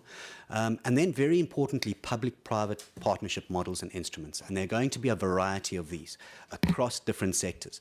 The partnership with the private sector and with society in general is going to be critical. As I said at the beginning, this is a revolution of convergence. It's a revolution of collaboration and working together. And this is something that we are going to have to get right. Completely right. This is just an example of one of those. So what we have done is put together what is a proposed framework of how to go about this. Instead of looking at, we've spoken about how complex this area is. Instead of looking at Fourth Industrial Revolution as a single area, we're proposing that it gets broken down into 4 separate areas. Japan talk about Society 5.0, industry talk about Industry 4.0 as their focus. There have been various areas of focus. We're saying, let us break this down to what is effectively the manufacturing side of thing, Industry 4.0, the skills side, the society side, which includes government and how government responds, and then the business side, which includes your financial sector, your social sector, your services sector, things like that, which were mentioned earlier as well. The important thing is that all of these talk to the kinds of partnerships. So as we go forward and we put together committees and things like that, we need to think about what kind of groups need to be involved in each of these. And if you can see on the Industry 4.0 side, and I have put it, unfortunately, it's not all clear on those ones. When we put together a group for Industry 4.0, for example, you would have the DTI, you would have DTPS, you would have science and technology, you'd have higher education, looking at that more holistic view of how you plan for Industry 4.0 and the advances in industry.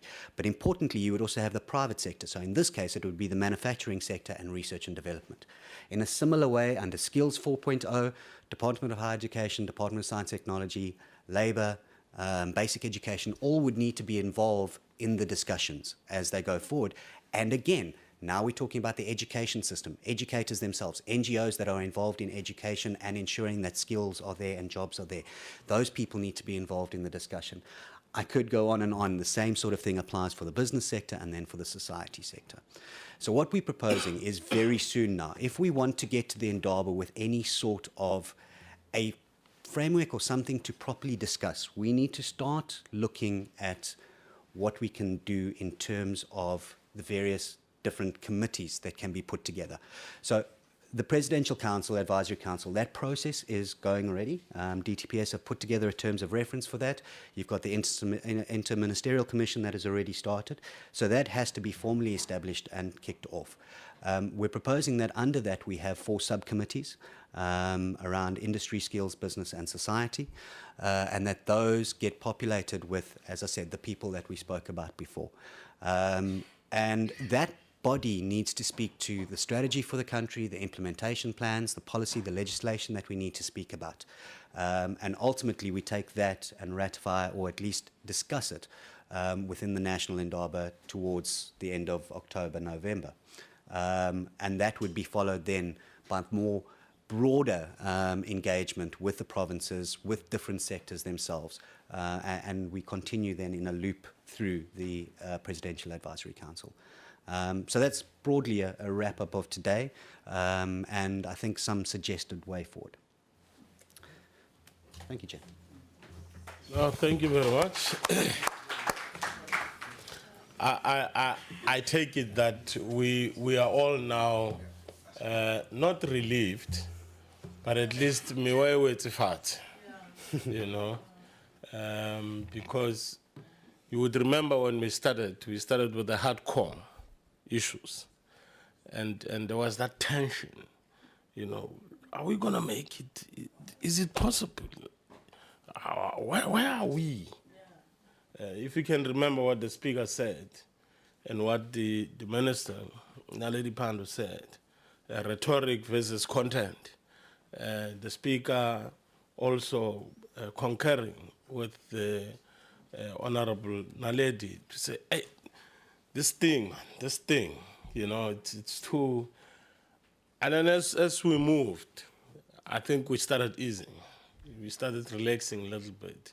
And what CSIR has done now is to say, this is nothing, it's not scary. It's not a ho-ho. Because we might not have slept, let me tell you, Dr. Foster.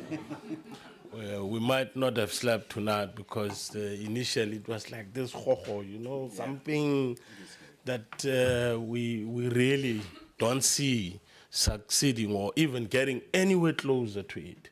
But the approach, the framework and all that, the only question that I would love to ask, because I really looked at the framework and I asked myself, where's agriculture there? You know, I couldn't see agriculture in the framework because, of course, yes, the professor in the morning spoke about, is it the drones, the role of the drones and so forth in landscaping and being able to pick up the kind of land and what is available on that particular land. And if you look, exactly, including dagga and maize and all that. So I'm thinking of agriculture against the backdrop of food security, production and security. Where does it fall within the framework itself? May I respond to that? Thank you, Honourable. This initial framework was a throw together, and I will make the admission that I just wanted to make the picture look pretty and asymmetrical. That's just the way I do things. Okay. There are actually quite a few that are missing because the Department of Social Services is not there, the Department of Agriculture is not there. There are a number, and I know Department of Water and Sanitation, COGTA should be sitting, quite frankly, in the middle. So there's a lot. This is just an initial start to say this is how I think we should think about it and how we can break it down into something that I believe is manageable. Because this is an unbelievably complex area, and if we do not get the cooperation right, we're not going to get the fourth industrial revolution right, and we'll miss an opportunity. So it's just an initial framework, and I recognize there are some that are currently missing. No, thank you very much, honorable members and everybody who made him and herself available. Let me take this opportunity. You know, as Africans, we are always trapped in this thing of respect for seniority. Seniority in the form of age. He might be the deputy speaker, I might be the deputy chair, but the fact of the matter is that he's older than me. Experience also counts because he was there before me. So it's only fair that I afford him an opportunity to really close the session officially. Honorable Tsuruti. Thank you very much. No, Deputy Chair, don't worry. This is what we call in the ANC intergenerational mix. Firstly, I would like to thank all of you who made time to be with us here and those who came and were not able to stay throughout. What we have received is absolutely fascinating. I noticed that this diagram, we spoke to the Minister of Labour. She was supposed to be part of our discussions today, but for some reason she wasn't able to do that. All the rest are here, more or less. Okay, basic education and small business are not, but we have them on their radar.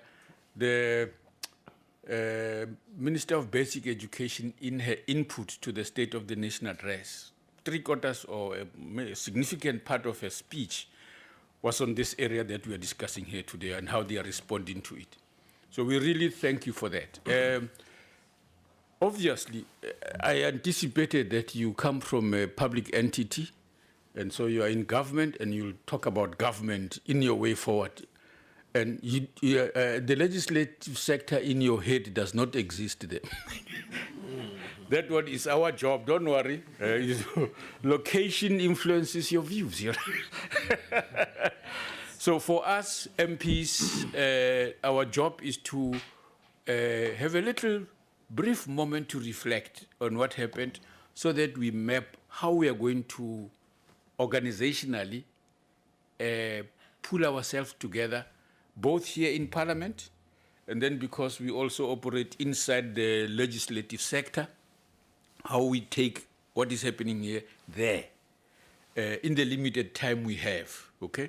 So we will create that space for us to assess and to prepare how you guys will help us to summarize some of these things so that we can also be able to provide to committees of Parliament, all of them, at least chairpersons, so that in their meetings they can share some of the outcomes of this meeting, the first catalytic, which is what we aim it to be, seminar to address these issues. And finally, I have included, I've just circulated a 1 page or so, a book review I did when some of the elements of this thing became very dramatically apparent and so on. And I'm sharing it with you there, not only because it is useful for what we are beginning to talk about here, but also some of the things that you yourself can begin to reflect about your role at home and the advice you give your children about their careers.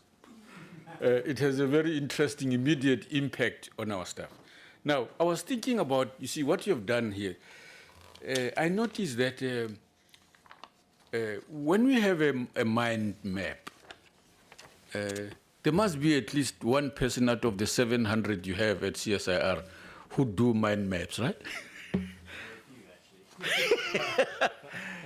Exactly. We would like to have those guys there are a few things that we are doing that we would like them to help us do that. We have almost developed content, but text is not enough. The various media that's available is useful, but one of them, which is rather traditional and very useful, is a paper. It's not going to disappear soon, whatever your ambitions in this environment. When we have a single mind map of some of the issues that are beginning to emerge, summarizing in a graphic manner makes a huge, sometimes Zapiro's cartoon is enough for me for the entire week, summarizing some of the issues. But a mind map is even better. So we would like to collaborate with the creatives inside our organizations to play an important part in the public education we think is necessary for what we are doing. So even as we said that this is an initial meeting, we will continue on an ongoing basis so that we pull those together and so on. Just as a practical thing so that you sleep on it and think about it. This of necessity for us is going to be part of the legacy report of Parliament. How would you like it best represented in the legacy report? By legacy report, I mean an exit report. This is what we did, right? So those who come in, so that when they look at it, they are able to grapple with it quicker and so on. So what is the best method to package it so that it is effective? Usually, good ideas die because they suffer from explanation problem. and I think we do have that explanation problem, and soon this thing will make a huge sense in how we would like to package it nicely for its effectiveness, including in the induction programs for new MPs. So that's one of our requests that we are putting across to you. Help us with those skills to put together some of those things. We will speak to you once you get that. But thank you very much. We are very glad that you were able to come, and the insights were really outstanding in my view. And there are many more who have not been here before. They'll join us at a later stage, but we'll keep you posted. Thank you very much. All right. Thank you, Chair.